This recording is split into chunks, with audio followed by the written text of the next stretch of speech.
Interlude. A long time ago? The object waiting for them at Journey's End sent shock rippling through the Jedi's meld and stirred Lanori Brock from the dreamlike state in which she'd spent the voyage. Still strapped in her meditation couch in the main hold, she could feel the 28 other Jedi packed aboard this refitted Rakatan gunship. She could feel the Qua and Grief fleets behind her as a formless, incomprehensible mass of alien minds, and she could feel the Tuthoyur that led them from Titan to here as beacons of ancient power, softly touched with the life essence of a Jedi seer. And Lanori could feel the object beyond the Tuthoyur. It was singular and it was massive, the Thoyur's power magnified on greater scale and wholly beyond mortal thought. Lying in her couch, she felt vertigo. The sensation of this place reminded her of nothing more than the chasm of Titan, the one that had housed the Qua Infinity Gate and been protected by layers of primal force power that had nearly driven Hulk Rio mad and done worse to other Jedi. I am the chasm, her brother had said. I have depths waiting to be filled. Places you can never see and go, because you're Jedi, and my depths are my own. Not steered by someone else. Dalian had been mad. He'd also, perhaps, stumbled on some truth, though it was impossible to tell. What Lanori felt ahead of her emanated peril and revelation. With effort, she unstrapped from her couch and staggered for the bridge. Master Quan Jang was still there, and Hulk Rio had already arrived. She saw their backs and the backs of other Jedi crew as they stood on the command deck. All were angled forward to see through the viewport. Lanori followed their gaze and froze. The object ahead, the object she felt, was shaped like a Thoyur but different. The double pyramid sides were smooth, not rocky. There were no 8-spoked wheel icons on its sides but instead faint, straight lines that cut across and intersected, forming patterns that glowed faintly red. The two Thoyur had drifted near the object and looked like children returning to a parent. They were utterly dwarfed by it. The object must have been over 1,000 times more massive, far larger than any constructed device Lanori had ever seen. And there was no doubt this object had been constructed. When, by whom, for what purpose, none of the Jedi had any idea. Lanori wasn't sure she wanted an answer. Dal had shown her that some depths shouldn't be explored. With a shaky voice, Quan Jang said, Ranger Rio, try and make contact with our friends. Ask them if they understand what the hell this is. Gladly, the Twi'lek said. He worked the comm console for a minute, then looked up, frowning. I can't make any transmission. Nothing's going through. Are the ships out there? Asked Lanori. They're on our sensors. They're there. Something must be jamming our comms. Yeah, she breathed, something. The Jedi stared out the viewport. Their gunship was still moving forward but slowly. The great object swelled closer and closer. Hold, Quan Jang said, voice cracking. Stop our approach. Don't take us further. No problem there, muttered the Jedi controlling helm. Lanori could feel the surge of questions and confusion from every Jedi in the meld.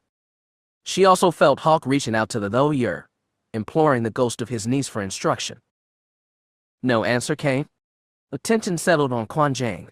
If they couldn't get knowledge, they could at least have decision from the mission's leader. The Jedi master sighed heavily. With effort, he turned from the viewport and looked straight at Lanori. Ranger Brock, with me.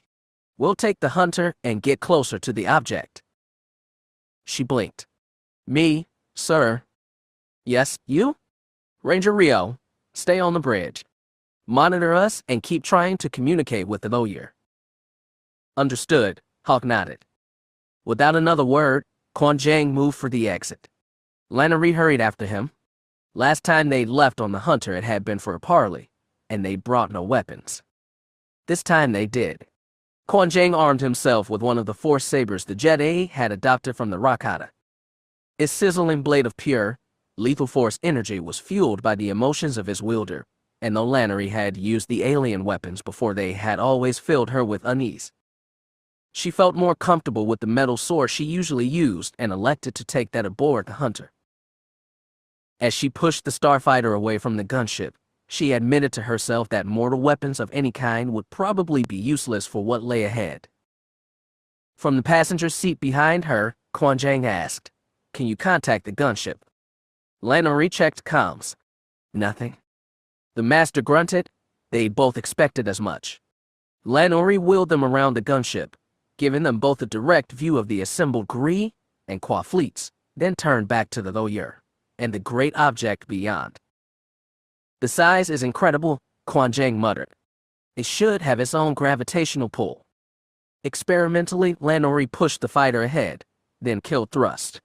She didn't detect any additional tug, the way she would have it falling toward a moon or planet. Firing engines again, she began a controlled approach. The object swelled closer and closer, filling the viewport. As she watched, red light tracing lines on its surface seemed to pulse, growing brighter then dimmer, but without steady rhythm. Whatever they approached was powerful and alien even beyond anything on Tython. She had to wonder what Dao would have made of it. A cool tingling crept up her spine. "Master," she said, "do you think we should?" Lanori didn't get another word out. Consciousness was extinguished like a candle in fierce breeze. When she woke up, she was in sunlight. Lanori pried open her eyes. She was still in the cockpit of her hunter, strapped in the pilot seat, with Quan Jang in the passenger's chair behind her. Green fronds brushed the bubble dome from the outside. Beyond them, blue sky. None of it made sense. Lanori unbuckled herself and twisted in her seat. "Master, are you awake?" "Master." Quan Jang jerked at the sound of her voice. She couldn't see his eyes beneath the lenses of his glasses, but she sensed they were fluttering open. He looked around and saw what she did. "Open the cockpit," he said. She looked at the hunter's control board. Everything was dark, like the ship had been totally robbed of power. "We don't know if the air outside is breathable." "Open it," he said again. She obeyed. After manually releasing the pressure locks, she stood up in her seat, raised both hands, and shoved the cockpit bubble upward. When Quan Jang joined her, they succeeded in pushing it all the way back. Their reward was a face full of fresh, beautiful breeze. Now Lanori was more unsettled than ever. She stepped carefully out of the cockpit and slid down the side of the hunter. Her boots touched damp soil. She and Quan Jang walked around the ship, examining it. They had set down on the ground without extending landing gear, but there was no sign of a crash, and the hull appeared undamaged. It was as though their ship had simply materialized in this jungle. She looked up and saw a single bright light through the shifting of palm fronds, white like Tython's sun. "Do you think we're inside the object?" asked Lanori. "I don't know where else we could be." Lanori reached out and stroked her fern. "Is this real?" Quan Jang looked at her, said nothing, then started pushing through the forest. Lanori followed him. They pressed through tangles of branches, stepped over jutting plants, and wound around rough-barked trees. The force was alive here and all around her, but it also felt raw somehow, half-formed. As she tried to think of a comparable place on Tython, Quan Jang pushed into what seemed like a clearing. Lanori followed him and discovered a high-grass field that quickly fell into a steep downhill drop. Beyond the hill was a spread of ridges, some draped in green with higher peaks turning barren and rough. In the far distance she saw what appeared to be a castle perched atop a mountain, tall tower jutting toward the sky. As she watched, the air around the tower grew dark. Clouds marshaled out of nowhere and a strong, cold wind blew. The forest and the grass trembled violently, and chill bit the bare skin of her face. Lanori wanted to ask just what this place was, but she knew Quan Jang was just as clueless as her. In the space of a minute, clouds became black. Thunder rolled and lightning flashed within. And then, out of nowhere, a shrieking filled the sky. They followed the sound and saw a creature swooping down at them. Fleshy wings were spread wide and twin sets of talons stretched out to grab. Lanori and Quan Jang broke in different directions, and the creature slashed between them, touching air. Lanori drew her blade, Quan Jang his foresaber. They spun on their heels to watch the creature wheel up into the sky, then flatten his wings and dive down for another attack. This time it came directly for Quan Jang. Lanori tried to shove the diving creature with the force but couldn't move it. Quan Jang stood firm, let it fall, then attempted to sidestep at the last second and slash its talon with his saber. Instead, the creature twisted. One foot slammed into the master's side and knocked him to the ground. The creature unleashed another horrible shriek and flapped skyward for a second pass. Lan Ori rushed to Quan Jang's side. He was groaning in pain, but she saw no blood. The creature was flying down at them again. Lan Ori grabbed the force saber in her free hand and, given her anger and fear within her free reign, found the power to ignite it. Standing over Quan Jang to protect him, she held both weapons up and waited for the next strike. Seconds before the creature hit, another avian burst in and took it from the side. Lan Ori watched in shock as the two creatures battled in the air with slapping wings and slashing talons. The newcomer was lighter in color, almost luminous compared to the dark predator who'd attacked them. Lan Ori sensed they had nothing to fear from this newcomer, despite the vicious fight. Even stranger, she sensed that the new creature was perfectly in tune with Ashla, the Force's light side. The attacker was pure bogan, dark and angry. After a minute, the attacker let out one more shriek, then flapped wings and pushed skyward. It soon disappeared among the billowing clouds, and then, even more shocking, the clouds themselves retreated. Faster than they come, they disappeared, revealing blue sky. Warm breeze blew across the field once more. Lan Ori turned to Quan Jang and found him sitting upright on his elbows, not seriously injured. And then the luminous creature descended to the hilltop. Its inner light grew brighter until the Jedi had to look away. When the light faded, the creature was gone, but a woman was present among the grass. Green hair billowed down her back. Her dress was loose, diaphanous, and white. Her face and body seemed human, but in the Force she was anything but. This woman had the same inner light and the same feel as the beast form she'd just taken, pure Ashla. Lan Ori understood only one thing. Those mythic Gree and Qua her brother had chased were, in the end, mortal beings like Jedi. This woman was different. If there was such a thing as a god in this universe, it was her. She was, therefore, unsurprised when the woman said in their language, "Are you injured?" "I was," Quan Jang said, feeling his torso. "The pain is gone now." "I am glad," the woman said. With the flick of a hand, Quan Jang was pulled to his feet. "I'm so sorry about my brother's behavior. He's never been accommodating to guests." Lan Ori searched the clear sky for the monster that had attacked them. "That was your brother. As best you can understand it, yes." She said it kindly, without condescension. Quan Jang asked, "Are we inside the object? The great Thoyur?" Her smile was soft. "This is not a Thoyur, though I can understand why you think it was. You're Jedi, aren't you?" "That's right. I'm glad. My father has been waiting a long time for you to come. Follow me. I'll take you to him." With no further explanation, the woman turned and began walking away from them.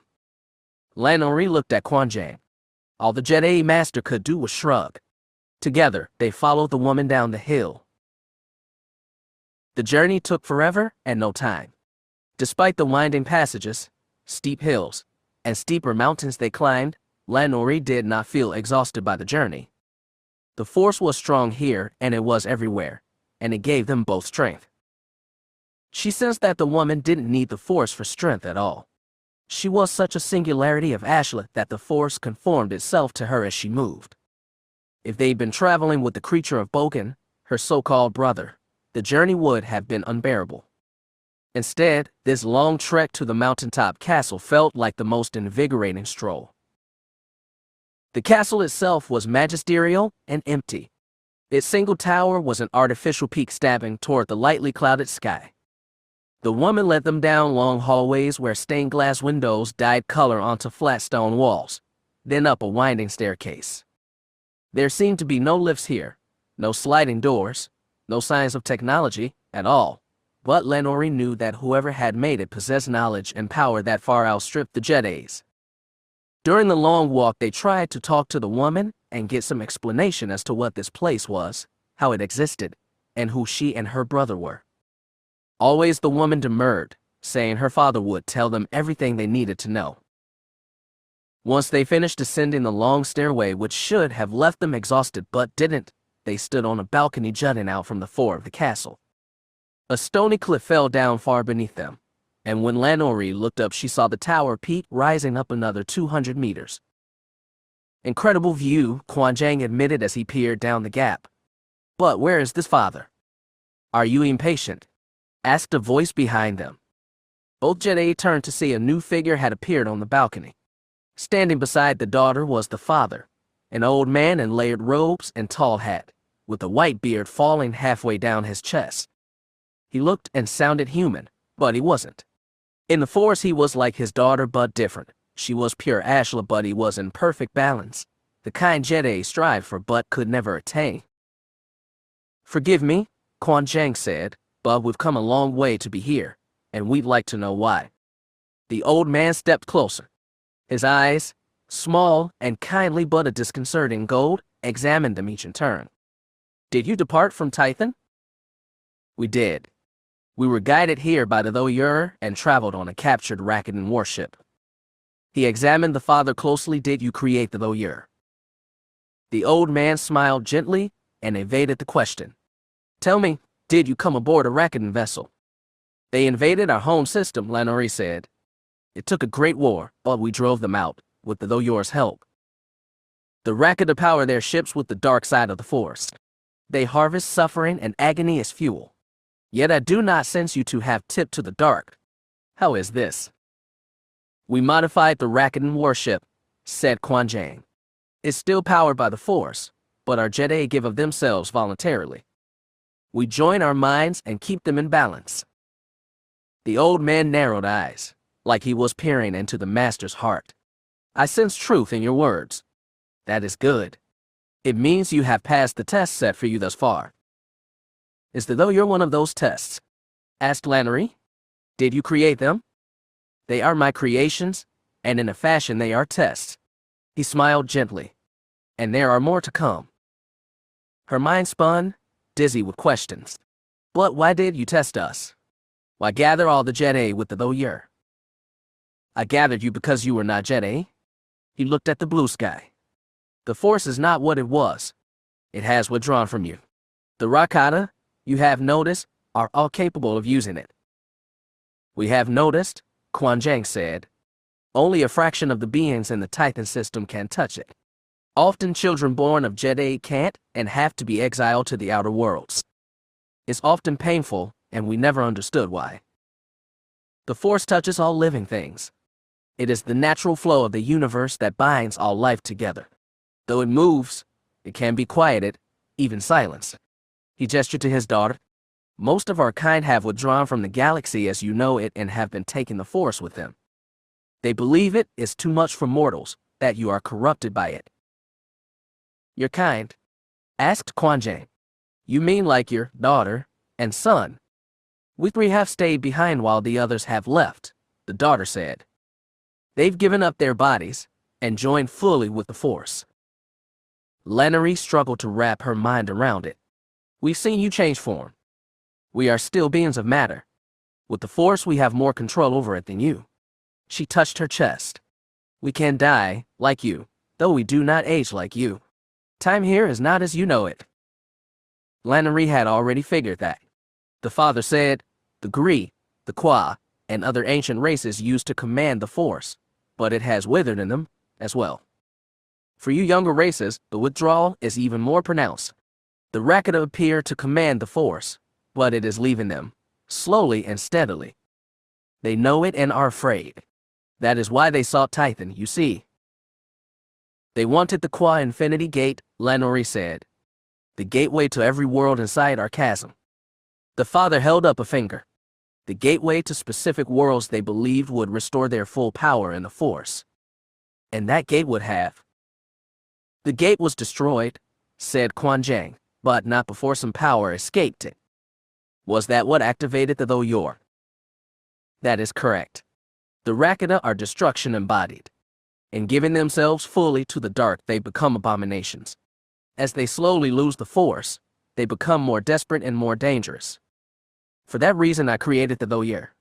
The galaxy must be defended from threats like them. The only defense that can possibly win against them is the Force, but Force users have become rare and scattered. I knew they could only be strong if they were gathered together in one place to learn and master their power. So you created the Jedi to fight the Rakata? Asked Lannery. I created you to protect this galaxy and to keep balance in yourselves. The old man looked between them. This is a mission that never ends. Even when the Rakata are gone, there will always be dangers.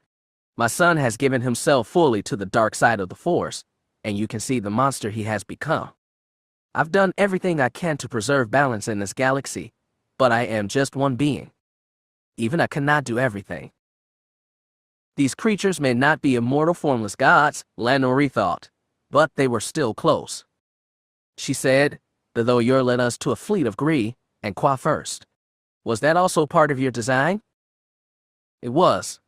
I felt you were leaving Titan at long last, just as I felt the struggle of your new allies. Thus, I passed my will to the Thoyur and to Tashario. One Thoyur remains on Titan, said Quan Jang, and another dropped into that ocean world. Was that your design, too? It was. The father smiled faintly. The Force whispers hints of the future. Even I cannot always hear clearly, but I can plant seeds. You and my Jedi friends are seeds too. I have a destination for your journey's end. And where is that? The old man looked thoughtful once more. I said the Rakata hunt a world they think can restore the Force to them all. It is imperative those monsters never reach it. It is also essential the door to that world remain open. A shiver ran down Lannery's spine. It felt like cold destiny. The Gree have a dismantled hypergate with them. That is correct. Gree gates link to specific partners. The match for the dismantled gate lies on the outermost edge of the galaxy, far from the reach of the Rakata. There is a world on which they must rebuild the portal. A world that could restore the Force to the Rakata, said Quan Jang. Or anyone? There are planets more ancient than you can know, where the Force is raw and inchoate. They are rare, and increasingly hard to reach as they fall toward the very center of the galaxy. I believe only a few are still reachable. He spread a hand. This planet was like them once, until we tamed its raw power and made it a reflection of her will. The door to such a world should remain open and guarded, so that those who can maintain balance can pass through it. Lannery's mouth was dry. So you're saying we need to take the Gree to one of these planets, so they can build a gate? I am giving instruction to your Thoyur as we speak. They will guide you the rest of the way to a world that will be closed off from passage in a mere 1,000 Titan years. After that, it will only be reachable by the gate. The Rakata may hound you still. Your allies and their gate must be protected at all cost. And what happens then? Asked Quan Jang. You say these worlds can't open the Force to anyone. Does that include people who never touched it in their lives? The Force touches all life, the father said, and like life, the Force seeks to perpetuate itself. It seeks to grow. I believe that, were it damaged badly enough by a darkness greater than the Rakata, the Force might summon enough power to create life itself, a being that would control the scales of light and dark even better than I. They will fill the wound and become a bridge across the layers of the Force. I believe such a being could turn such a world into a wellspring from which the essence of the Force spreads across the galaxy entire. But that one would have to be exceptional. Powers greater than mine would have to have a hand in their creation. Gods after all. Lannery's head swam. She could never understand these creatures' powers or origins. She didn't even know if she could trust them. The truth that reverberated in her head, above all else, was that a gate needed to be built. We have a piece of a gate, she croaked. Each word felt weighted down by fate. We recovered it on Titan. A dark matter power core that's supposed to fuel a Gree hypergate. Then you see what the Force is moving you toward. The old man smiled. Moving her, moving Dal, moving ever Jedi, and maybe every Rakata, Gree, and Qua. Destiny made her faint and Quan Jang steadied her with a hand to her shoulder. I understand what you're setting us toward, the master said. Thank you for the clarity. But we'd like to know better what you are. The Gree and Qua seem to think you're deities. What I've seen are like symbols embodied. A daughter who is pure Ashla and a son who is Bogan. And you keep them in tenuous balance. A scream filled the air. Without a dark cloud or thunder clash, a black gargoyle fell from the sky. The Jedi jerked back from the balcony's edge as it tucked in his wings and came in for landing. Talons clasped the railing, and it raised its ugly head for another shriek. Lanori and Quan Jang covered their ears and looked away. The father and daughter hadn't budged. When they looked back, the creature was gone. A man stood on the railing. He was dressed in black, but his eyes glowed gold, and the skin on his bald head was gray striped with scarlet. He emanated darkness. You've recruited them, father, haven't you? The son asked. More mortals to do your bidding. These are Jedi, the daughter said. They're what father has labored to make for 10,000 years. The son appraised them with a sneer. My father wants to keep the balance in the Force. He's old and afraid of extremes. Are you afraid too, Jedi? Lanori had seen what extremes had done to Dao and the Rakata, what it was doing to the Jedi left behind on Tython. She knew the necessity of balance, and so believed in the rightness of their mission, even if she didn't understand it. You have nothing to say to them, brother, the luminous woman said. You should go now. But the sun peered down on the Jedi. They are young and small. They can be remade. They can have real strength if they want it. Brother. Lanori's vision flickered to black. Light returned a second later, but now storm clouds had marshaled over the tower. The man was gone, and the gargoyle beast had returned. It spread its wings, pumped wind across the balcony, then took to the air. It shrieked as it wheeled, and started to swoop on them again. Quan Jang reached for his force saber and ignited the beam. Lanori gripped her sword. He is toying with you? The daughter sounded exasperated. If you stay, he will only harry you. It's best if you be gone now. Indeed, the old man said. You have work to do. But we don't understand, snapped Quan Jang as he watched the sun dive. What are you people? Is this even real? This is not reality, said the father. This is truth. And then the whole world went away. Lanori woke up among stars. She blinked clarity to her eyes, and they resolved from darkness. She twisted her head and shoulders and found them strapped tight against a cushioned seat. Curved glass separated her from space. She was back in her hunter's cockpit. She strained, looked behind her, and saw Quan Jang stirred, as though leaving deep sleep. She remembered the castle, the clouded sky, the three beings who were more than real. She recalled what she'd been told once, possibly by Dan Powell. A lie in the Force is truer than any mortal truth. The scratching of her cockpit speaker fully returned her to this plane. Hulk Ryo's voice said, Hunter, do you respond? Can you hear us? Lanori groped out and turned on the transmitter. Yes. We hear you? I have Master Quan Jang with me. There was a pause, like Hulk was confused. Then he said, I don't understand what happened. The object just disappeared when you got close. Lanori stared out at the stars and realized that great monolith was gone. Only open space remained. Did you pick up any energy signatures when it left? Hulk asked. From here it looks like it just winked out. Like it vanished without a trace. She checked sensors. No energy traces or exhaust signatures. It was like the thing had never been there at all. It's like it ran from you as soon as you got close, Hulk said regretfully. At least you tried. Wait a minute, Ranger Rio, Quan Jang said. How long have we been away from the gunship? Another confused pause. No more than 10 minutes, Master. There was a short time, less than 1 minute, where you stopped in front of the thing. We tried to hail you but couldn't. And when it disappeared, our comms came back online. We checked in with the Gree and Qua too. And they saw the same things you did. Very cautiously, Hulk asked, what should they have seen? Quan Jang had no answer. Neither did Lanori. She said, we'll explain once we get back. Hulk, do though your feel different to you. Possibly. I haven't tried reaching Tasha yet. I was worried about you. Concerns appreciated, but you should see what the lawyer have to tell you. Lana restarted power to engines, and was pleased how they easily hummed to life. I think we have a new destination set. I see, Hawk said, and clearly didn't. Lanori wheeled her hunter back toward the gunship. The lawyer had settled on either flank while the motley Gree and Qua fleets, including their massive flying cities, had settled beneath. It occurred to Lanori that if the ones inside the monolith had really wanted to get their point across, they should have spoken with the ones who already saw them as gods. But the father had wanted to meet the Jedi, to speak with them and see if they'd passed his test thus far.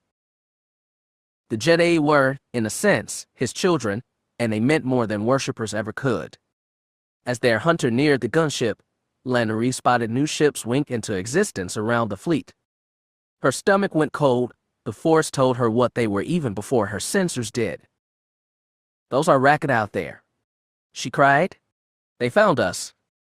We see them too, Hawk growled over the comm. Do we have directions from the lawyer? Asked Quan Jang. I think so. You need to get aboard now. Sounds like a good idea, Lanori growled. She jerked the stick hard, threw them into a tight turn, and pushed for the landing back on the friendly gunship. She got aboard just as the Racket and ships began their attack. As the hunter skidded to a halt inside the hangar, she was overwhelmed by the sensation of all the Jedi crew furiously concentrating despite their confusion and panic, injecting the ship with the power necessary to fling it through lightspeed. Dimly, Lanori thought that once this was over, they should swap this strange machine for something easier to power. Hopefully the Gree or Qua could provide. She and Quan Jang were in no state of mind to join the others in their meditation couches. They hurried to the bridge in time to see starlines explode and the luminous whirl of hyperspace fill the viewport. The sight was still surreal, but nothing compared to what she'd just been through. Quan Jang strode right for Hawk. Do you have a destination? Did the lawyer tell us where to go? Yes. Hawk looked exhausted. His face was pale, his lips dry. Conferencing with the lawyer must have taken something out of him. Do you know where we're going? Lanori asked. It felt like back toward the core, but not to Tython. We're going deeper, I think. It will take us many jumps to get there. I hope we can manage. He eyed them carefully. Do you know where we're going? Lanori and Quan Jang exchanged looks, uncertain how to answer. In the end, she said no, but we know why. Hawk's face was a question. She had so much to tell him and, apparently, a long time to do it. That was fine. She needed to rest, to think, to prepare. She understood almost nothing of what had happened back there, except the one thing that mattered most. All she'd been through had a purpose, and so did Dao, and that gave her all the strength she needed. Chapter 21. When Free Agent dropped out of hyperspace, Coruscant exploded into view. Its daylit side was turned to face them, and its endless surface cityscape gleamed in the light of orbital mirrors. Tiny lights, the drives of starships coming and going, were too many to count, though the larger bulks of several freighters and orbital skyhooks resolved as they fell in toward the planet. You know, Ania sighed, I really haven't missed this place. Strapped into seat behind her, Azlyn Ray reminded, this is where we have to be. Oh, I'm aware. Ania glanced sideways at AG-37. Is that false transponder going? Correct. We are now identifying ourselves to Coruscant Traffic Control as the lucky loser out of Brental. The false ID was one prepared by Rogue Squadron but never actually used, but Ania was pretty sure it would check out. It was one of several parting gifts given to her before she and Azlyn met up with AG-37. They'd ridden to the edge of the core aboard Mauna Lucia, then rendezvoused in deep space with Free Agent. Though Admiral Bay hadn't wanted them to know the location of the Renegade Alliance fleet, Anjdal had surreptitiously passed on the coordinates. In case things get really borked and you have to find us on your own, she'd said. Well, Ania was always glad to have backup plans for backup plans. As Free Agent settled into high orbit, well above the busiest transit routes, she brought the main comm online and patched in an encrypted call to their Plan A. She waited for nearly a minute before a holo sprung to view, one human male with a narrow face and totally bald pate. She didn't even recognize him at first, but Aslan did. Hanging over the back of Ania's seat, she said, "It's good to see you, Ganner." "Good to be seen," he smiled faintly. "We have arrived over Coruscant," AG-37 said. "We will begin our descent to Galactic City shortly. Your current location is a civilian docking zone at Eastport, correct?" "That's right." "Then we will begin our approach to Westport." The droid gave the controls a nudge and sent Free Agent into a slow downward dive. "Sorry we were a little late getting here," Aslan said. "What's your sitrep?" "Standing by and ready to go. We have people inserted at the appropriate sites." His eyes flicked meaningfully to Ania, which told her where her mother was. "The trial is set to start within 3 standard hours. Security over the judicial building has been tight since yesterday. The teams will get in motion as soon as the trial's surprise witness shows up." He meant, of course, Senator Darrell on Ma Nelusia. "Are you in Champion now?" asked Aslan. "That's right. We're standing by until the signal comes." "Who's we?" asked Ania, wondering which Mandas had stayed behind. Ganner shifted in his seat and a Twi'lek Ania didn't recognize appeared. Aslan, however, did. "Shadow," she exclaimed. "How did you get involved in this?" "Our friend said he needed a good pilot." The Twi'lek's smile was dry, perhaps weary. "This ship is vintage, to put it mildly, but I think it has it where it counts. Free Agent is also ready, should our services be required," said AG-37. "I don't doubt they are," said Ganner. "For security's sake, we should maintain calm silence until things get moving." "Agreed," said Ania. "We'll ping you when we've set down at Westport. Then we'll both hurry up and wait." That was the plan. Ganner didn't sound especially happy with his part in it. He opened his mouth. She thought he looked ready for a "May the Force be with you," but he closed it, then said, "Good luck, all of you." "You too," Aslan said. "We'll see you on the other side." He nodded once, then closed the transmission. Free Agent was starting to enter the atmosphere, and Aslan, strapped in as friction, rocked the cockpit. The great city planet, home to 1 trillion beings, rushed up to meet them. Ania didn't like the Ecumenopolis much, and frankly she could take or leave almost all of those trillion beings, but her mother was down there, in the thick of it. For that reason alone, she was glad to be here, to lend any help she could. Once the line with Ania Solo's ship closed, Ganner sat back in Champion's co-pilot seat. As she'd said, they could do nothing now except hurry up and wait. It left him stiff and anxious, and a sideways glance at Shadow Veo told him the Jedi felt the same. "Thank you for being here," he told Shadow, trying to soothe both of them. "It helps a lot knowing we have a good pilot flying Getaway." The Twi'lek's eyes were on the cityscape ranged around them. From this distance and angle they couldn't see any of the government district, but sensors said the aerial patrols were twice as thick as normal, and the area around the judicial center was a straight-up no-fly zone. There were a lot of ways this could go wrong, and it made him wish even more than usual they had the Force as their ally. Instead, they'd have to go it alone. After a thoughtful pause, Shadow said, "I know that's not the only reason you asked me to join." Ganner admitted the point with a tiny nod. "We could all use some hope right now." "Maybe. But sometimes I think," Shadow sighed, shook his head. "Do you really believe everything will change if we rescue the Empress? It'll be pretty hard for Chalk to claim legitimacy when the galaxy hears what she has to say." "I know. Still." "What?" "I don't know." Ganner waited for him to say more. He didn't. "Don't tell me you've got a bad feeling about this." Shadow glanced at him with a sad smile. "Ganner, I remember the last time I had a good feeling about something. That ended horribly. I thought the Force was really speaking to me, telling me what to do, but I was just hearing what I wanted to hear and doing what I wanted to do. We're going to save Marasiah and expose Chalk's lie. That's a good for the whole galaxy. Objectively." Shadow looked back out the viewport. "And do you think the Force wants this?" "How could it not?" Shadow didn't reply. As they settled into wait, Ganner took that as quiet acquiescence. But as time drew on and the silence between them grew louder, he started to think Shadow's non-response had been a question in return, one which for the moment he had no answer. It struck Treese Send as a wise move politically that Chalk was not present for the trial of Admiral Stasi, Senator Kyga, Senator Nellerin, and in absentia Senator Darrell. By recusing himself, he made the statement that the trial was about justice, not him personally. Treese was glad not to have Chalk's black shape looming over him. It was difficult enough dealing with the many Imperial Knights that now filled the Justice Center. It seemed like half the order was here. Per Siegel Dare's security strategy, each knight had been paired with a team of 6 civilian security officers to make sure every square meter of the Justice Center was safe well in advance of the trial.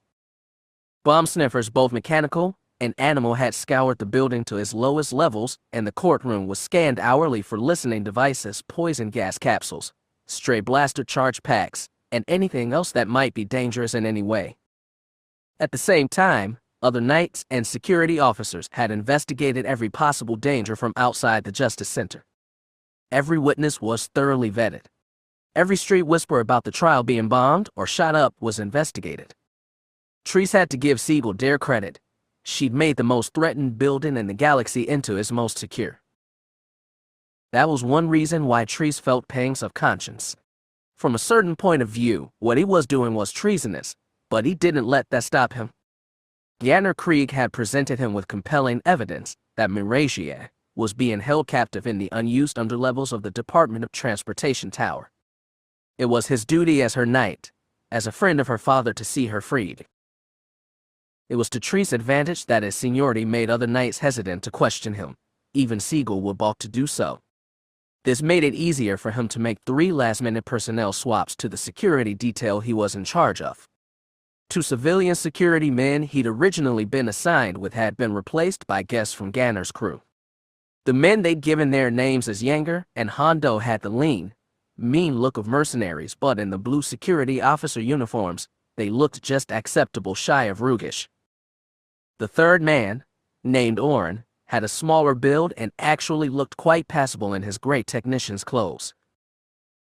And hours before the trial was set to begin, Treese sent the 3 authentic members of his security team to reinforce the staff at the Justice Center's South Gate, where weapons checkers were scouring every audience member coming to the trial.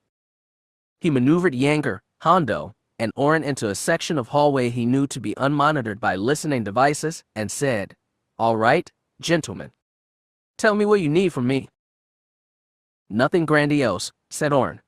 "I just need access to the security node, that northwest side of the building, facing the Transit Department Tower." "I had a feeling you'd want that," Treese nodded. "Come with me." He maneuvered them down the halls, passing a few other knights and their security teams. Every red-armored man and woman gave Treese a small bow of deference as they passed. "Glad we're getting the VIP treatment," Yanger muttered. Treese knew his rank couldn't shield him from everything. They were about to commit sabotage in the most secure building in the galaxy. It was very possible they'd be caught. He just hoped they'd be able to do what was necessary to free Marasiah beforehand. When they finally reached the security node, it was, unsurprisingly, staffed by 3 other officers. Treese was prepared to order them out of the room, but Oren quietly took a seat at an unused console with screen out of the other's view and got to work. Treese glanced awkwardly at Hondo and Yanger, each of whom replied with a small shrug. This was Slicer's work, and outside their purview. Oren didn't take long, only a few minutes, but they seemed to drag on forever as Treese waited for some alarm to flare up and the 3 real security officers to reach for their blasters. Yet none of that happened. Once he was done, Oren stood up and announced, "Checks complete, sir. We can't get going." Treese was glad of it. He and the 3 mercenaries slipped from the station without another word and walked through the hall until Treese was sure they were in another dead zone. "Well, what was that?" he asked Oren.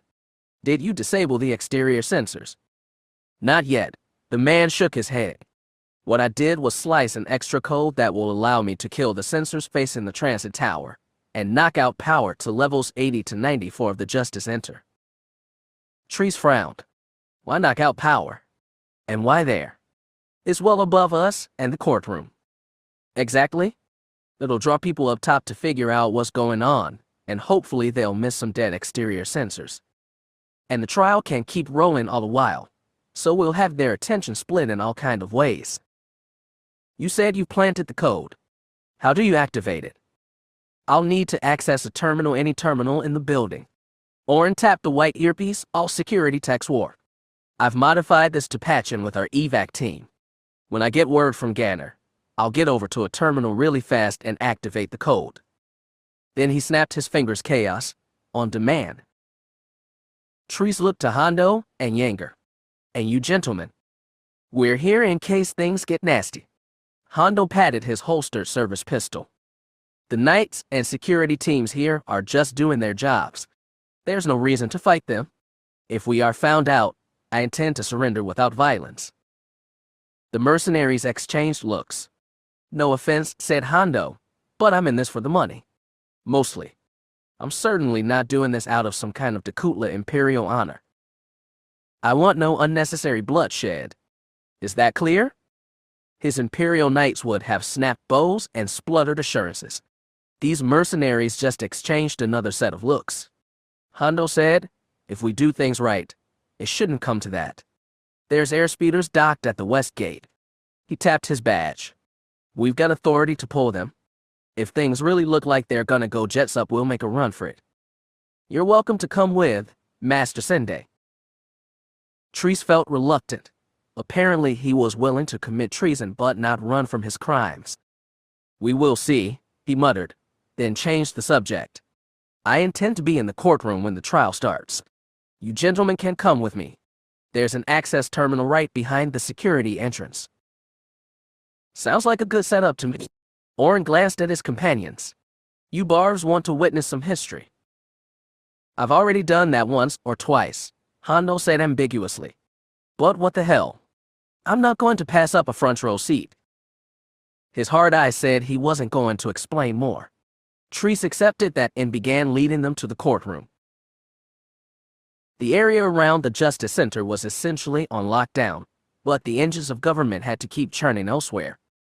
Bureaucrats and civilians were still passing in and out of the Transportation Department headquarters, but the cavernous lobby was notably emptier than when Marin had done reconnaissance 2 days ago.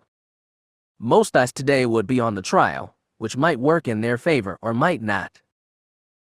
Marin, Salk, and Tez Vivek all alight at the same speeder bus that ran loops around the government district, but they staggered themselves to enter the security queue at different points.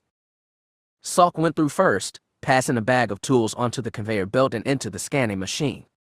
After passing through the frame of the bioscanner, he explained to the Vuvrian guard on the other side that he was a contractor called in to run diagnostics on the south lift shaft and asked where to find it. Smart, Marin thought. A few beings later, Tez passed through, dressed in a trim business jacket and skirt. Unlike a lot of Mandas, she cleaned up nicely, and the Fendian security guard gave her bag only a minor glance as it passed through the scanning machine. Marin had inserted herself near the end of the line, and when she passed her own bag through the machine, she reached out with the force to touch the mind of the young Fendian. She had only a second to act, but in that time she found the surface-level memory of another Fendian, also young, female, and apparently attractive for the emotional swell attached to her. She snagged it and brought it to the surface, and watched the guard's eyes lose focus for a moment as his mind wandered to fonder things. Then he shook his head and refocused on the scanner readout, but by that time Marin's bag had already passed through. The three of them didn't congregate immediately after passing through security. That would have been too obvious. Salk went right for the lift shaft, but Marin and Tez split up and headed up a short escalator to a cafe used mostly by employees. A small congregation circled the holo display in the far corner of the room, attention affixed to the news broadcast. That made it easy for Marin and Tez to sidle together in a booth and do what had to be done. Everything goes smoothly? Tez asked under her breath as she stuck a hand in her fashionable purse. So far, Marin muttered and reached into her own bag. They did it all under the table.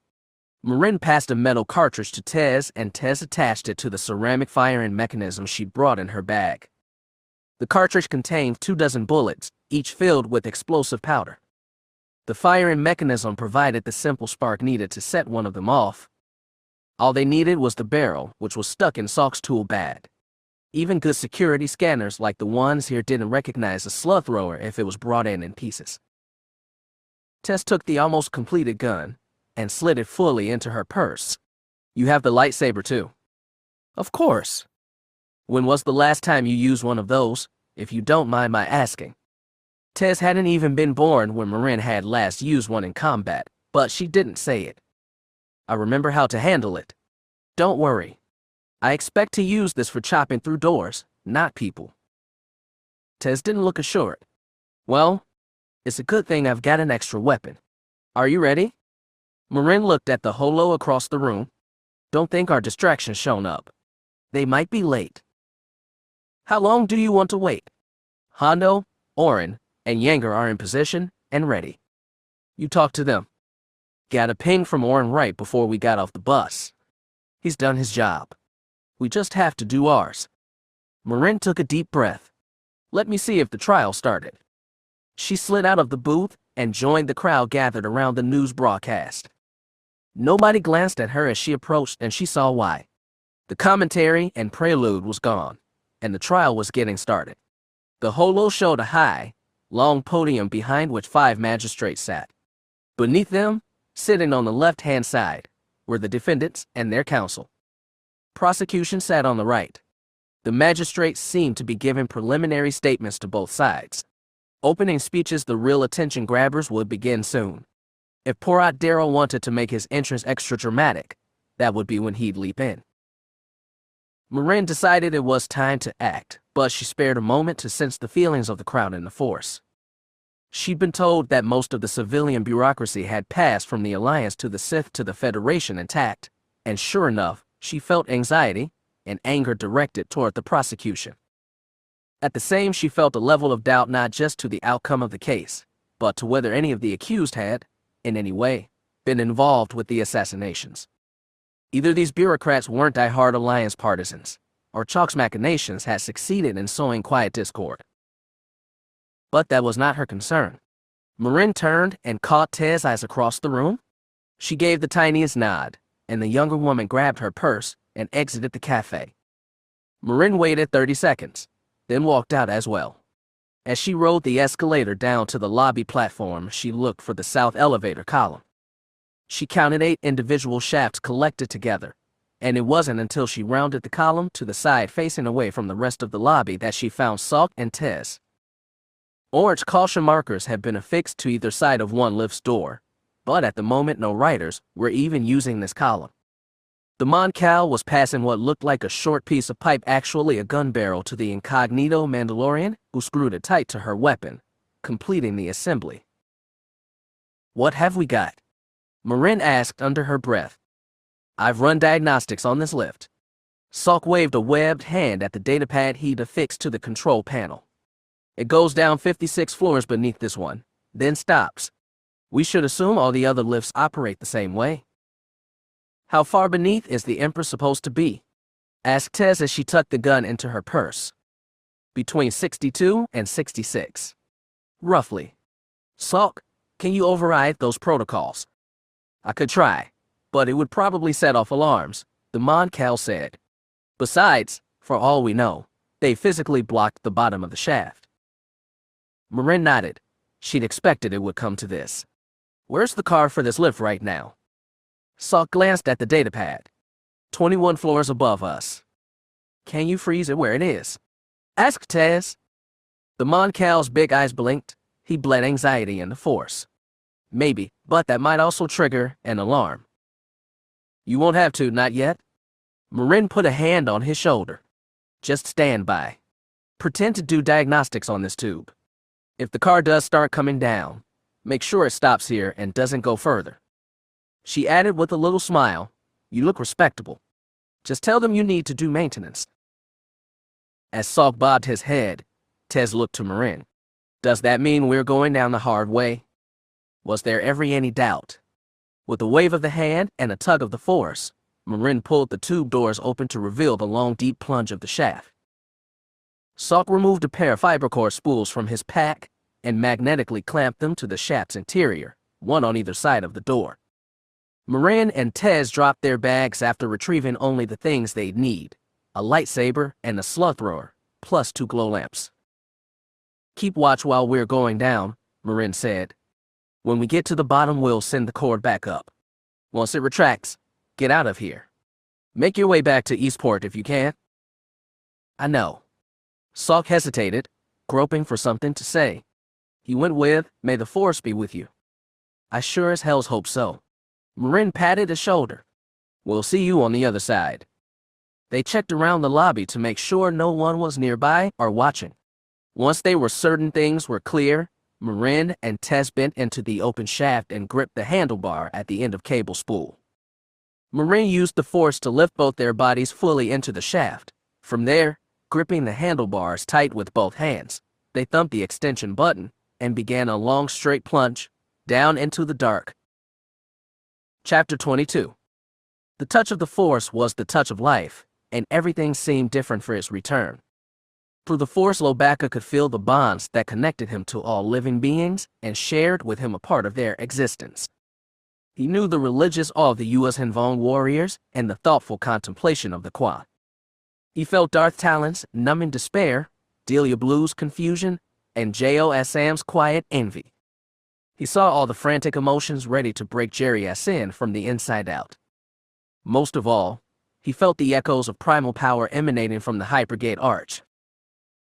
Though Lobaka had heard the Force's call for nearly a century and a half, 1 year of silence had nearly quashed his memory. Now the silence was over, and it brought a rush of wonder he hadn't known since his long-ago training on Yavin 4. He was at the mouth of something immense and ancient, and it was difficult to restrain the urge to dive into it. But in a century and a half, Lobaka had learned restraint. The keepers of the Whills had held watch over the gate for millennia and collected a history that beggared anything else in the galaxy. He'd let them have their say before passing to the other side. Torches flickered in the subterranean library, which was probably more packed with people now than it had been for many centuries. The elder Qua called Elorum stood next to a pile of manuscripts and C-3PO, who explained, "According to the portion of the journal I have read, there is no mention of the Hypergate ever acting in such a way. As you know, concentrated Force power is required to open it from either side. As it opened when it did, that is to say, then no one on our side was exerting the Force on it. It is logical that the activation came from the other side." "We get that much, Professor," Jerry said. He slumped on a stool, looking more exhausted than anything. Delia hung behind him, hand on his shoulder for stead or comfort. "What does that have to do with that blast of Karkin? Whatever came out of that thing?" "Nothing like this has happened for all the millennia we have been here," Elorum said. "However, based on what we know of the other side, I suspect there was a massive eruption of Force power." "An eruption from where?" "From the skin of the planet itself," the Qua hissed. "Think of that world as volcanic and half-formed, only instead of molten lava beneath the crust there are pockets of raw, immense Force power." "Then what caused the eruption?" asked Delia. "Was it something Cade did?" "Perhaps." Thoughtful silence filled the room. Lobaka could feel doubts and fear swimming inside everyone. In a voice of pained hope, Jael asked, "Is it possible something else triggered what happened with the gate? Maybe there was some residual energy left over from the last time it was used." Lobaka roared the obvious suggestion, and C-3PO said, "I believe you are correct, Master Lobaka. The only way to know what's happened on the other side of the gate is to go through it." "The other side is extremely dangerous," said Elorum, "especially if there has been an eruption." "Well, what do you expect us to do?" Delia waved an arm. "Just give up on our friends. No Karking way." Jerry put a hand on hers. "Somebody's gotta be over. But it ain't gonna you, Blue. Unless you want to get the Force baked into you like me." From the back of the room, unarmed and unbound but flanked by 2 Yuuzhan Vong guards, Darth Talon said, "I still do not understand how this happened. Jerry never had the Force before. He never had enough midichlorians. How can he touch the Force now?" "Maybe he did have enough midichlorians," J.O. suggested. Whatever power he had just got overlooked, or manifested itself in a way nobody noticed. You mean like dead aim and good looks? Jerry snorted. I've had those all my life. They don't feel a damn thing like I feel now. The Yuuzhan Vong standing on Talon's right said in clear basic, we have no midi-chlorians in our bodies at all, yet we too were gifted with the Force on that world. The power was so strong we can now connect without them. And I got fried with some of that. Jerry looked at his hands. How can I make it go away? Lobaka gave a low roar. The Force was a gift. He shouldn't be so eager to throw it aside. Jerry's face twisted. With all due respect, Khat Lah. I've seen what the Force put my brother Cade through. I don't want any of that wormhole destiny. For the moment, Talon said, that is our secondary concern. We must learn what happened on the other side of the gate. To do that, we must go there. You volunteering, Chica? Asked Jerry. Talon didn't have to answer. She knew they'd never let her. Her escape stunt hadn't killed anyone, but it had injured several badly, and while she protested they had nothing to fear from her, no one was going to trust her. Though her red and black face was still, Lobaka could feel the pain in her heart. If she hadn't made that escape attempt, she'd have been on Rahakala when the energy escaped the gate. It would have almost certainly reawakened her Force powers as it had Lobaka's. Impetuousness had robbed her of the thing she craved most, and she was writhing in regret. He could feel something similar from J.O., though his Force-aura was tinged with bitter disbelief instead of self-hatred. Delia, for all her confusion, was relieved not have been inflicted with unwanted power like Jerry. He soaked those facts in gladly.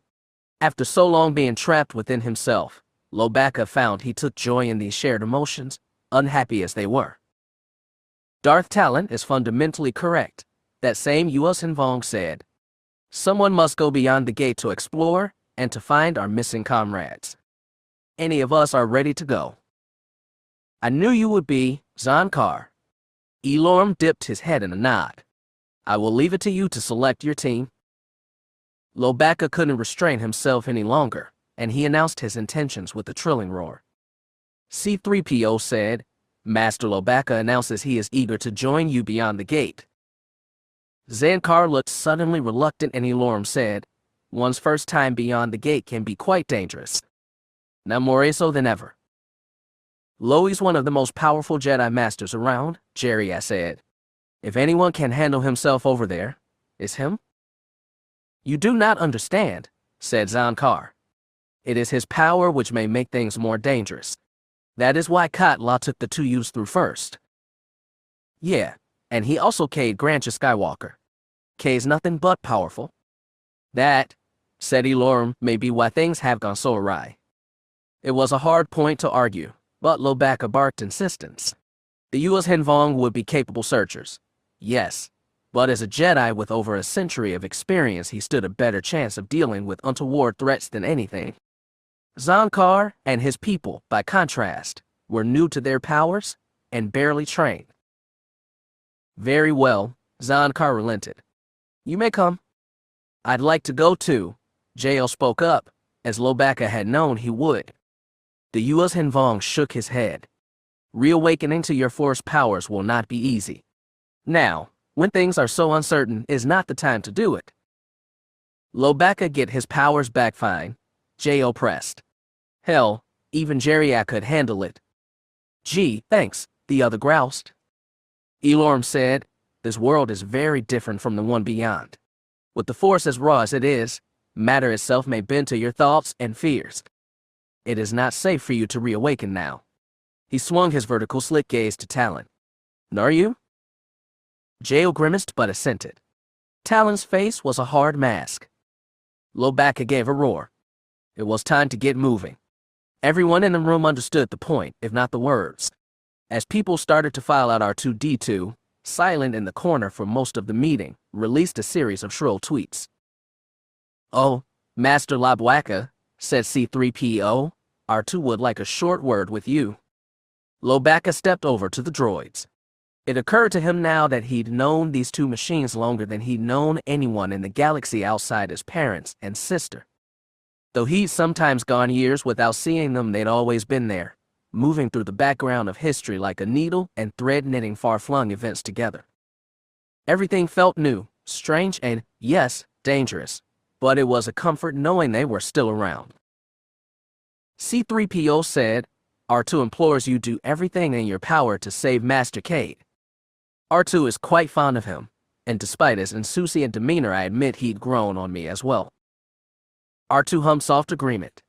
Lobacca knew that the droid's bond with Cade was not so different from his own. They'd both seen generations of Skywalkers live, grow old, and die, and in their ancillary ways all three of them had pushed the story of that fabled family along. In protecting Cade, Lobacca would be protecting Cole, Jade, Ben, and Luke as well. He'd known and learned from them all, and he owed them a collective debt beyond words. Lobacca roared heartfelt assurance that he'd stop at nothing to protect Cade. Then he turned and marched his way to the surface, where mystery and destiny waited. When Eli awoke, the world seemed to emerge not from the darkness of sleep, but the blinding light of revelation. At the moment of waking, he couldn't remember anything that came before. He only knew that he was in a forest, lying on his side in the brush. One hand sprawled in front of him. He watched his fingers twitch, seemingly of their own volition. He realized there was a high, constant whine in his ears. He forced himself to sit upright. His entire body was sluggish. He brushed dirt off his clothes and struggled to stand upright. He noticed the dim red light falling through the forest leaves, and he remembered what strange world he was on. Something was different. He looked at the canopy and realized it was shifting violently, thrown about by heavy winds. There had never been wind on this planet, not before. A hot gust slapped his face and mussed hair around his head. Eli staggered and spun in a circle.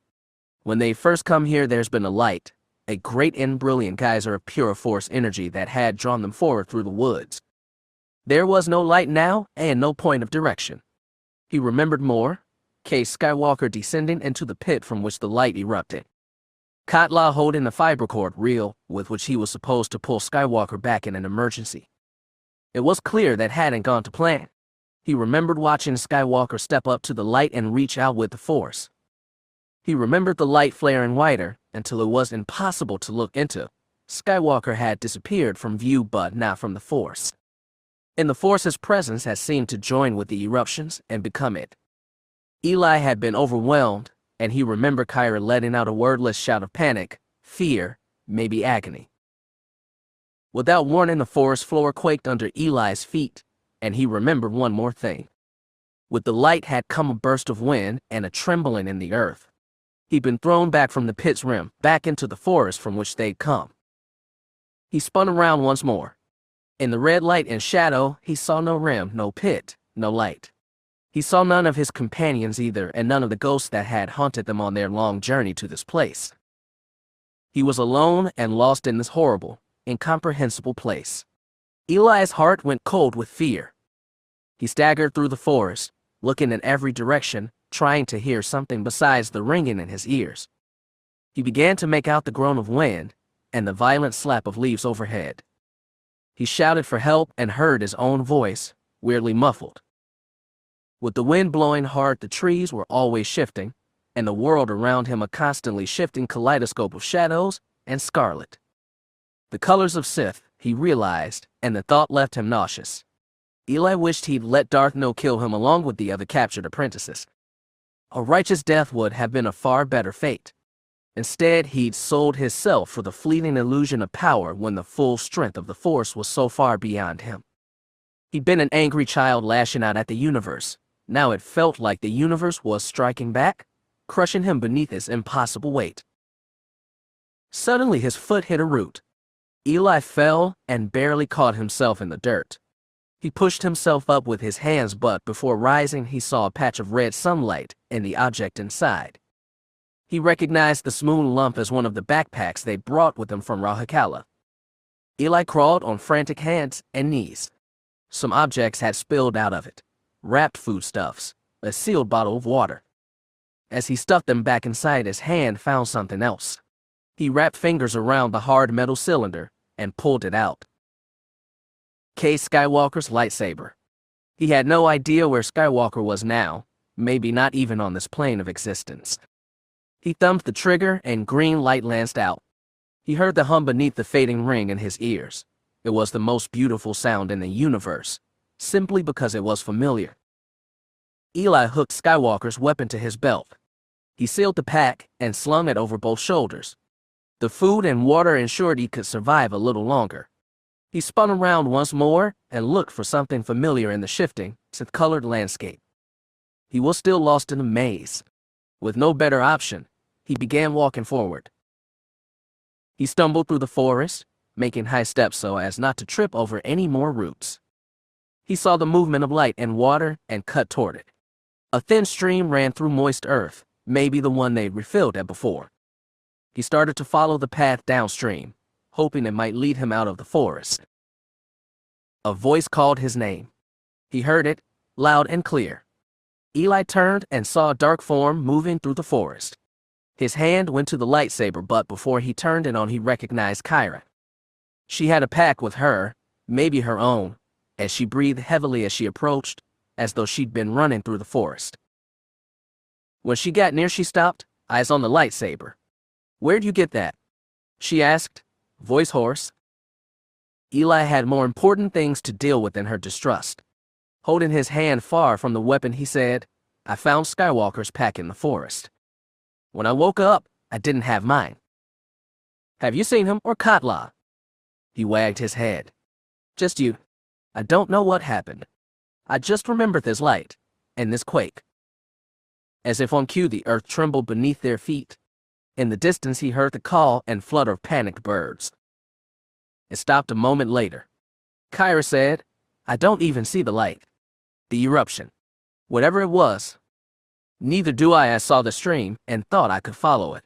"I know. Me too." Kyra looked around the forest.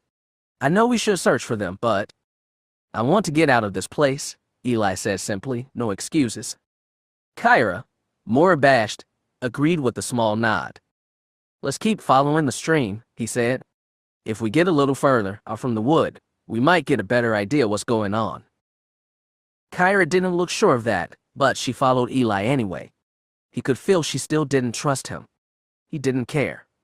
He was glad to have her here, even if her force skills were barely honed. He no longer felt alone and overwhelmed. They proceeded with the stream for a stretch longer. The forest seemed to be getting less dense. When he looked up, he could see more of the star-filled sky. He thought he could make out ridges through the trees and quickened his pace. The fast walk, uneven terrain, and heavy pack combined to exhaust him, but he didn't slow down. When he looked back, Kyra was always right behind him. And then, just when he was sure they were nearing the forest's edge, Kyra said, "Wait." Eli stopped. He looked around and saw fear in her eyes as she scanned the forest. He reached for the lightsaber and asked, "What do you see?" There was something. Movement. An animal. No, it was humanoid. She turned her head, still scouring. As soon as Eli started looking, she gasped. He followed her pointed finger. In the distance, just black silhouettes among the trees, were the two thick-bodied aliens who had appeared to them in the stone forest. They seemed planted in place, staring at Kyra and Eli but coming no closer. He reached out and tugged her arm. "Ignore them? Just keep walking." She couldn't tear her eyes away. He wanted to ask just what those things were, what dream they'd come from, and how the harmless old aliens instilled her with such fear. He didn't get the chance. Other movement tugged his attention to the right, and he saw his own nightmare approaching. 5 lanky duros moved nimbly through the woods. He couldn't read them in the forest clearly, but he knew their lethal intent, and his lightsaber came to life in his hand. Only then did Kyra notice the newcomers. "Run," Eli said, and they ran. They couldn't go far. They were already nearly breathless from exertion. The wet earth sucked at their feet, and the heavy packs slowed them even more. The duros came quickly through the trees and soon were upon them. Eli turned, dug his feet into the mud, and swung his lightsaber fiercely. He cut through one attacker, maybe the same one Skywalker had cut through in the stone forest, and the Duro simply faded into air. The pack on his back tugged him off balance, and a second Duro came in from the side and punched him in the face. Hard, just it had punched his father. Eli would have fallen to the dirt, but his shoulder hit a tree first. The Duro came at him again, but Kyra came up behind and slammed her pack down on his shoulders. The Duro fell in the mud. More came at them. Kyra, still clasping her pack, swung it wildly and hit another Duro before a third elbowed her hard from behind. She groaned and dropped the back. Eli regained his stead and lunged forward. His lightsaber speared through another body that instantly disappeared. Still 3 more of them. Kyra was on her knees and the Duros was coming at her. Eli couldn't help. His feet were stuck in the mud and the other 2 Duros were charging at him from either side. He thrust out his lightsaber to the right and speared as it tacked through. The one on his left grabbed him and threw him hard against a tree. Pain shot through his body and he dropped Skywalker's lightsaber. The flat, huge-eyed alien face loomed over him like it had loomed over his father, emanating hate and promising fatal violence. Suddenly the Duros shuddered, released Eli, and staggered back. It retched once more and disappeared. Suddenly Kyra was standing in front of him, one of Khat Lah's flat-bladed kufis in her hand. Panting, he looked around. The Duros were all gone. He knew that wasn't the end of it. He had to do something else to make them go away in a swirl of white sparks, as Skywalker had with the specter of Darth Nil, but Eli couldn't do that, not here and now. He only wanted to escape. Kyra looked at the weapon in her hand as though surprised by her own actions. Then she stuck it at her waist, tucked between hip and belt. Finally Eli thought to say, "Thank you." "Don't mention it," she said, then bent low to pick up the lightsaber. She held it in front of her, considering. Then she held it out. "You're better with it than me." "Thank you," he said again, and took it. "Now," she said, "let's get the hell out of here." Agreed. Kyra checked he packed to make sure everything was inside, then strapped it on. She marched determined downstream, toward the ridgeline still visible through the trees. Eli followed behind her, but not before taking one glance deeper into the forest. Those 2 alien silhouettes were still there, only watching. Kyra kept walking, determined not to look at them, but Eli risked a few looks back. After the first few glances, he no longer saw them, perhaps because they passed too far away, or perhaps the ghosts had dissolved into air, biding their time before another appearance. They were going to open the door again. Kwa and Yuuzhan Vong were gathering around the hypergate's looming arch. Jerry could feel their anticipation, even though he stood too far away to see it in their faces. He hated being bound unwilling to the lives of strangers. It made him feel vulnerable and voyeuristic at once. The flash of instant insight that had followed waking from that dream or forced vision, or whatever it was, had faded somewhat. He stood beside Delia and could sense her emotions, but not her precise thoughts. The busy minds of those tending the gate were present but unintrusive, like a day of overcast weather. He still didn't like it. He preferred his skies clear and his mind focused on his own problems. Even if this faded further, he hoped he could learn to shut it out. He'd heard Cade complain about the nagging, relentless force for years but never understood it until now. Cade was on his mind pretty heavily, not just for his uncertain fate, but for the vision he'd seen through Cade's eyes. Lobacca had admitted that he'd experienced a similar dream, seeing events of his youth on Yavin 4 through the eyes of one of his friends. Lobacca didn't know why he'd seen that of all the events in his long life. Jerry had an idea, but he kept it to himself. Meeting Cade and risking Rav's wrath to befriend him had changed Jerry's life in ways he'd never had imagined. He didn't know where he'd be right now otherwise. Very possibly still in Rav's gang. Also very possible dead, and for no better reason than his father. Cade had changed him, maybe even ennobled him a tiny bit. And now Cade needed help. With a sigh, Jerry said, "You know, I've been thinking, Blue. Thinking's good. In moderation. How's Loey gonna communicate with the Vong over there? I doubt any of them know Shari'awuk. He can't point and growl. That gets the point across. I mean it. He needs somebody to translate, and they said the droids probably won't work on the other side. Not that anybody'd want to drag 3PO over there. She sighed.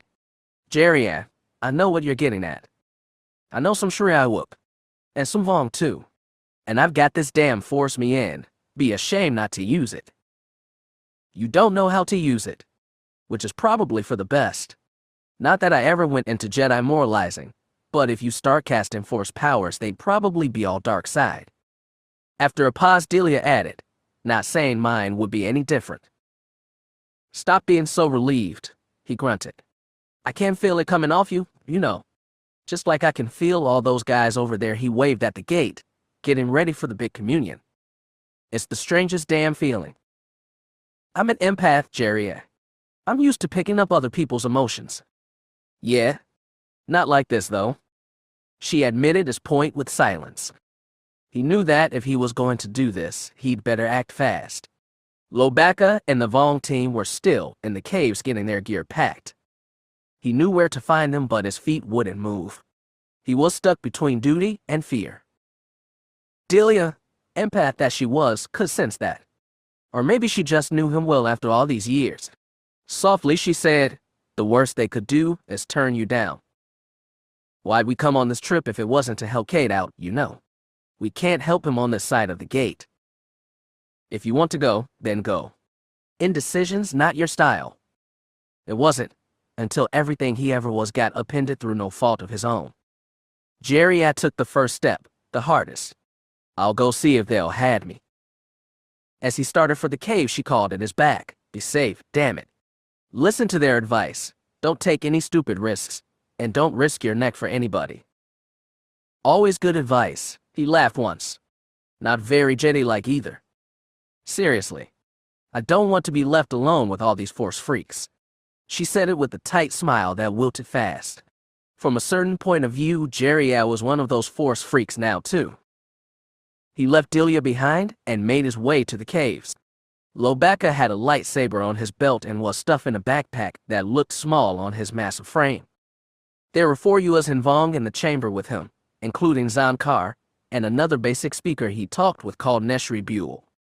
The way all 5 stared at him made him feel like an intruder. Don't hesitate, Jerry thought. I want to go through the gate with you.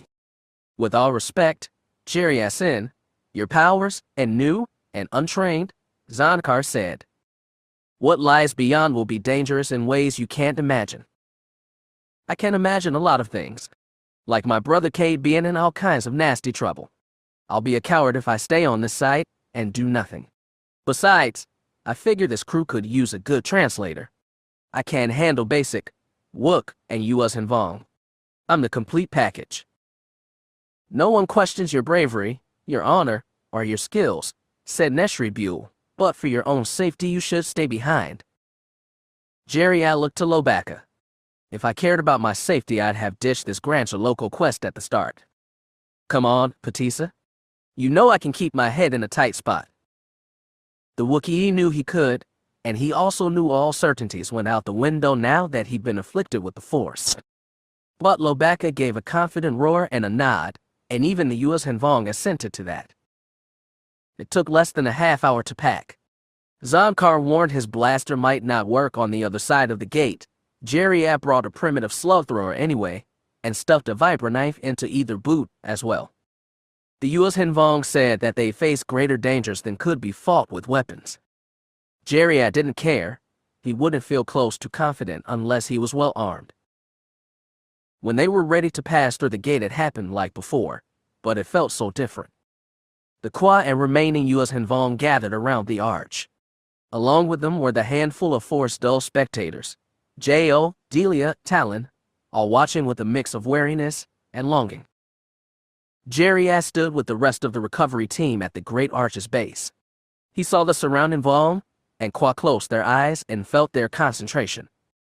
He felt something else too, unlike anything he'd ever known. It was like a surging tide of restless energy. It seemed to fill him from the inside and swell around him from outside, both at the same time. It was almost overwhelming. He wanted to shout as the collected thoughts of all the dozens of beings around him poured into his head filled him up. He felt hot inside, like he could burst through his bones and skin. He felt something else too, the hypergate itself, as bright and powerful as any living being. In front of him, perpendicular slanting lines of light emerged from the interior rim of the arch. They interlaced, grew wider and brighter, and soon the entire gate was filled with white. Lobaka threw his head back and roared in what sounded like exultation. He took a long step forward. The Yuuzhan Vong joined him. Finally, Jerias started walking. The light was on him, it consumed him, and in a timeless instant it transported him far, far away. Chapter 23. Despite Hondo's aspiration, their position at the trial was not, in fact, front row. The courtroom spread to columns of 20 benches back from the prosecution and defense tables, and tree scent was posted at the rear left corner of the chamber. From this angle he couldn't see much of the judges, lawyers, or accused, but he had a decent view of the backs and profiles of the audience. He made it a point to study the officials within the new Senate and recognized at least half the audience from those roles. He spotted clusters of representatives from Imperial systems and clusters of Alliance ones, but the groups were sprinkled throughout, and neither one had a mass control over an entire side. He wondered if that was purposeful seeding on Sigel's part. The rest of the audience was a mix of government ministers, legal experts, and members of the press, plus a few professional-looking but unfamiliar faces. All of them were watching the front of the chamber with rapt attention. The lawyer for the prosecution, an element named Rickavidech, was giving his oration. Tall and thin with a horn-topped head, Rickavidech also had a deep voice that seemed to boom off the chamber walls. What happened here, gentle beings, was not just murder. It was not just regicide. It was not just treason. It was an act of violence against the very principles on which our Federation was founded. In claiming to act in the name of the Alliance, they acted instead for anarchy. Their open defiance of civilized law is an insult to anyone who wishes our galaxy to remain united. In order to properly heal the wounds left by the murders of Empress Fel and her consort, to say nothing of the wounds left behind by the Sith and 15 years of savage warfare, we must stand united in condemning their actions. Over the course of the coming days, we will prove beyond a doubt that Admiral Stasi, Senator Nellerin, Senator Kaiga, and the absent Senator Darrow were complicit in those killings. Not only did they collude with criminal elements, they cooperated with the Sith themselves, the true architects of terror, to shake the Federation to its foundations. That roused some angry shouts from the Imperial pools, which in turn were met by indignant denials from the Alliance senators. The lead judge began pounding her gavel before things got too out of hand, but it still took a minute to hush the room. Leaning close to Treese, Hondo said, "The Barf sure knows how to get a response. Where'd the Sith angle come from?" Treese wasn't going to get into it, not with these men. He was surprised too, but for different reasons. He not expected Chalk to drag in posthumous testimony from a Sith Lord he'd already killed. Maybe the man was counting on fear of the Sith to unite people in opposition. Rickavidech rounded off his oration with a few more minutes of rhetoric, big on justice and unity, and low on specific evidence, though Treese knew the time for that would come later. As soon as he sat down, the defense lawyer, Hamza Galen, sprung to his feet. "Gentle beings, I come before you today to repel an act of vicious slander," the Gato said. "Despite the comments of the prosecution, my clients do not claim to act for the Alliance. They do not claim to act for anyone or anything because they did not commit this heinous act. They are and have always been loyal servants of galactic peace. They have been committed to the Galactic Federation since its first day. Admiral Stasi will tell you in his own words about his respect for Marasiah Fel and how he often stood beside her, even in defiance of his own political allies." That got a surprising round of applause from some Alliance circles. The magistrate again hammered the audience to quiet, and Galen went on, "Let the prosecution bring its evidence. We look forward to smashing one item after another. We will use reasonable doubt, cold hard fact, and most important of all, the incontestable character of the accused to prove to every being here, even the most hostile, that Admiral Stasi, Senator Kaiga, Senator Nellerin, and Senator Darrell did not commit this heinous act. And when we have proven our point, it is our sincere, deepest hope that the prosecution will cease its political persecution and find those truly responsible for the deaths of our beloved empress and her consort. That earned more applause, which was loud enough to drown out some imperial jeers. Treese wondered if the whole trial would be like this. If so, it could drag on for months. Assuming, of course, they didn't succeed in busting this whole charade open. When he dared think about it, he was shocked by Hagrum Chalk's audacity. The man had faked a murder of his own niece in order to seize her throne and purge some of his political enemies, while at the same time trying to shame his other enemies into submittal. It was a nuanced and dangerous game, and if Treese, Ganner, and their allies got what they wanted, it would blow up spectacularly in his face. As the judges started making a few more statements, Treese called Siegel Dare on the far side of the room. The woman was making discreet but visible hand signals every knight had been trained to recognize. She needed to speak with him now. Treese signaled his affirmative and started for the chamber side exit, usable only by authorized personnel. "I think our time has come," Treese muttered. "With me?" He moved quickly along the chamber walls, all three mercenaries behind him. The audience still stayed focused on the front of the room. He worked his way to the exit Siegel had already taken, hesitated a moment, then whispered, "Stand by. I'll signal if want you to follow." "Understood," Hondo nodded. Treese took a moment to calm his pounding heart, then types his passcode into the control panel. The door slid open, revealing 5 bodies already in the chamber beyond, 3 Imperial Knights and 2 blue-clothed security officers. Treese took that as an invitation for his own men, and all 4 stepped out of the courtroom. As soon as the door hissed shut and sealed them in the side chamber, Siegel said, "We have an emergency. A Mon Calamari warship has just dropped out of hyperspace. It's holding in geosynchronous orbit over Galactic City." Treese had known this was coming and practiced his response. He screwed up his face, blinked disbelief, and said, "What kind of warship?" "Admiral Slosser's. Or is it?" Its identification reads Mon Illusia, one of the ships from Bay's fleet. Siegel's left cheek twitched, the one stress sign on that stoic face. "Orbital defense is scrambling to intercept now." "Have they opened fire?" "Not yet. We're raising planetary shields now. Once they're up, we can trap the ship and destroy it." "If it hadn't fired yet, it may have something else in mind. Has the Regent been contacted?" "I haven't gotten a message from him yet." "Master Sending, I need you to." A security officer on Siegel's right, who'd been listening to his earpiece, suddenly said, "Master Dare, word from Orbital Defense. The Mon Cal ship has started a broadcast going out on all frequencies." "Can't they block it?" Siegel snapped. The man flinched. "I'm not sure, Master Dare. I think one moment." He listened to his earpiece again, and his eyes went wide in shock. "Master Dare, they say they have Senator Darrell aboard. They say he's come to take part in his trial." Though not a shot was fired and no explosions burst in space, Mon Illusia's arrival was like a bomb dropped into Coruscant's orbit. Civilian ships veered wildly away while defense patrols swarmed the massive vessel like tiny flicknets, blaring unheeded warnings. As the Mon Calamari cruiser settled into direct orbit over Galactic City, a pair of Star Destroyers stationed at the edge of the system dropped out of hyperspace and began vectoring steadily toward the Alliance vessel. Mon Illusia remained resolute, signaling to anyone who'd hear that Porat Darrell was aboard and ready to discuss his participation in the trial. The senator stood in the center of Mon Illusia's bridge beside Captain Ehringer, an old Shistavinan with more gray than brown in his fur.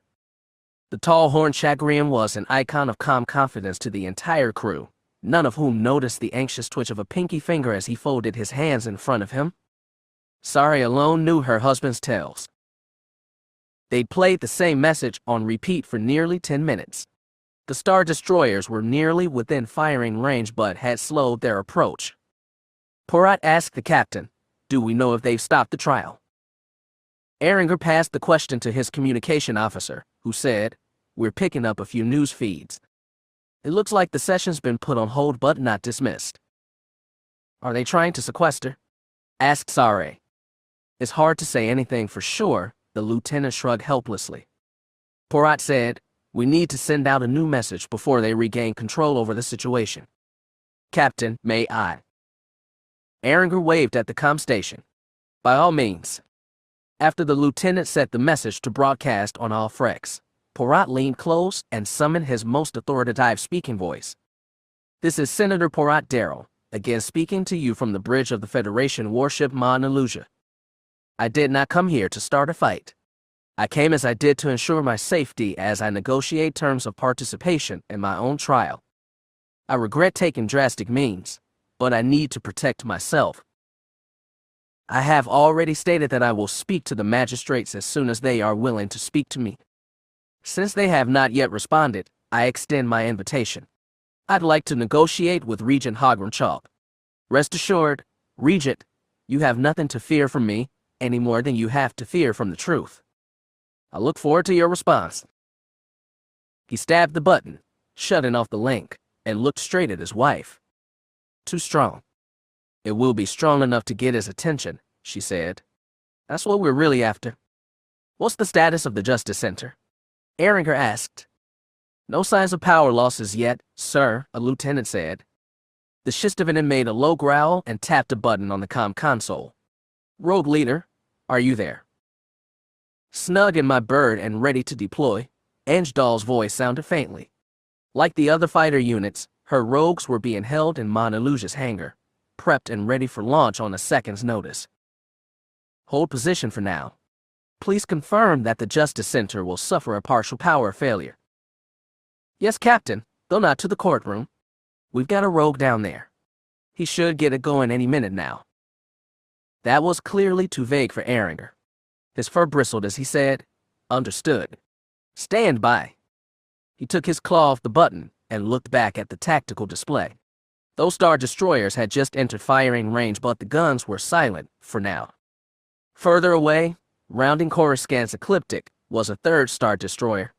If they'd have to fight their way out, it would get pretty messy. Porat's pinky finger twitched rapidly. To the comm officer he asked, Are you certain the signal's going out on repeat? Yes, Senator, and they haven't been able to jam us. All of the Coruscants getting our message. Except the ones sequestered in the courtroom, Sari pointed out. They're not our real audience, Porat said. The people are our audience. And so is. Senator, the lieutenant said, we're getting a hail from the ground. All right. He took a breath and looked at Sare and Erringer. Stand back, please. I'll handle this myself. He positioned himself in front of the holo transceiver while everyone around him got clear. When the connection opened, Sare saw a blue profile appear, draped in long robes with mechanical prosthetics covering the nearest side of his face. It occurred to her, not for the first time, that Chalk would have made quite a Sith. Not as a warrior like Nil or brutal sovereign like her father, but as a schemer like Maladi or a tactician like Havoc. The Regent said, These are very dangerous theatrics, Senator Darrell. These are not theatrics, Porat said. I would not have brought this warship unless I was deadly serious. You've allied with Admiral Bay then, have you? Admiral Bay carries the true torch of the Federation. But I'm here today because of you, the Regent. I understand you want justice for your niece, but I am not responsible for her death. Then come down. Send away your threat. Sit with the other defendants and accept a legal trial. Not until I have a chance to review the evidence. Bitterly, Chalk said, a murderer does not get to choose what he stands trial for. I am not a murderer. I want the whole galaxy to see how fair or unfair your trial is. It is not my trial. You're right. It's my trial, and the trial of 3 other Federation patriots. They deserve more than a show trial.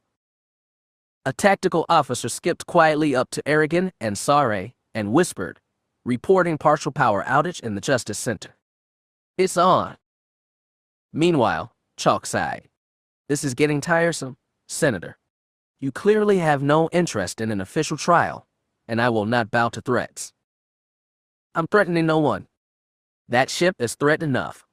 I beg you, Senator, reconsider this course of action. This is a warship of the Galactic Federation, the same as those Star Destroyers. Would you have them fire on one of their own?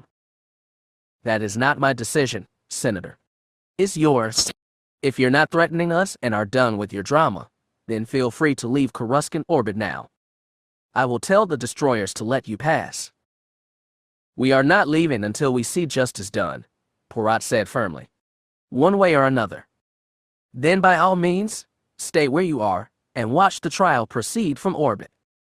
History will judge you for this, Senator. Stand by and await his verdict. The holo winked out. Porat scowled and admitted, I was hoping to keep him stalled for longer. We're getting a partial power outage in the Justice Center, the tactical officer repeated. Whatever's supposed to happen down there, it looks like it's on. Does that mean we've done our part? The comm lieutenant asked hopefully. Erringer shook his grizzly head. Our part is to hold and be ready for anything. Get online with Commander Dahl and the other pilots. Tell them to warm engines and stand by to deploy. 56 stories was a long, long way to drop, especially in the dark. The fiber cord cable spun out of his reel automatically, but they still had to progress steadily, periodically bracing feet against the lift shaft's interior wall to keep their descent steady. Marin wasn't nearly as young as she used to be, and even using the force to hasten their descent she began to feel painful burn in her arms. And then, suddenly, the descent was over. Her boots, dangling beneath her, found purchase, and Marin swung her glow lamp to see the round Durasteel plate filling the tube beneath her. With relief she stood firmly on the plate and released the cable. Tess came down a moment later, and the younger woman asked, How many floors did we go down? 57. Marin looked at the shaft rising into the dark above them. We're beneath the levels that are officially occupied now. That's a start. The younger woman flexed her sore arms. Now how do we find the Empress? Marin closed her eyes and summoned the best tool she had. The Force told her that there were no other beings in the immediate area besides her and Tez. She felt living presence distant above them, but the floors directly overhead seemed empty. When she probed below, she felt nothing at all. Maybe that meant the Empress was guarded by droids. Maybe her flesh and blood waters were inside the isolamary bubble. Maybe Marasiah was already dead and they come all this way for nothing. Only one way to find out, Marin thought, and unhooked the lightsaber from her belt. It felt weird holding one in her hands after all this time. She thumped the switch and cast out a perfect white blade, similar yet so different to the yellow one she'd built, killed with, surrendered, and ultimately gifted to Nat Skywalker, who died with it on Tavis. Marin moved Ganner's weapon slowly, refamiliarizing herself with his weight and minute heft. She glanced over his humming blade at Tez, who watched a little impatiently. Very carefully, Marin went over to the lift tube's interior door welded shut on this floor, she noticed, and began carving a hole through them. Tess stood behind her, slug thrower hefted and ready just in case. But when Marin carved through the door, all they found was a black corridor. The air felt stagnant, and when they stepped inside, their glow lamps lit up a thin layer of settled dust. Where to now? Tess whispered. If they're holding the Empress, there have to be active power conduits down here. Running water pipes, too. We'll probably have to go down several more levels and scope one floor at a time. Sounds like a project. Where do we start? We explore this level and work our way down, one floor at a time. And it was, indeed, a project.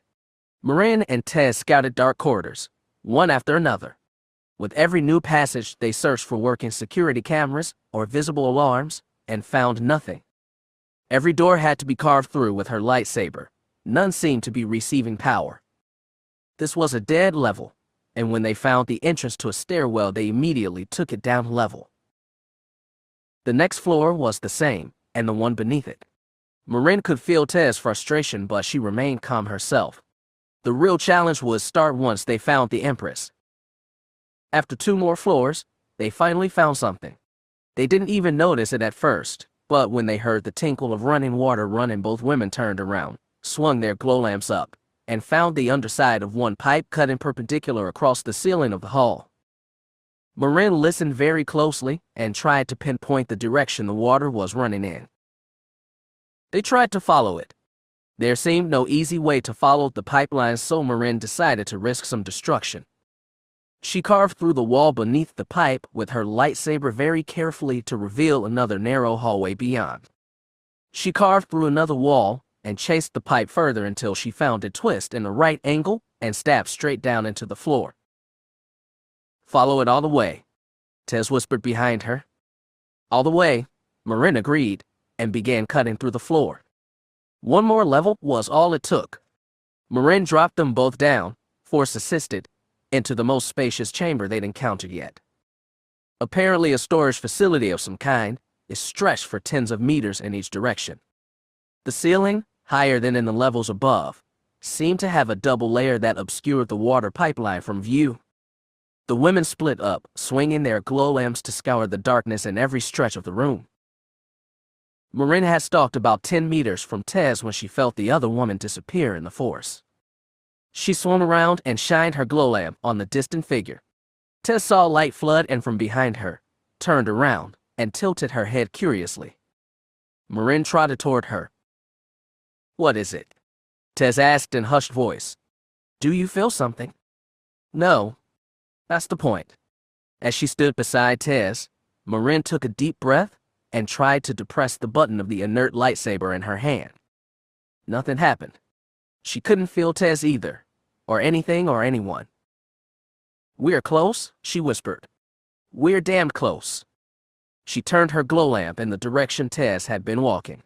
She saw only a plain wall ahead, but Marasiah and her captors had to be close.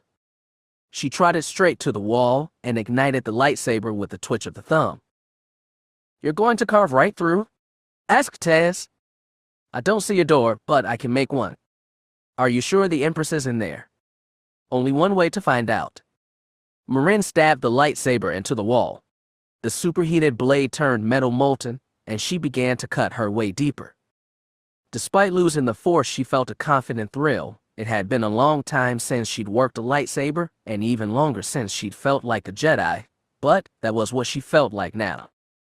Her goals were clear, her cause righteous. She'd forgotten what that felt like, but it was coming back to her now. But she couldn't get ahead of herself. Marin carved a narrow hole through the wall and stepped through it. Tez came in right behind her. Their glow lamp swept across another large storage chamber, but this one was different. A second chamber seemed to have been placed inside this one.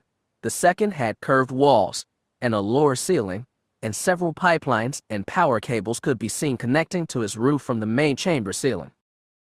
Marin didn't see where the isolameri were being kept, but they must have been close, perhaps in the levels directly above and below.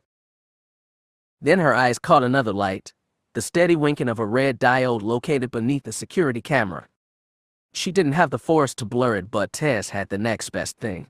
When Marin pointed, the younger woman lifted her slug thrower and fired off a shingle shot, mostly muffled by the thick barrel. The camera shattered and the diode went black. "That should tell them we're here," Tez said. "Better act fast." Marin did. She went straight to the circular chamber. When she couldn't spot a door on this side, she ignited her lightsaber again and began carving through. This wall was thinner than the other one she'd cut apart, and apparently lined with inward-facing light panels. As she cut, they sparked and went black, but she could spot more light shining along the wall of the opposite side. After cutting a succinct circle, she and Tez reared back and delivered a strong double kick that knocked the carved-out portion to the floor of the chamber beyond. Still holding a buzzing saber, Marin went through the gap, Tez right behind her. What she saw surprised her. The circular chamber, 3/4 of its wall still luminous, was a modest but comfortably furnished apartment.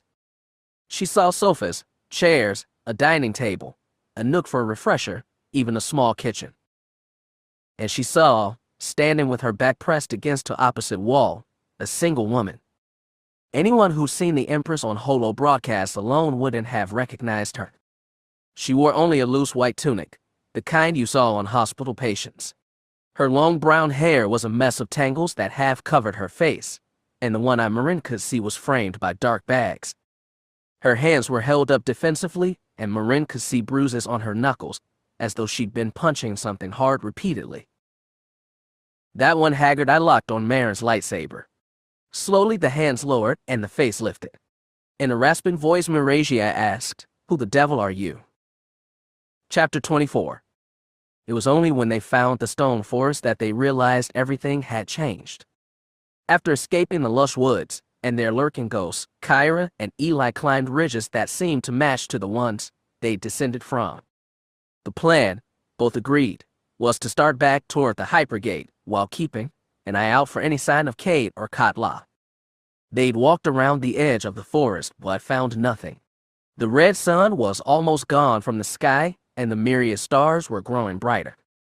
Their light, no longer blood-colored, was less menacing and soothed Kira's nerves.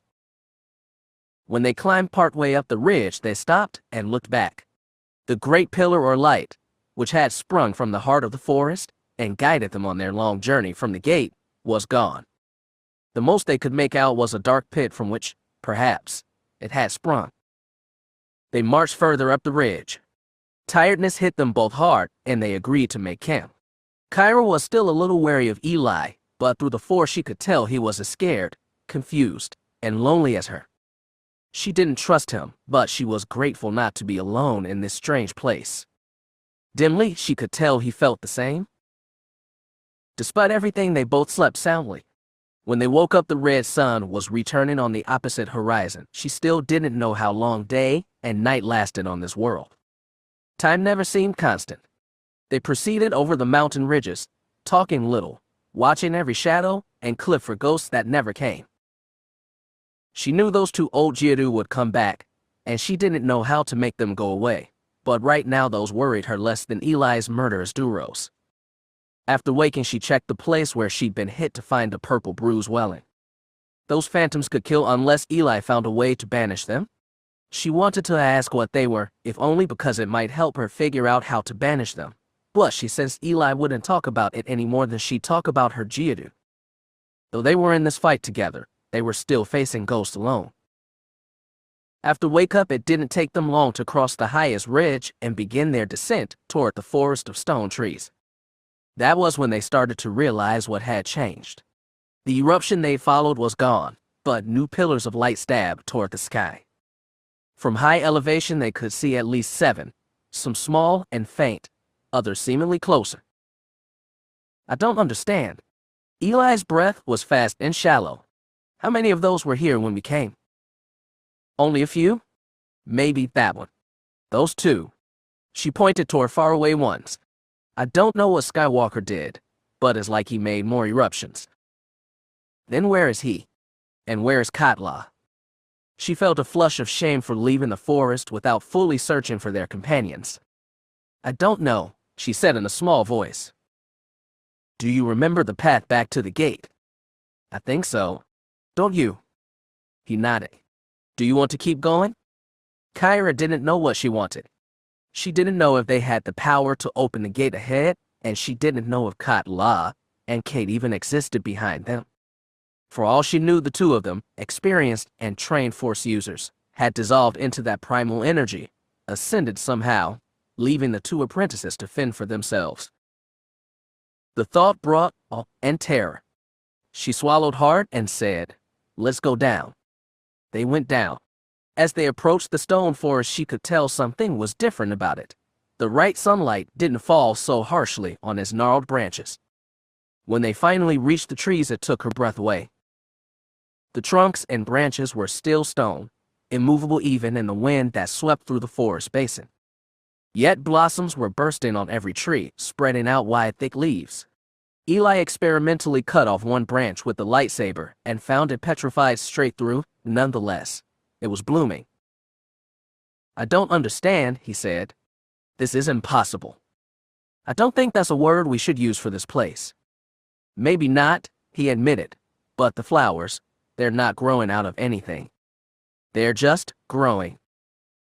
Khat Lah says the forest is raw here. A whole forest, a real one, popped out of nothing back there. With all those new eruptions, maybe there's more life in the air." "That doesn't make me feel much better." The kind of life that comes from here. I know. She looked at the forest. With flowers spreading, it cast darker shadows than ever, with only jagged slips of red light falling to the ground. Despite the strange new life, it promised the same dangers as before. We could try to go around, Eli said. Khat Lah said that could add another day, or two. What does that even mean in this place? She didn't know.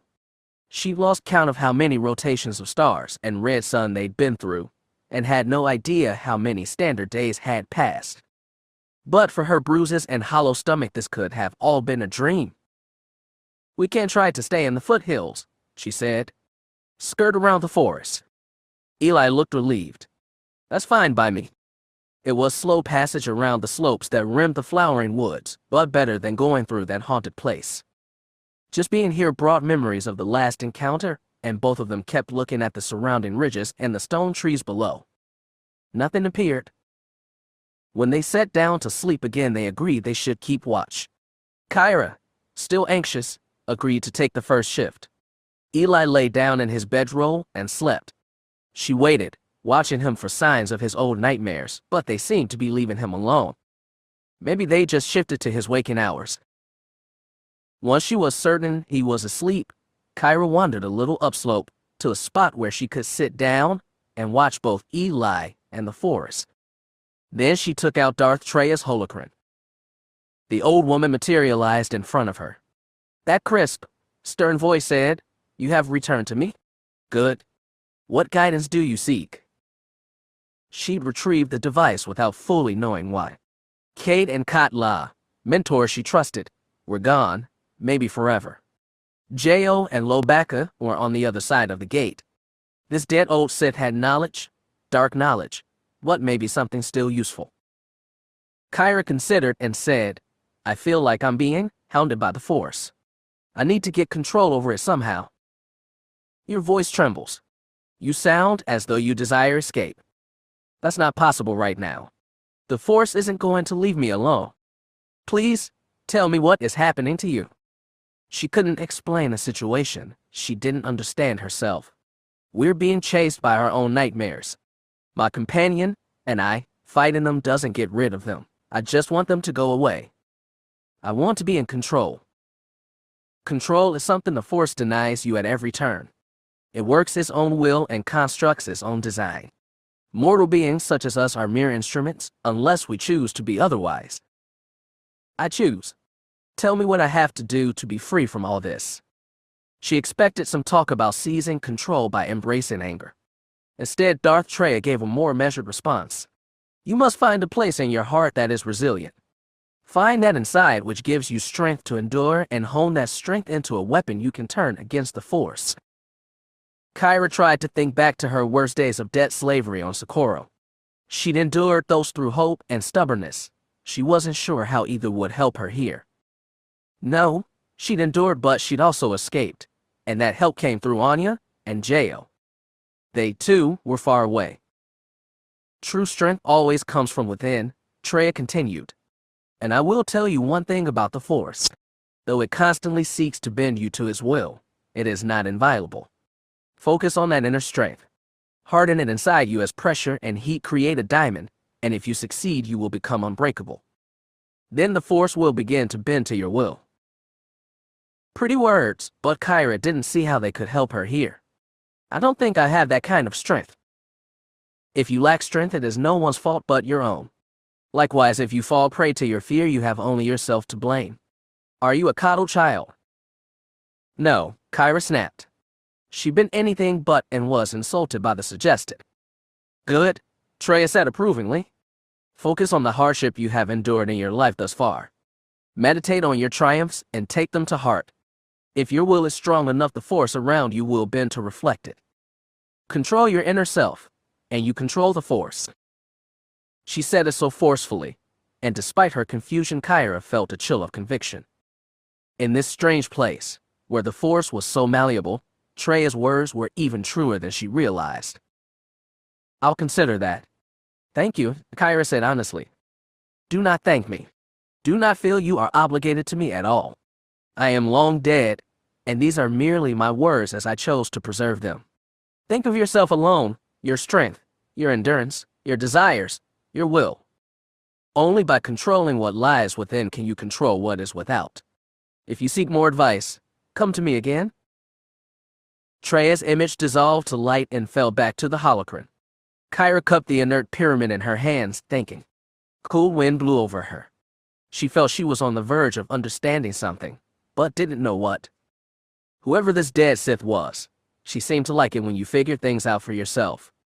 That wasn't the help she was looking for, but it was all she had.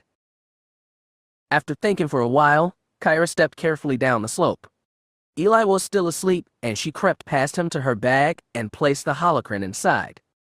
She scanned the forest and the ridges. Nothing moved and nothing came for them, not yet, but it would again. Somehow, she'd have to be ready. Lobacca thought he was prepared for anything, but what he found on the other side of the gate stunned him. It wasn't the strange barren landscape, the sporadic ground quakes, or the sky packed with dying old stars. It was the Force itself. He could feel it roiling all around him like a sea during a storm. Pillars of light sprung at intervals from the horizon, and though they were distant, they whispered of immense raw power. He wasn't the only one surprised. Even the Yuuzhan Vong were taken aback. Zankar explained, "It is as we feared. The Force has been disturbed here. It is breaking through the skin of the planet." "And what the cark does that mean?" Jeriasen asked. From his tone, he instantly regretting crossing over. Zankar pointed out several light pillars. None of those were visible the last time we came to this world. Lobacca asked a question, and Jiraiya said, "Do those things pop up a lot?" "They have never changed that I have seen," Neshribule said. "Well, what the hell are they?" Jeria asked. "They feel powerful." "They are powerful. Khat Lah was taking your companions to one of them." Neshribule scanned the horizon, but that light appears to have gone out.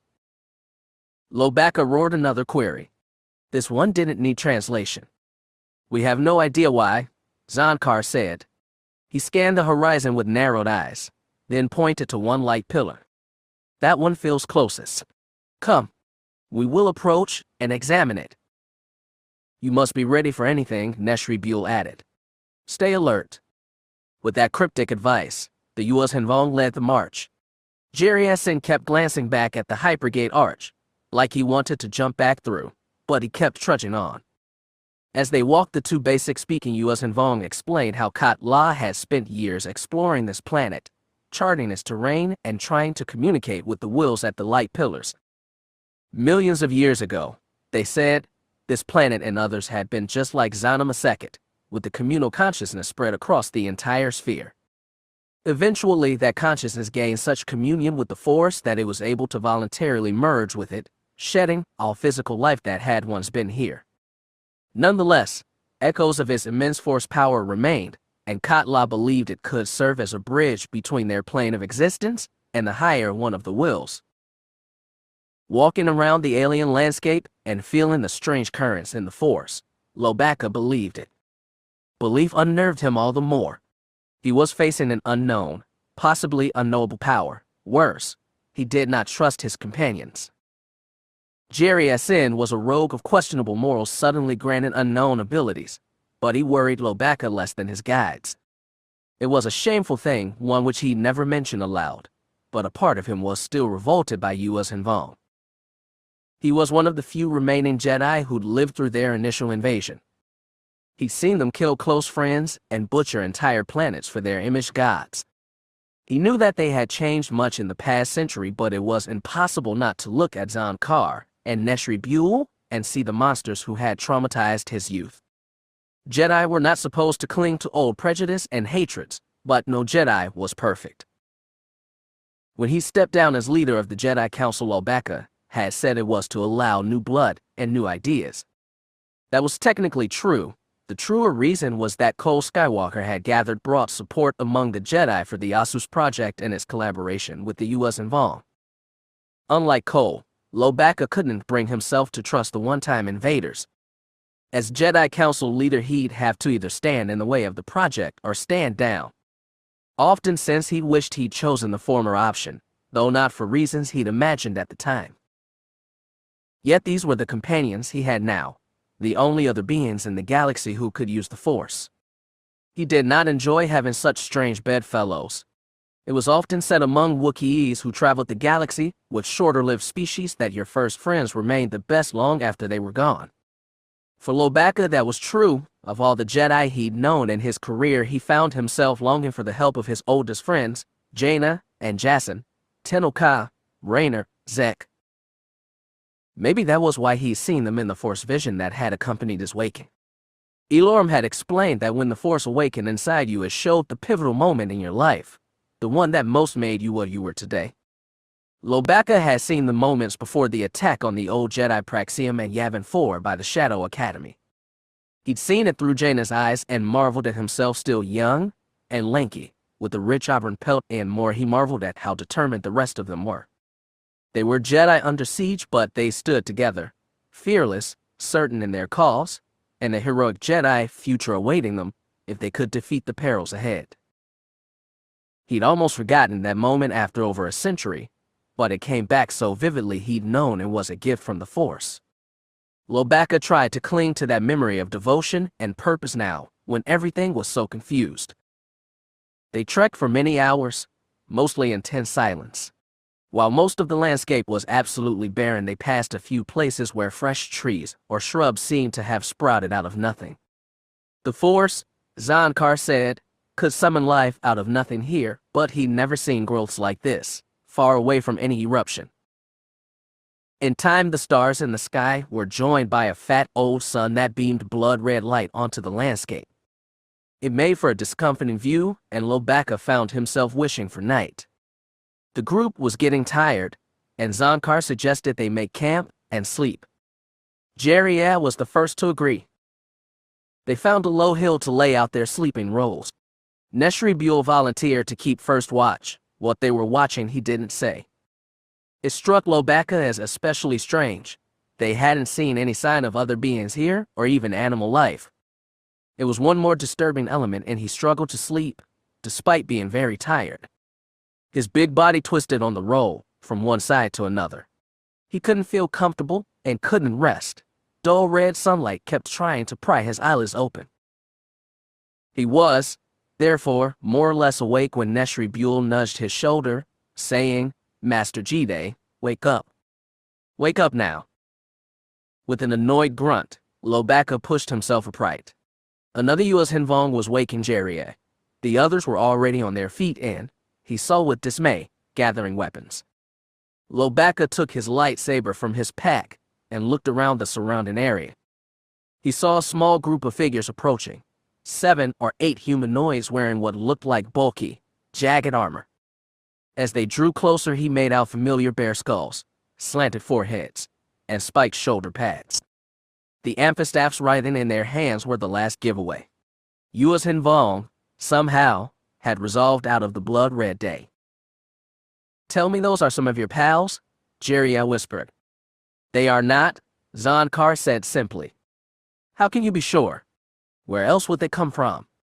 Instead of answering, the 4 Yuuzhan Vong on the hilltop spread into a loose semicircle, imposing themselves between Lobaka and the newcomers. The Wookiee growled and thumbed his molten gold lightsaber on. He barked a simple question. Were they under threat? Their Yuuzhan Vong didn't reply. The others broke into a sprint and began charging up the hill. Zankar and his warriors lifted their own amphistaffs and raced down to meet them. Lobaka ran as well, understanding nothing, only knowing he'd have to defend himself. Behind him, Jeria swore harshly. The fight on the hillside was dreamlike. The attacking Yuuzhan Vong moved like swift shadows through red light. The attackers seemed to lack definition. Their faces were featureless blurs, and their armored bodies never seemed to focus in his eyes. They were like specters from dreams, but he was not dreaming. Lobaka evaded the lash of one amphistaff and punched his attacker in the stomach. Pain shot up his fist as it impacted on Vonduin crab armor. Another Yuuzhan Vong came at him from the side, and when Lobaka swung his lightsaber, it seemed to pass easily through the creature, which in turn vanished into air. He heard the crack of a primitive sloth roar and saw the skull of another Yuuzhan Vong shatter, before the body fell, it, too, dissolved to nothing. From atop the hill, Jariah recocked his pistol and took aim again. Zonkar and his fighters battled well. They danced with the specters, parrying amphistaff strikes and making thrust of their own. One of them took a cracking blow to the head and fell. Lobaka rushed his attacker and speared it through. It too disappeared. The surreal fight lasted mere minutes. Then all the attackers were gone, and they were alone on the red and dusty plain. Neshri Buell bent over the fallen warrior, feeling his skull. The warrior was protesting in Yuuzhan Vong, probably claiming he was fine. Jerry trotted down the hill, pistol still at his side. Ichu Ta. Where the hell did those Murglaks come from? Dreams, Lobaka roared. He understood now why these Yuuzhan Vong and Elorum had so cautioned him against coming. The line between himself and the outer world was no longer firm. Zonkar nodded gravely. I told you already, Master Jedi. Life springs from nothing here. And sometimes the dead too. They will not be back for some time, but they will be back. I suggest we start moving again. The stone forest wasn't the only place touched with inexplicable life. It took Eli and Kyra a long time to circle around the woods, but eventually they found the path they descended from days ago. As they began crossing the hills, they noticed dry scrub sprouting from bare stone that hadn't been there before. A few flowers bloomed at random, turning colorful petals toward a bloody sun. Eli cared less about those than the return of his nightmares. He still didn't know how to deal with them, though he'd racked his brain on the long march. Skywalker had apparently had the will and wisdom to banish Darth Nihil's ghost, but Eli had neither. Khat Lah had talked like Eli needed to reject his hate toward the people who killed his father. It was such a Jedi-like thing, encouraging peace and detachment in the surrender of ego, but like most Jedi platitudes, it was easier said than done. Sometimes, as he marched, he thought that he didn't even want to surrender his pain. That suffering had made him who he was, and erasing his strain from his heart would erase the person he'd become. Other times he wanted to erase himself. The Force no longer intruded in his dreams, but when he slept he still felt echoes of all the people he'd murdered for the sake of Sith vanity. These ones, thankfully, fled on waking, but they still drove in the foolishness of his choices and the cruelty of the Force.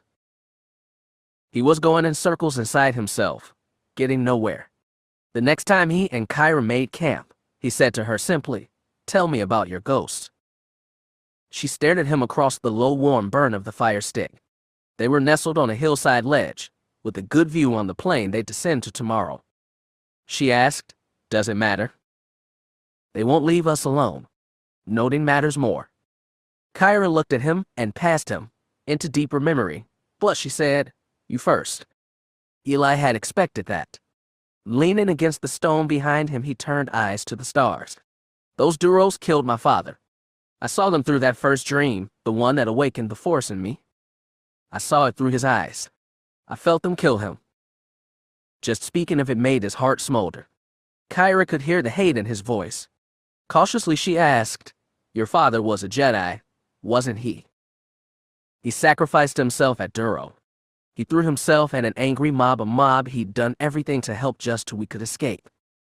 He thought they wouldn't kill him." Eli's lip twitched in a snarl. "Jedi were always naive. They never thought they could be hated." After a while Kyra asked, "Do you hate your father?" "What? No. Never." Even as he said it, Eli wondered if he did, hated him for being naive, for throwing his life away, and leaving a son behind. His father had embodied Jedi selflessness in his mind, and he'd come to hate that selflessness. Self was always more than you thought it was, and in giving of yourself you gave up those around you. As if to assure himself, he said, "I hate the ones who killed him. Wouldn't you?" Kyra didn't answer. Instead she said, "The ones I've been seeing, they killed my parents too." It was hard to imagine that old, unmoving, seemingly harmless pair of aliens as killers. "Why don't they attack us?" "Those Jedi didn't attack my parents. They were just in the way." Her eyes narrowed. "The Empire killed my parents. I only remembered that when they had the dream. It was a bombing run by TIE fighters on our city."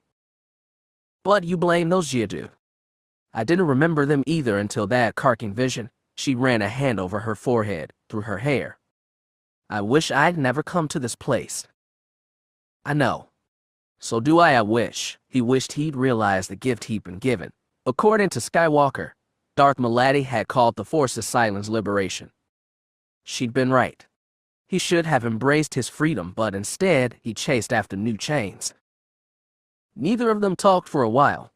They were both lost in deep thoughts and old pains.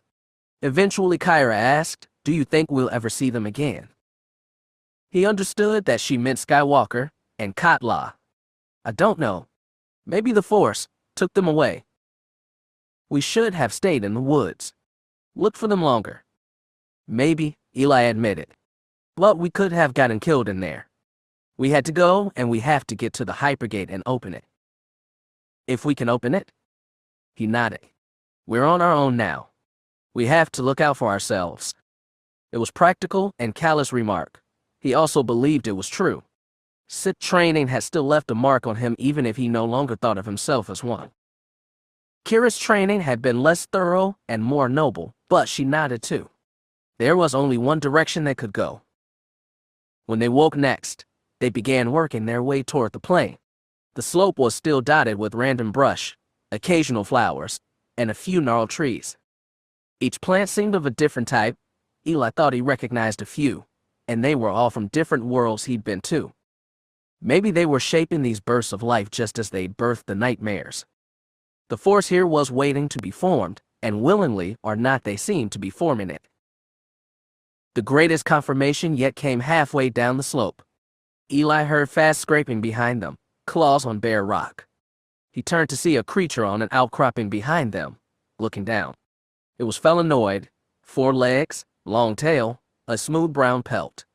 Jaws opened to reveal canines, but no sound escaped his mouth. It was as silent as the Duros that harried him. Get back, Eli called and reached for the lightsaber. The creature sprung off the rock and fell on them. Kyra tried to scramble away, but the creature's right paw slashed her arm. She cried out, spun, and fell. Her pack fell off her back and tumbled further, rolling down the hill. Eli dropped his own bag quickly, ignited Skywalker's blade, and assumed a defensive stance. The feline spun on him, tail twitching, limbs tense to pounds. Eli recognized that creature, and it had no business being here. Not that stopped anything else. He was ready to slash, but the creature stayed where it was. He reached out with the Force and felt his hunger as authentic as any living being's. You don't want us, he whispered, and tried to convey those thoughts to the animal. What are you doing? Kyra groaned, cut it down. The creature twitched like it was about to leap, but held its place. Eli tried to tell it they meant no harm. They were scared and confused and hungry like it was, and like it they just wanted to be away from here. He felt a slight tug of empathy from the animal and something more, the desire for release. Just be gone, he told the creature, and we'll be gone too. And before his eyes, the creature burst into a swirl of luminous motes that circled upward like an insect swarm and joined the dense starlight above. Eli, uncertain of what he'd done but relieved beyond words, shut off his lightsaber. You did it, Kyra gasped. She was still on the ground, clutching her shoulder. You banished it? I just told it to go away. And it listened.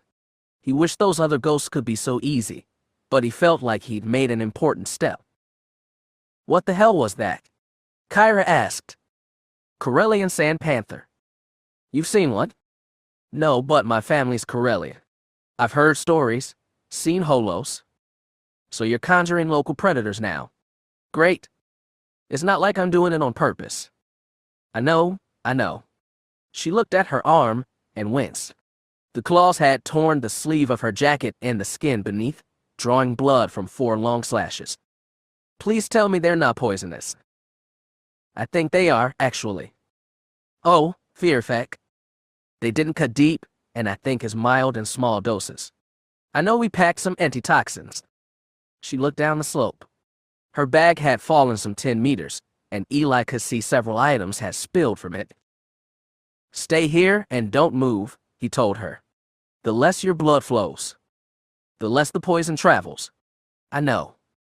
Eli gave her other arm an encouraging squeeze, then began to step carefully down the scree. He picked up a few food items on the way, then the bag itself. He looked around as he stuffed the food inside and found a medical kit. Sitting on the slope, he took it out, pried it open, and found one capsule of antitoxin. He hoped it would be enough. As he stuck the kit back in, his hand nudged something smooth and hard. Fingers grabbed it and he pulled it out. His breath stopped when he realized what it was. Eli glanced frantically over his shoulder. Kyra was still on the ground and out of view. He had no idea where she got in a Sith holocron, but it was clearly that. And as he held it in both hands, light emerged from its edges and became the image of an old woman with face hidden by a hood. "My name is Darth Treya," she said. "For what purpose do you seek my knowledge?" The name was vaguely familiar. Darth Talon had never been big on history lessons, but he remembered the Sith associated with that title had been unorthodox and untrusted by other Sith. Eli wanted to throw the damn thing as far as he could and break it against the rocks. He knew better than anyone what Sith promises were worth, and he'd be doing Kyra a favor. The young woman had so little training, and she was just discovering her powers anew. He understood now that she had an undercurrent of anger and resentment not unlike his own. She needed to be kept clear of the dark. He should have thrown it away, but vague curiosity tugged at him. He wondered what she'd have to say. Maybe just a bit of it could help them survive this strange place, and he believed he was better fit to see through Sith lies than Kyra. If she ended up spouting the usual dark side pablum about embracing your hate, he'd cast the thing aside. But he wanted to hear it first. Eli stuffed the holocron in his pocket and hoped his bulge didn't show. Then he collected the last stray items, put them in Kira's bag, and carried it back up the slope. Chapter 25. Marasiah couldn't believe the sight in front of her. Closer was an old woman, tall and thin with gray hair pulled back in a tight bun. A pure white lightsaber hummed in her hand, but she was no Imperial Knight, that at least was certain. Behind her, a younger woman with short auburn hair, a businesswoman's skirt and jacket, and what looked to be a primitive slow-thrower pistol clasped in two hands. They carved their way into her prison, shorting out the lights on one stretch of curved wall. Beyond the circular, still sparking portal was darkness, and perhaps freedom. Marasiah stood with her back against the wall, as far from the intruders as could be. Without the Force, she had no idea who they were, and no idea of their intentions. "Who the devil are you?" she croaked. The old woman extended a hand. "Empress Fel, we're here to rescue you." "Who are you?" she snapped. The old woman hesitated to answer, and the younger woman said, "Empress, we have to go now, before somebody comes to stop us." She wagged her pistol at the hole in the wall. "That's not gonna go unnoticed, and this is the only weapon we've got." That wasn't true. Marasiah's eyes locked on the other weapon. "That lightsaber? Where did you get it?" "This is a loaner," the old woman said, "from Ganner Krieg." Hope warred with skepticism. "Where's Ganner? Is he here?" "He's our right out," said the young woman tersely. "Come on. We can't keep him waiting." Marasiah didn't move. She didn't know how this might be a trap of her uncle's, but it could be. Hogrum was cunning in ways she'd never expected. She couldn't trust anyone, not these strangers, not even herself. "Empress, please," the younger woman said. "We need to go. Now." Then a second opening appeared. The door her uncle used to come and got through slid apart, but this time two humanoid droids stomped into the chamber and raised wrist-mounted blaster cannons. Marasiah, still frozen against the wall, watched as the younger woman dropped to her knees and popped off two quick shots from her pistol. The long barrel muffled the blast, but her bullets took the nearest droid in the head. The first blast impacted his chromium skull, and the second popped his photoreceptor in a shower of sparks.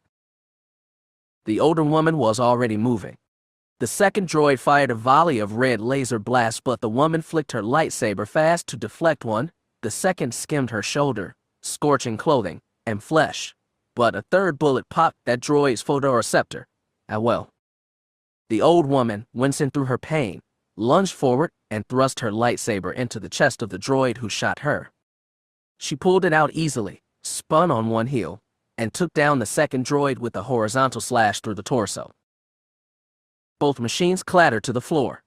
The younger woman looked to Marasiah and said, "Now can we go?" Marasiah pushed herself off the wall. She pulled tangled hair out of her eyes and looked down at her loose tunic and bare feet. She'd had no shoes since her captivity started. "Empress, please." The old woman extended a hand again. Marasiah didn't take it, but she hurried toward the open door. The younger woman went out first, pistol hoisted to fire. The older woman came out next, lightsaber hefted. Marasiah followed them out into a large, dark storage chamber. There was another door on the far wall, some 10 meters away, and her rescuers started toward it. The permacrete was cold and hard under her bare feet, but Marasiah ran after them. "Where are we?" she asked. "On Coruscant." "That's right," the older woman said. The door opened automatically for them. As they stalked down a long corridor toward another door, she said, "Tez, want to call Ganner and tell him we have the package?" "I can try." The younger woman fished a comlink out of her suit jacket. Marasiah pressed, "Where are we?" "Galactic City." "Government District," the older woman confirmed. "Underneath the Department of Transportation Tower." The younger one winced. "Can't get a message through? We might need to get outside." "Where are you taking me?" asked Marasiah. "Do you have an exit strategy?" "Kind of." The younger woman pocketed her comm. "We're trying to take you out the same way Chalk gets in. Most of this part of the building is powered down, and the path to his landing pad is probably the only part still working. So if we keep moving." She stabbed the controls to the door they'd reached. Marasiah heard the faint whir of an approaching turbolift. She glanced at Ganner's lightsaber, still buzzing in the older woman's hand. "You look like you know how to use that." "That's good to know," she muttered vaguely. Marin stared at the old woman, who was staring at the door. She felt intense concentration from the woman with suppressed anxiety beneath, but a different kind of anxiety than she felt from the younger one. With a quiet gasp, Marasiah realized she could use the Force again. It gave her a feeling of hot triumph but not safety, and the warmth quickly cooled. The Force hadn't prevented her from ending up in that prison. It might be no good at getting her out either. Her rescuers raised their weapons, ready to strike when the lift doors opened. Sure enough, there were 2 more battle droids waiting. Even before they opened fire, an invisible wall knocked the droids off their feet and crashed them noisily into the wall of the lift. The old woman lunged forward, and in a single swing of the lightsaber cleaved both apart. The younger woman lowered her gun, grabbed Marasiah's wrist, and dragged her into the lift. Marasiah stumbled over cut-up droid parts and nearly fell into the wall. The door closed behind her and the lift whisked them downward. Marasiah fumbled around and stared at the old woman. "That was the Force," she said hoarsely. "How does that mean Skywalker succeeded?" "Not that I know of, but I heard he's making progress." "Then I don't understand. Who are you?" The old woman glanced at Ganner's lightsaber, then back to Marasiah. "They used to call me Marasiah Fel, a really long time ago." Mon Elusia should have been the center of attention as it hung over Galactic City, but Saray was starting to feel like a mere spectator. She could tell the restless crew was feeling the same way. After Hogrim Chalk had brusquely shut off their communication, things had reached an impasse. 3-star destroyers and innumerable support crafts surrounded Mon Elusia, but none opened fire.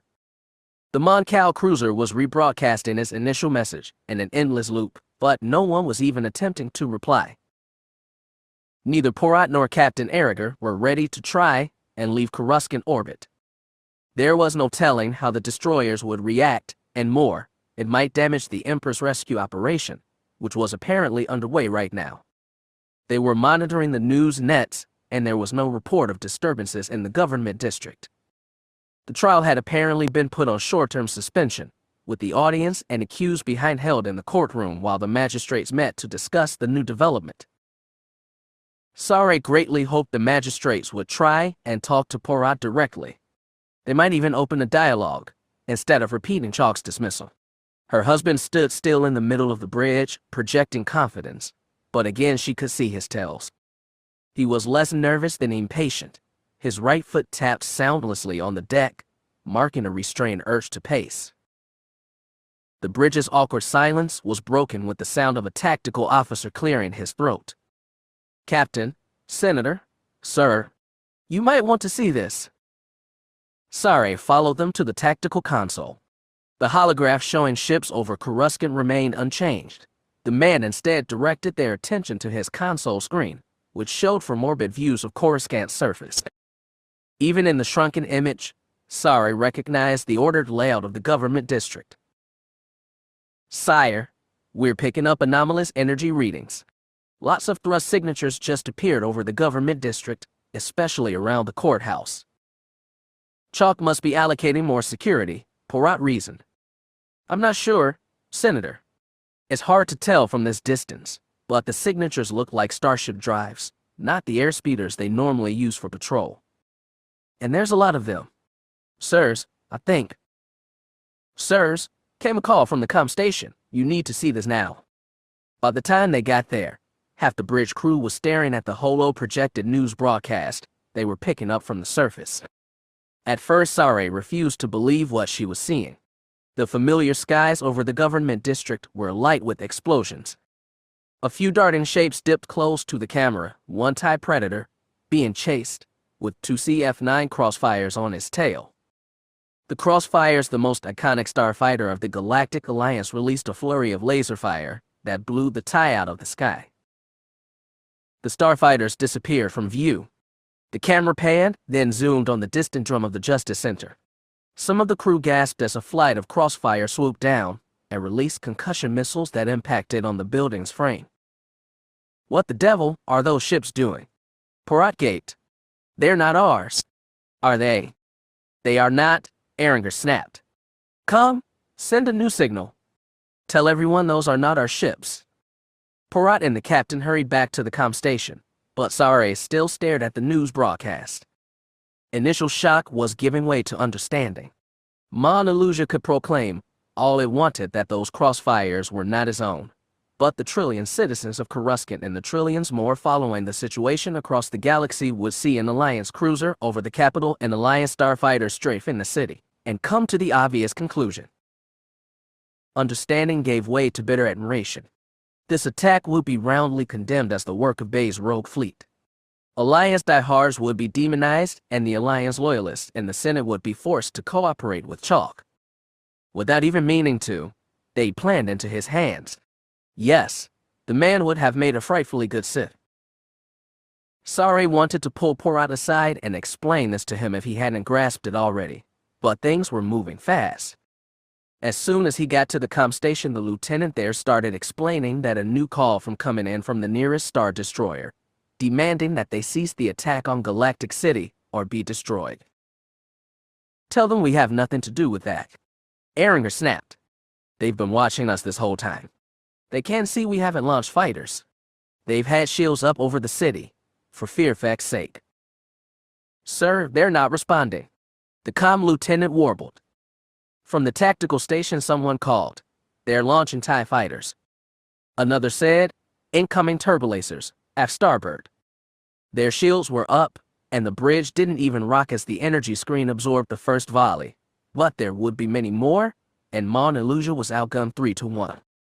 Erringer barked, "All weapons, return fire. Helm, try and plot us a course out of here.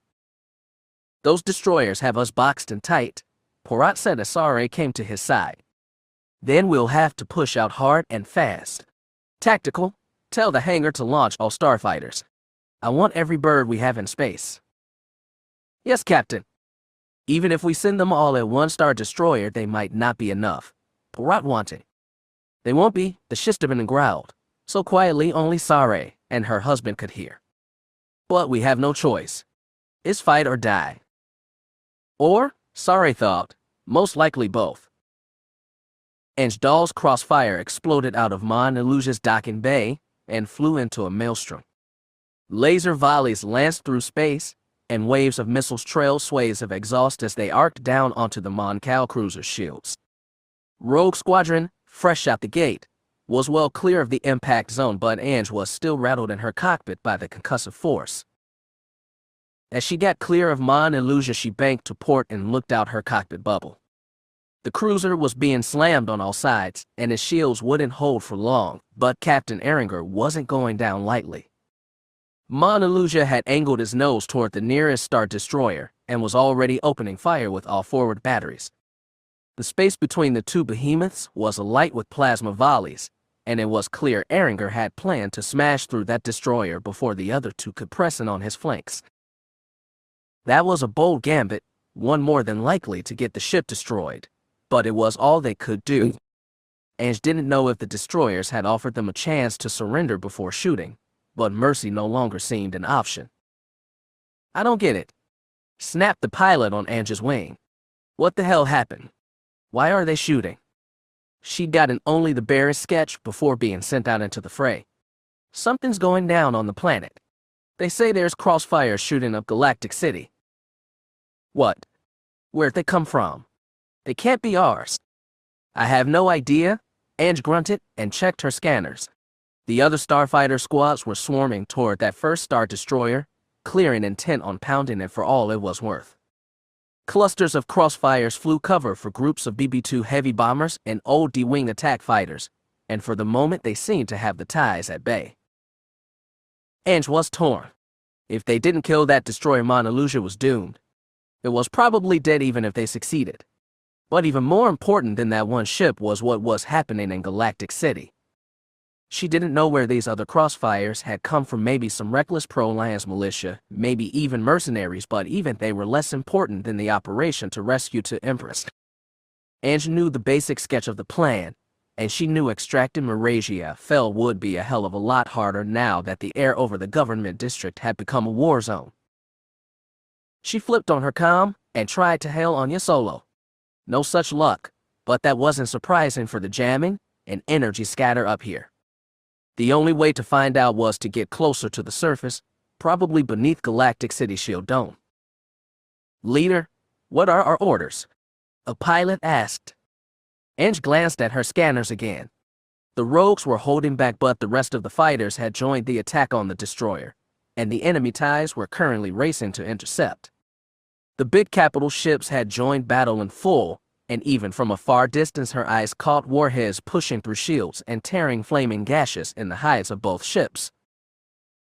It was an ugly, desperate fight, and 12 crossfires could help a lot. They could help even more in Galactic City. Ange jerked her control stick, wrestled her fighter away from the Fury, and pointed her nose toward the planet below. "All rogues, on me," she called. "We're diving." "Leader, what about the fight?" "There's another one waiting for us down there. We might even find out who set off this mess. Let's go." She pushed engines to full and began her plunge. She checked her scanners and saw with relief that all her pilots were forming up behind her.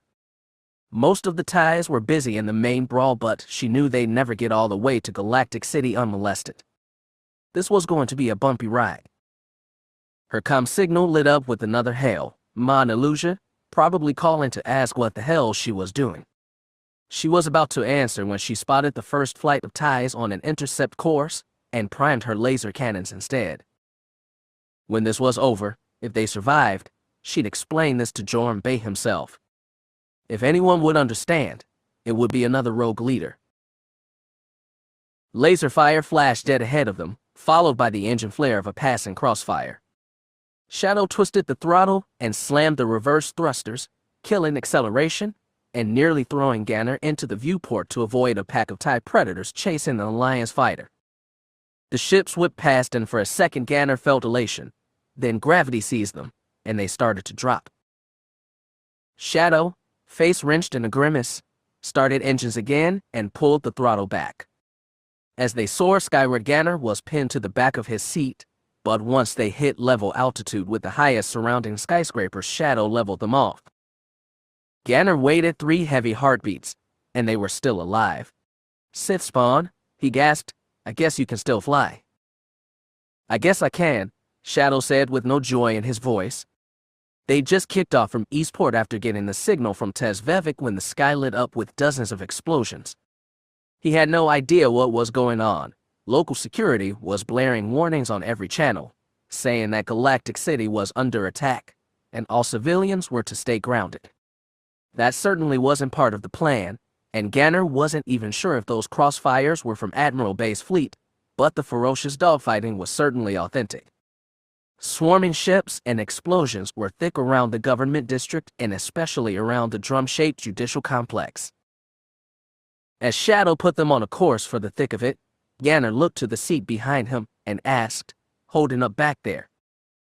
"Barely," Salk said.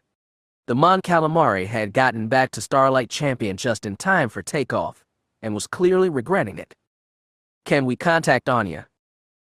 "It's time to find out." Ganner tapped the comm console and tried hailing Free Agent. Comm channels were as messy as everything else right now, and all he got was static. "Keep trying," Shadow said. "I'm going to take us in for a low approach." He dropped altitude as they approached the government district.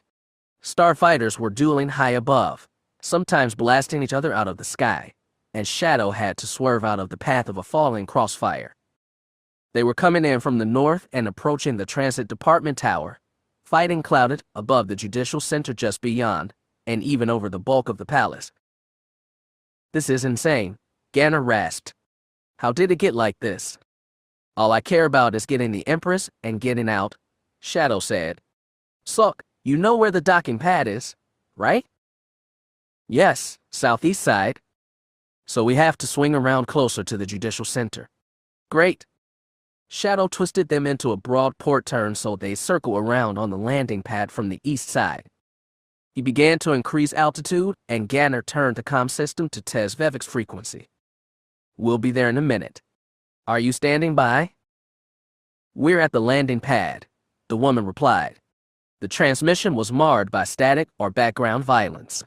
"Hurry up." Maybe it was both. Understood, hurrying up.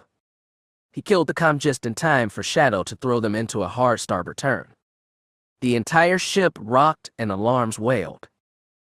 "Are we hit?" Ganner asked. "Just the shields. They're holding for now." Shadow swerved them again and checked his sensors. "Sithspit, they're on our tail. 2 TIE Predators." "Why are they shooting at us?" Salk squawked. "I don't know. Why is anybody shooting at anybody?" Shadow growled frustration as another series of blasts hit their shields. "Somebody has to have guns, right?" "I have guns," Ganner said as he swung on the weapons console. He never fired them before, not from this ship, and as he tried to figure out the controls, more laser fire rocked the cockpit. Shadow shouted, "Now please." "I've got it," Ganner said as he depressed the fire button.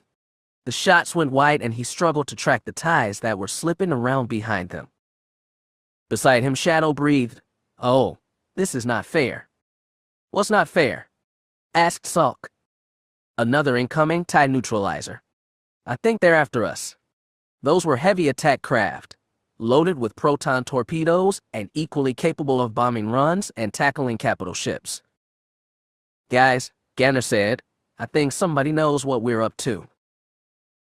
A half-dozen more security droids blocked the way from the prison to the landing pad, but 6 machines had little chance against 2 of the galaxy's last Force users.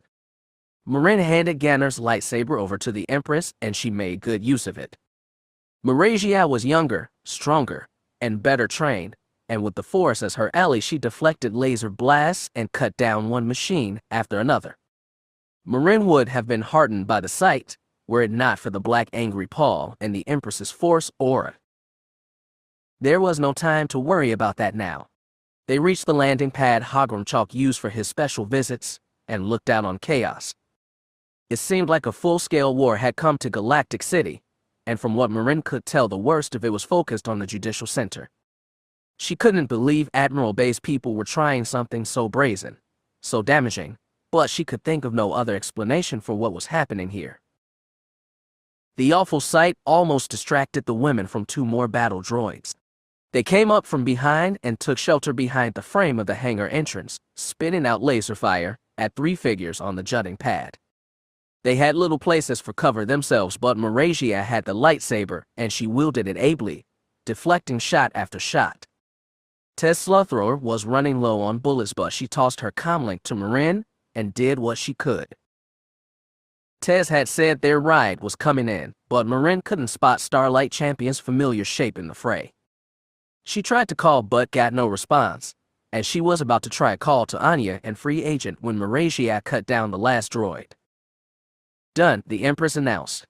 She spun on bare feet and padded back across the pad, lit lightsaber dangling at her side. Where's Ganner? I can't get him on the comm, Marin said. He might be in trouble. Tez's eyes went up and she said, scratch the mite. Look. Marin and Marasiah followed her gaze. The sight made Marin's heart sink into her chest. Starlight Champion, instantly recognizable for his long slanted wing and 5 thrust engines, trailed black smoke as it cut across the sky. 2 ships were trailing it and spitting out green laser fire, 1 TIE Predator and 1 heavier TIE Neutralizer. As Marin watched, the bomber fired a proton torpedo. Champ twisted to evade and spat laser fire from behind, but the torp's proximity sensors triggered and detonated the warhead. Champ fell straight out of the sky, then lurched back up, but with more smoke trailing. Marin could see only 2 engines still working. At that moment, the death of her ship, which she'd inherited from her father Arlen, seemed as terrible as anything else happening right now. Then Champ gave a sharp twist. That Twi'lek Jedi at the helm must have been good, and his rotating cannon managed to clip the neutralizer in the wing. The TIE shuddered and tried to veer off. Champ spat out more laser fire that pierced through his cockpit and sent the bomber falling. It tumbled out of view and impacted on the cityscape below, along with whatever warheads were left in his magazine. As Marin's ship started jerking toward the landing pad, the whole skyscraper trembled. Time to get the shab out of here, Tez said, and waved both hands.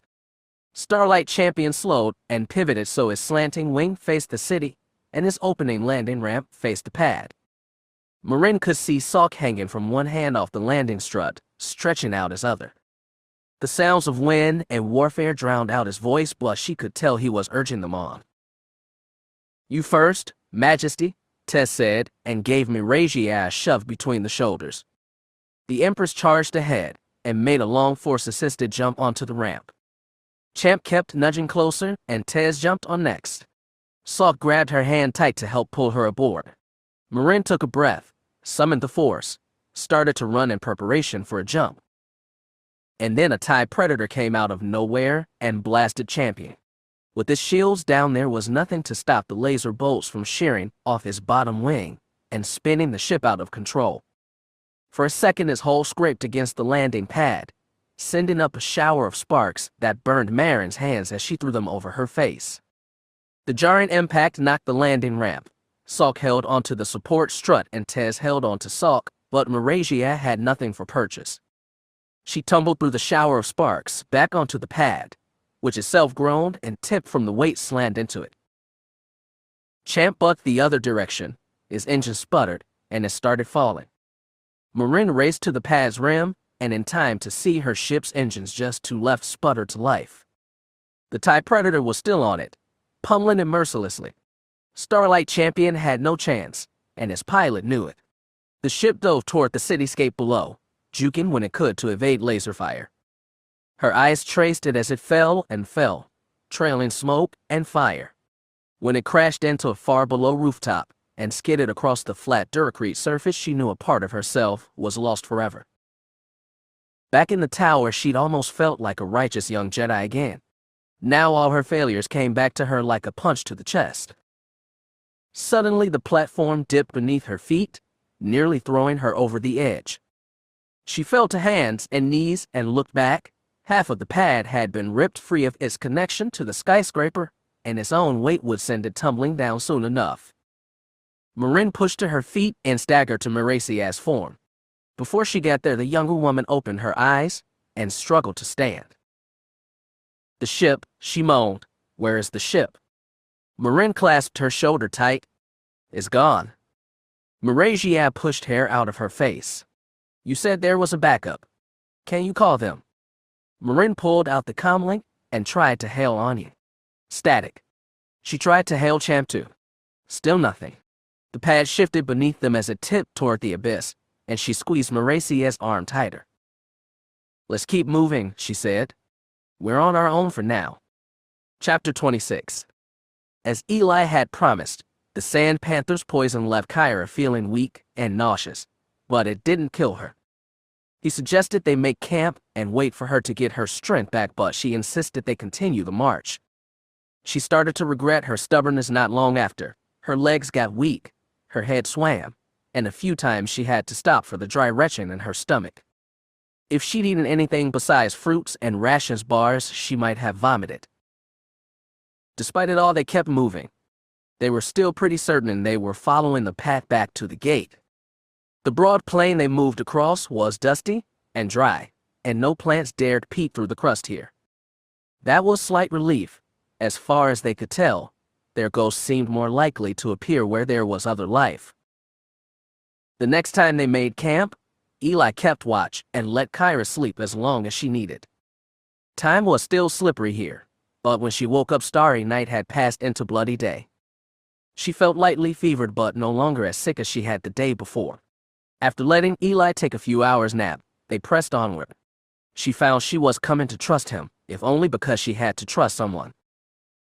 The light pillars still stabbed up from various points in the horizon. One seemed to lie ahead, perhaps close to the hypergate. She suggested that, perhaps, they should check out another eruption before they tried to activate the gate. Eli gave a non-committal response. She could tell he wanted to get out of here more than anything, and she didn't blame him. The next time they slept, it was beneath the red sun. Still the barren plain and still no ghost. Once again, Eli let her sleep first, and when she woke up, she felt almost back to normal. As he rested, she changed the bandage on her arm and then ate some rations. Watching the lights on the horizon, she thought about Darth Trey's advice, if you could call Sith wisdom that. Control within meant control without. Skywalker had shown that before, and even Eli had attained some manner of it by banishing the Sand Panther. It was still so hard for her. She'd endured a lot of things in her life, but she'd merely endured them. The only real triumph she could name was her escape from Socorro, and that had come through the help of others. She thought on those people who saved her. She thought on J.O.'s patient teaching and Ania's empathy, Salk's aching heart, even AG-37's mechanical composure. And she thought of Skywalker, wild and brave and in his crude way kind of wise. Those people had given her strength. What she needed was to internalize it and make it fully her own. She thought on those things and decided she needed a little more advice. Kyra opened her bag and fished for the holocron. She couldn't find it. Heart beating fast, she emptied the bag piece by piece, and still it wasn't there. She hadn't noticed that thanks to the past day's illness, but the reason was obvious. Her pack had tumbled down the cliff after the Sand Panther attack, spilling some contents. Maybe the holocron had fallen far and been lost. Maybe Eli had found it and taken it for himself. She watched his sleeping body and tried to sense stirrings of thought in the Force. None came. Quietly, she went over to his bag, opened it, and slowly searched. It only took a minute before her fingers caressed the pyramid's smooth sides. She immediately pulled her hand back and looked back at Eli, still asleep. She stood up, stalked away from the bag, and stared out at the red landscape. Anger and indecision racked her heart. She started to let herself trust Eli, but that was been stupid. She was mad at him for deception and herself for being weak. She couldn't decide whether to confront him or not. It could spark a fight they couldn't afford. They still needed each other to pass through his place, and when her anger calmed, she saw the only way forward was to pretend she hadn't realized what he'd done. She'd pretend she still trusted him and hope he didn't notice the lie in the Force. And she'd keep an eye on him to see if Darth Trey nudged him back on the nasty path. When Eli woke, they spoke little and got moving again. They marched together across the plain, over low hills and through shallow troughs. Sometimes distant groundquakes reverberated beneath their feet, and she wondered if they were emanating from the eruptions. One quake was strong enough to knock them off balance. They recovered separately, without reaching for another. They gathered themselves and turned to the course ahead, but something had changed. 7 figures marshaled on the horizon, 5 tall and lanky, 2 wide with conical heads. "I was wondering when they show up," Eli muttered. Kyra stared at them. She was used to her Geodu standing like statues, but the aggressive Duros were coming no closer either. "Why aren't they moving?" "I don't know." After a heartbeat, he added, "We can try going around them." "Do you think that will work?" "There's only one way to find out." Reluctantly, she followed him as they walked a wide arc around the ghosts. The Geodu and Duros seemed to pivot to watch them but did not move closer. Soon the ghosts were behind them. They continued warily, frequently glancing over their shoulders at the sentinel figures. "I don't get it," Kyra muttered. "What are they doing now?" "I don't know. We shouldn't have gone around. We should have confronted them." "Are you ready for that?" Eli's voice shook. He clearly wasn't. Kyra wasn't ready, but she'd never know if Darth Trey's advice was worth anything if they kept running. When she next glanced back, she saw the plane empty behind them. "They're gone," she said. Eli looked too. "I wonder for how long." They turned ahead and got their answer. The 7 figures were planted on the ground some 30 meters away and not moving. "Do you want to go around again?" she asked. "Or do you want to get it over with?" "I guess we should get it over with." Eli took Cade's lightsaber in hand. "Just in case," he told her. Kyra nodded and removed Khat Lah's Kalfi from her belt. Together, they walked toward the waiting nightmares and tried to feel brave. The approach seemed to take forever. It was enough time for them both to reach into the Force. She could feel Eli struggling for acceptance or resignation. He was trying to surrender the lifelong hate he felt for the figures ahead, and with it the desire for violence and control, maybe even the Force itself. Whatever Darth Trey had been telling him, it didn't seem to be awakening his latent Sith, and that gave Kyra comfort. She couldn't reach for the same. If she'd embraced surrender, she'd have stayed Rav's debt slave on Socorro. She held to the things that gave her strength, and those things were people. She remembered the feelings they'd shared, the confidence they'd given, and the doors they'd opened. In her heart, she resurrected the joy she'd felt after escaping Socorro, clung to it, and let her fill her heart. When she approached the ghost, Kyra felt confidence and strength within, and hoped it would be enough to overcome the dangers without. Distance shrunk. They were 20 meters away, 10, 5. The old Geodu couple stared directly at her, but the Duros looked at them both. They raised their fists. A few drew knives. She could feel Eli tense. He stopped in his tracks and hefted his lightsaber defensively, ready for another fight. He wasn't going to let go of his ghost today. Neither was Kyra. She knew that, but despite the danger she felt confident, because he was strong within and therefore strong without. A gust of wind rushed her from behind. Then she heard a noise, feet pounding fast on hard earth. She and Eli dared and looked back and saw figures running toward them. They were shadows, half-formed, moving across the red landscape like oil streaks in water. Eli pivoted and held his lightsaber toward them. As if in reply, a glowing blade of the same emerald shade extended from a shadow's fist. Another blade appeared from the figure beside it. The glow was pure white. Kyra gasped. The shadows were on them. Eli swung wildly, but she didn't even move. The shadows slipped through them and past them and fell upon the Geodu and Duros. What they watched next was a strange spectral play. A shadow with the shape and green blade of Cade Skywalker charged one Duros and slashed him through, turning him to mist.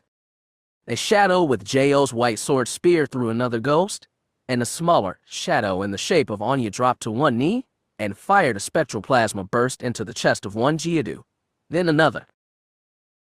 There weren't her friends, she was certain of it. These were wraiths conjured from the inchoate force around them and shaped by memory and desire. Just as she could summon nightmares, she could summon sweeter dreams. Strength within brought strength without, and as Kyra watched the shadows cut and blast away their enemies, she felt like she knew every slash and shot as it happened. They were like puppets moving on strings, and she could feel every tug. Maybe she was moving those strings herself. It lasted only a few seconds. The 7 ghosts disappeared from the plane, and the shadow forms of Cade, Jo, and Ania turned to face her. Their phantom eyes lingered on her for a moment. Then the wind blew and they dissolved like smoke. And then Kyra and Eli were alone on the plane once again. It was a long time before Eli could think of something to say. He didn't even try to ask what had happened. He merely said, "Do you think they'll come back?" "I don't know. But if they do, I'll be ready for them." She said it and she believed it. Her heart swelled with triumph as sweet as the escape from Socorro. She looked around at the bare landscape, the star-packed sky, and the far-off pillars of light, and for the first time she was glad she'd come to this strange place. It had unlocked the power within her. Now, finally, she was learning how to use it. The moment Jeriah had first spotted those spectral Yuuzhan Vong warriors with blurred faces and blurred movements, like something from a dream, he knew they were one of those things he'd never understand and didn't want to. But he was stuck here, so he figured he might as well listen to somebody try to explain. "The force is so raw here it bends to the will of any sentient who passed through," Zonkar said as they sat on the ground that evening.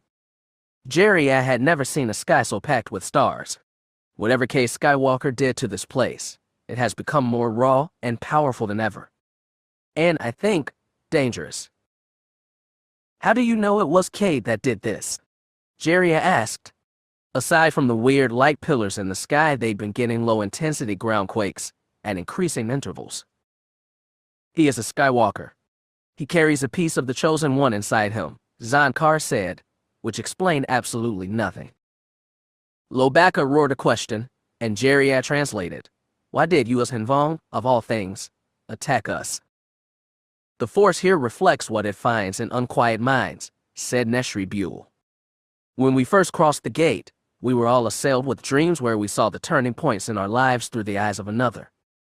For many of us, our dreams were made manifest in the waking world." Zonkar added, "On Khat Lah's guidance, many of us took solitary pilgrimages across this world. We communed with ghosts on our own terms. Most of us found a place to accept them in ourselves. Some did not." His expression darkened. "Those ones did not survive. So those dreams can really kill." Jeriah looked at the warrior who'd taken a heavy knock to the head. "Of course dreams can kill," said Neshri Buell. "Few things kill as much. If we had time, I would counsel you and Jide Lobaka to deal with them in solitude, but we do not have that luxury." "Hey, those weren't my ghosts, were they?" "I think not," Zonkar hissed. "That Vondoin armor has not been worn in a century. Those were frightful specters, a symbol from memories of our older selves." He looked at Lobaka sidelong. The Wookiee lowered his head, and Jeriah finally got it. Lobaka had fought in the original Vong War, and still carried fear and anger a century later. Which, Jeriah thought, made the current setup a little awkward. "Well," he muttered, "can't wait to see what my ghosts look like. For some, those who already have an inner peace, they do not appear at all," Neshri Buell said. "We all hope you are one of those." Jeriah had never thought of himself as a guy with much inner peace, or outer peace for that matter. "Well, if anything spools out of my head, I hope it's at least a little friendlier." "You are new to the Force," added Zonkar. "Lobaka is a Jedi master with much experience and great power. The things to emerge from him are naturally greater. That is why we were reluctant to take him here." "Well, in that case, I'm glad I'm a loser with no talent." He glanced at Lobaka. "Hope you find that inner peace soon, Patisa, because I don't want to face any more ghost armies." The Wookiee moaned sad agreement. "Normally they appear only when close to an eruption," Zonkar added. "What now that the Force is so volatile, I cannot say what will happen." It was hardly the kind of thought to go to sleep to, but they all tried to get some rest as the dim red sun arced over the sky. Time was weird here. Day felt darker than night, and every rotation seemed longer or shorter than the last. The Yuuzhan Vong had said they were on some world in the deepest of the deep core, near the galactic center, and so packed in by stars and stardust that it was impossible to reach via hyperlanes. It made him long for Rahikala's lightless night. They were awoken again, not by attacking wraiths but by a groundquake. It was more violent than anything they felt before. The ground shook so much none of them could even stand. It lasted for a few long minutes, and as it finally ended, Jeriah heard a thunderous crack, as though the surface of the planet itself was breaking. Then he saw it. Less than 200 meters away, a rift had been torn in the dusty plain, and a pillar of light speared out. It seemed smaller than the one they were chasing, and the white glow flickered unsteadily. Zamkar sprung to his feet. Hurry. It may collapse. The Yuuzhan Vong were off running.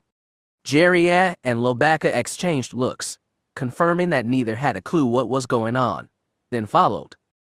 The long-limbed Wookiee quickly outpaced the others but slowed to a halt as he got near. Jeriah quickly learned why. The area around the rift, which had surely been dry plain a minute ago, had suddenly sprung up with grasses, flowers, even a few sprouting trees. They'd all burst to life in an instant from fallow ground, born from the fountainhead of life that flickered ahead. Jeriah found he was scared, and he lingered behind the others as they approached the plume of raw force energy. It seemed to escape from the planet's body itself. There was another, smaller tremor, and the pillar flickered again, like its light was about to be snuffed out. That was when Cade appeared. The light flicked off, then back on, and suddenly Jeriah saw the unmistakable body of a human with shaggy blonde hair, bare tattooed arms outstretched. He was floating in the light, suspended in it. Jeriah shouted his name and raced forward. Neshri Buell caught him with an arm across the chest. No! Stop. It will destroy you. Jeriah stared at Cade. He seemed to flicker with the light pillar, there 1 second, gone the next. What the cark happened? What's he doing there? Before they could answer, there was another quake. The earth groaned, and the crevasse through which the light had shone suddenly closed, sealing the power away and sealing Cade too. Damn. Jeriah snapped. Can someone tell me what the hells is going on? We have attempted to enter eruptions before, Zamkar said. The bodies of those who dared touch it were torn apart, shredded by the force.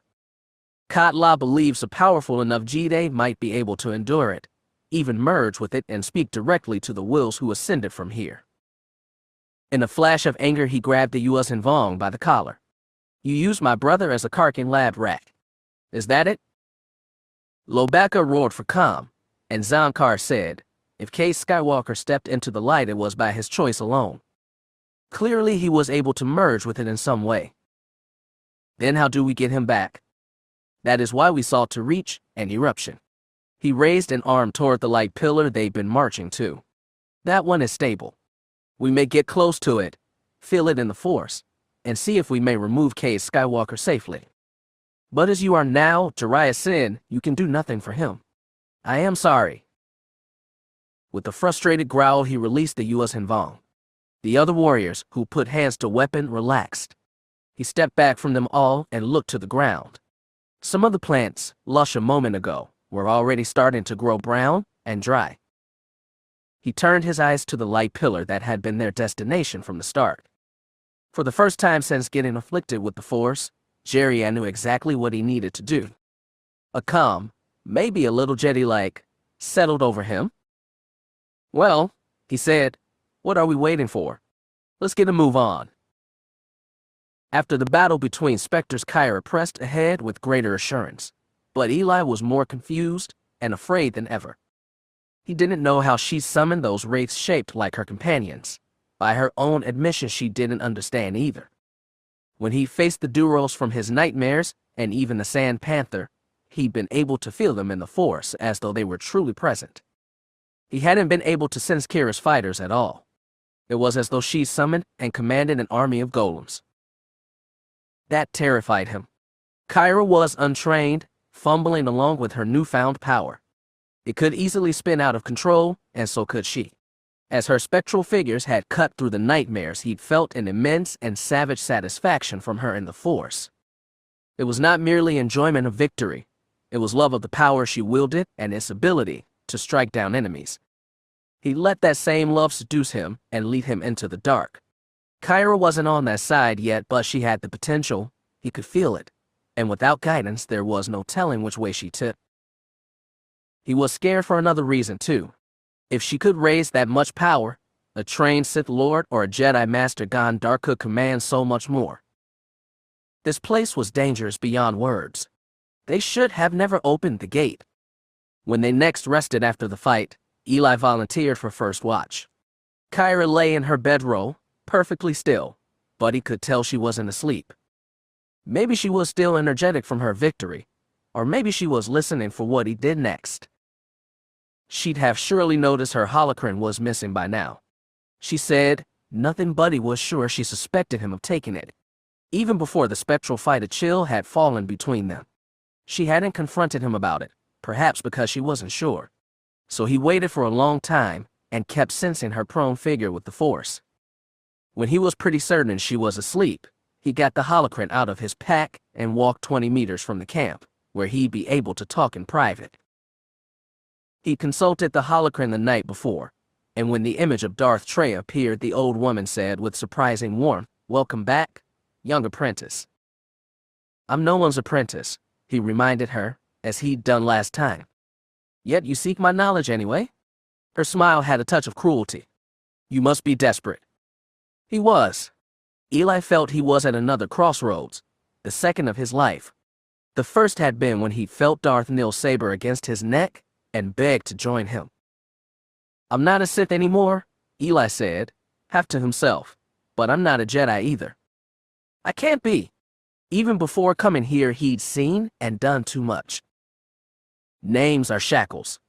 You are to be congratulated for throwing them off. Then what am I? I wish I could be free of the Force, but you are cursed with it, but you might as well use the power you have. I suppose you're right. Darth Trey was, indeed, unlike any Sith he'd ever known. She spoke of the Force as one would a cruel god, giving words to the feelings that had been brewing inside him. "Tell me what you seek," Trey said. "Make it clear. Give me a single word." He wanted many things, but she was forcing him to dilute them to their purest form. Eli thought about it hard. He wanted to escape this place, but even if he got back to Rahakala, the Force would still be with him. He wanted understanding, but he knew the powers here operated beyond what a mortal mind could know. He wanted purpose, but he'd had purpose twice before and been trapped by Sith and Jedi both. He remembered what Darth Maladi had told Skywalker, and he found his word. "Liberation," he said. "I want liberation." There can be no liberation from the Force. As long as you use it, you are its pawn. Even if you're strong enough. Even then, Trey said regretfully, you may sometimes use the Force, but no Jedi, Sith, or mortal can ever have true command of it. He exhaled. "I still want it. Liberation. It is a noble goal, perhaps the most noble of all. Sometimes in striving we can achieve much, even should we fail. Yet how do you seek it?" "I don't know," he said, but even as he did, some ideas were forming in his head. "You stand on the verge of becoming something great, yet you waver," Trey said with fresh scorn. "I cannot help you if you do not help yourself. Step back. Examine your possibilities. Decide the one what will liberate you from the Force." It's not that easy. Not even an ancient Sith could understand what he was going through now. "Very well," she snorted. "If you wish to be a coward, then be one. Hide and hope history never finds you. Wither away and become nothing. Apathy is death." Then chose to act. "If you find the strength inside to do that, summon me again. If not, I have nothing more to say." The holocron went dark in front of him. Eli sighed again. He didn't know how much longer they had to go until they reached the gate. Some of those light pillars seemed eerily close, perhaps even nearer than the arch. He revolted from them. He wanted to get to the arch and through it and never come back to this place. He wanted to seal all his hideous power away from the galaxy as it had been for millions of years.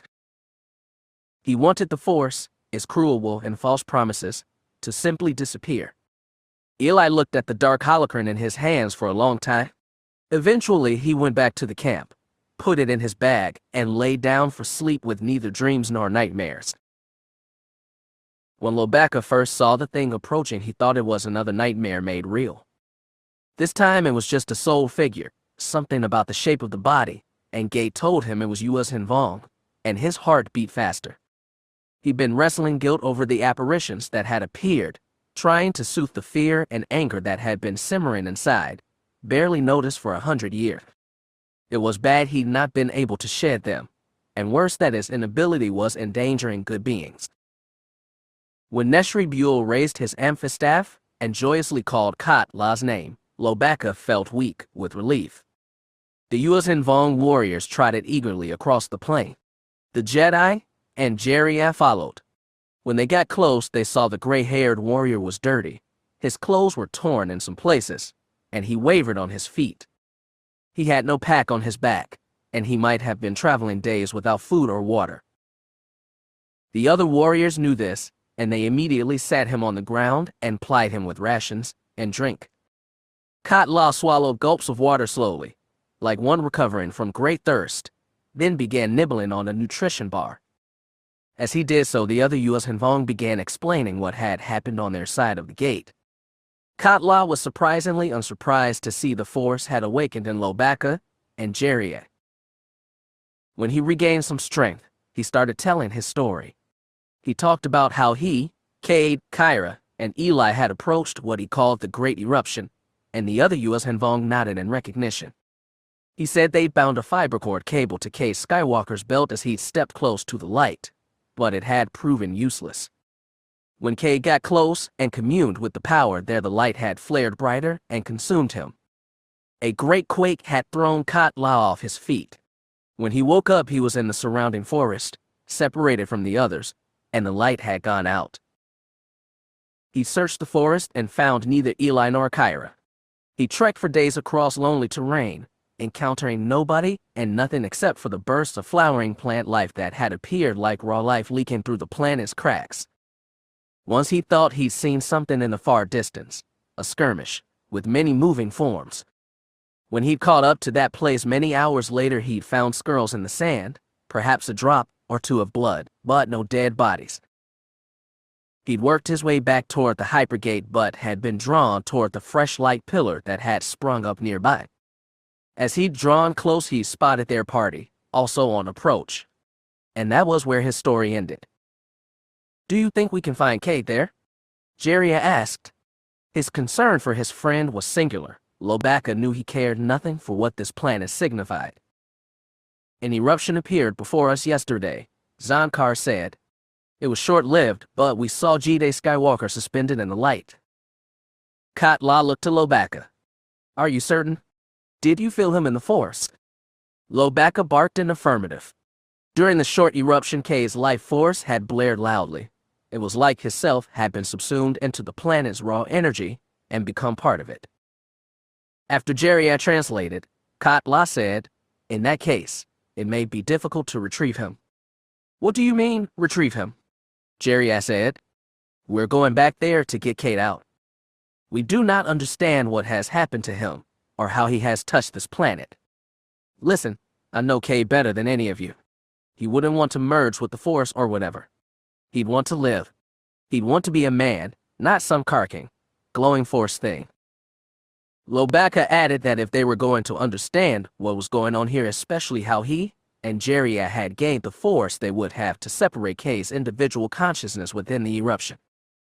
Jeriah took that as agreement and translated it eagerly. "For all our sakes, I hope we can reach him," Khat Lah said. "It may take a very powerful Jedi to do it." His eyes were square on Lobaka. The Wookiee felt a touch of fear and the press of fate, but he said he'd do whatever was required of him. He'd be a poor Wookiee and Jedi both if he went back on his promises. Khat Lah nodded, like that was enough. Neshri Buell asked, "What of the young ones who journeyed with you?" "I believe Eli Horn and Kyra are out here somewhere. I hope they are making their way back to the gate." He scanned the plan, vision panning from the unseen hypergate to the nearby pillar of light. "For now, I think we must concern ourselves with Cade Skywalker. On him everything depends." "We should not hurry," said Neshri Buell.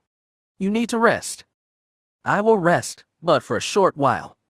His eyes narrowed on the light. "Then we will move again." and perhaps we will understand just a little of what we've awakened. Chapter 27. Flying a modestly armed, mildly armored freighter into the middle of the chaos over Galactic City was neither a safe nor a sane thing to do, but Ania couldn't just sit on the docking pad at Westport while everything went to hell. Thankfully, her partners aboard Free Agent were of like mind. They were clear of direct fighting at the moment, as a G-37 had them flying a slow, high-altitude loop over the government district, but they could see explosions and fires below.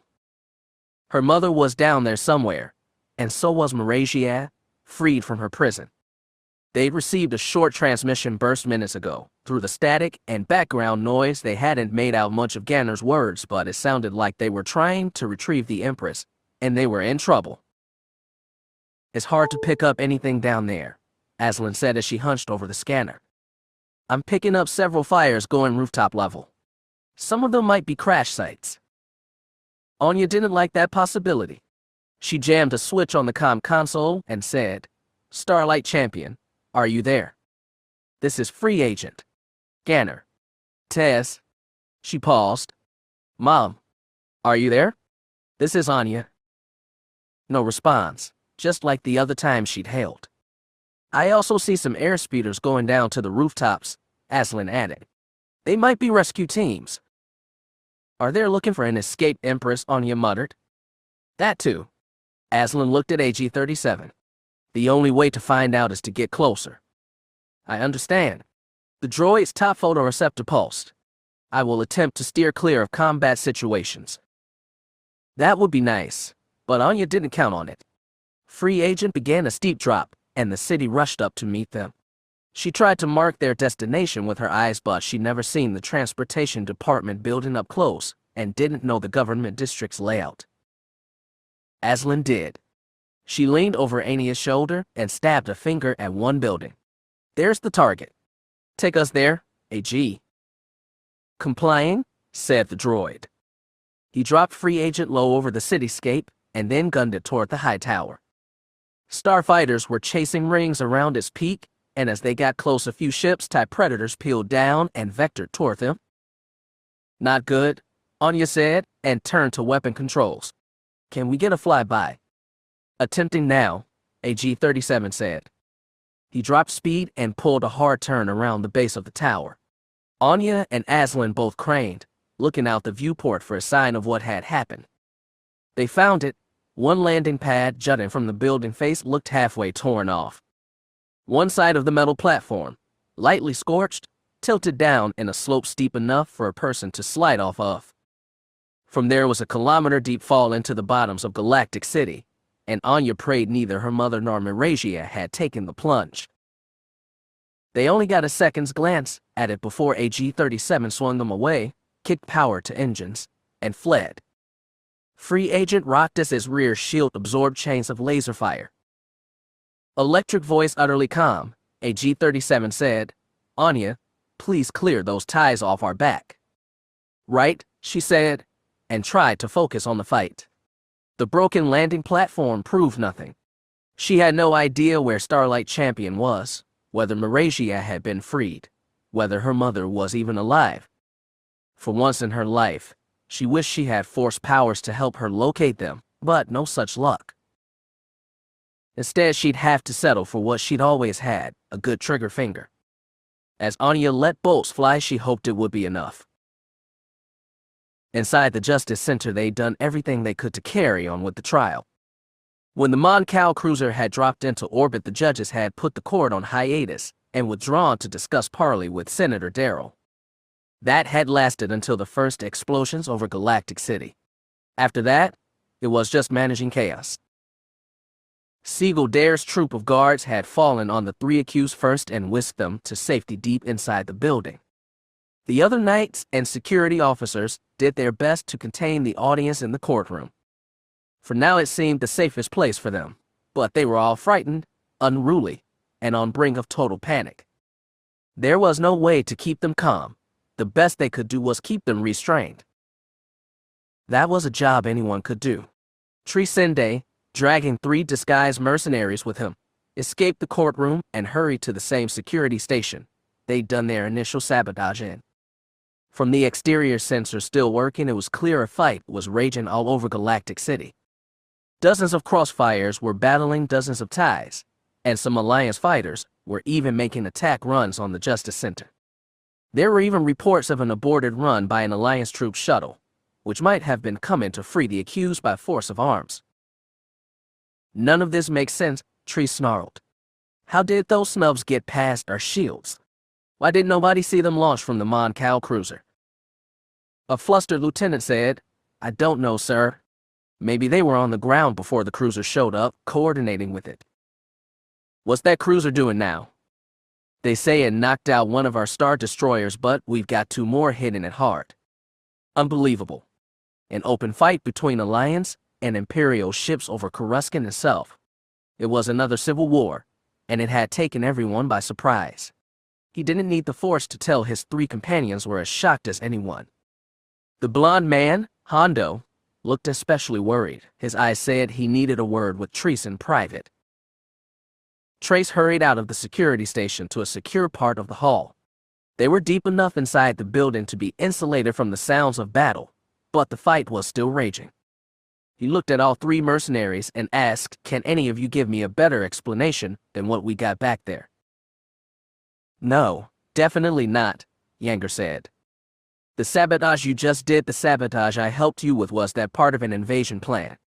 Shab, all we did was turn off some lights, said Orin. All I know is I've got a sister out in that Osik. And I've got a wife, Hondo grunted and pulled out a comlink. He tapped it on and said nervously, Come on, Sayerica, answer me please. From the swears, Trees guessed these were Mandalorians. How Ganner Krieg had fallen in with their lot he couldn't imagine. He also couldn't see noble, upright Ganner willingly helping bring about this disaster, but he could have been duped. They could all have been duped. Static sparked over the comlink, and Hondo said, Tez, are you there? Talk to me. A small voice resolved from the noise. Barely, ship crashed, need bad. Do you have the Empress? Treese interjected. Is she all right? More static. But he made out, lost her, went down. Old woman too? This was getting worse all the time. Is Marasiah alive? Tell me. Don't, all went too. They couldn't make anything else from the static. Hondo shouted, Hold on, Sayerica, we're coming for you. Just hold on. He shut the thing off and squeezed it in a fist. To Treese he said, We need to get to a speeder, the best one you have. Right now. Are you mad? It's a war out there. Yeah, and my wife out in it. Your boy Ganner too, and maybe the Empress. Only one way to find out, right? Hondo stared at Treese hard. So far he'd helped these men work sabotage and collected information behind the Regent's back. If he abandoned his post now, he'd be doing so much more.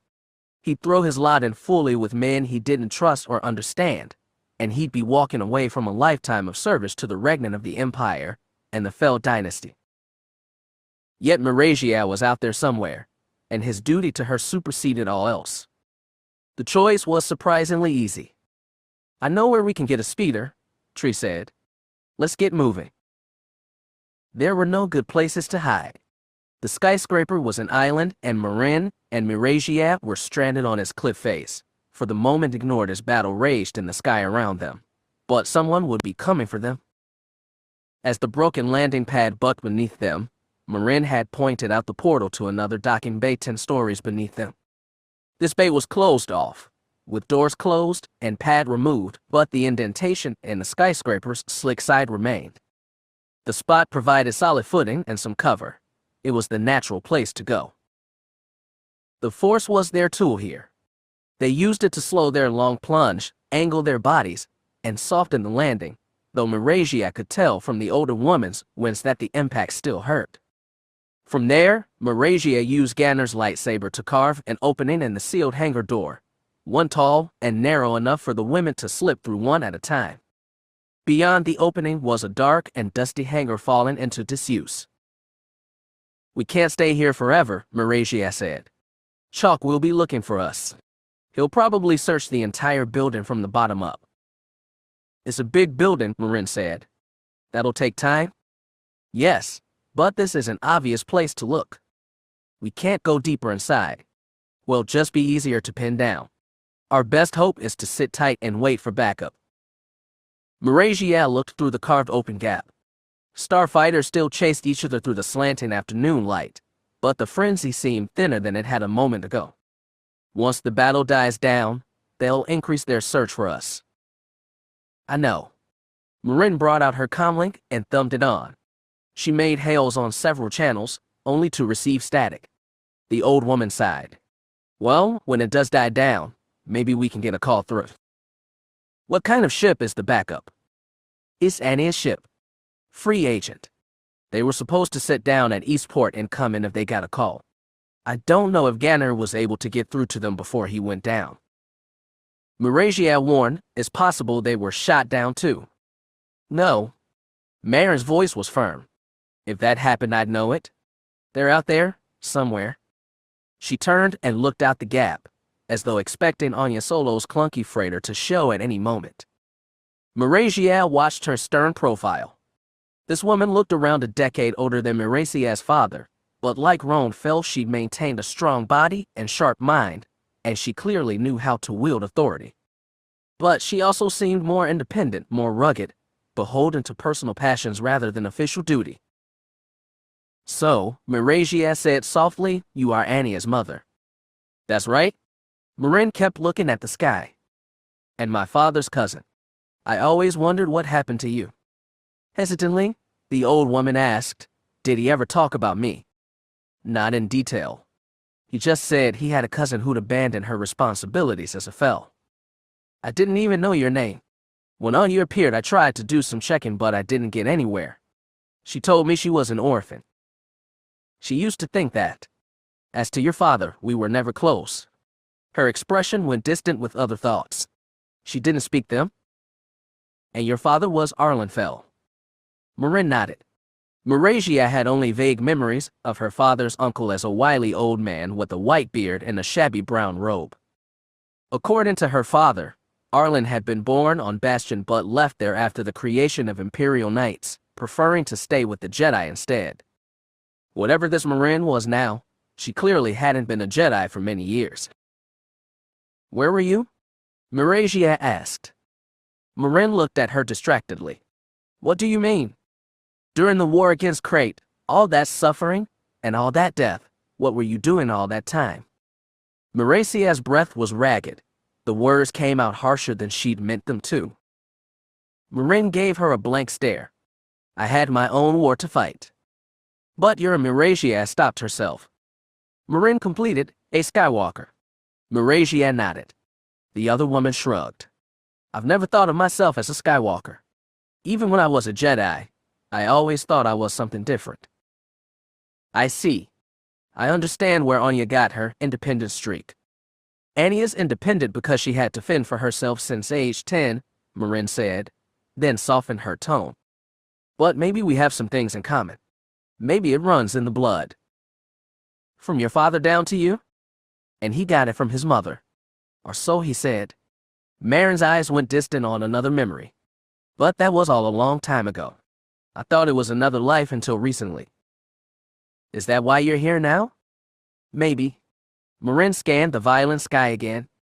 Marasiah knew she was trying to end the conversation, but she added, thank you for coming for me. Marin glanced back. You're welcome.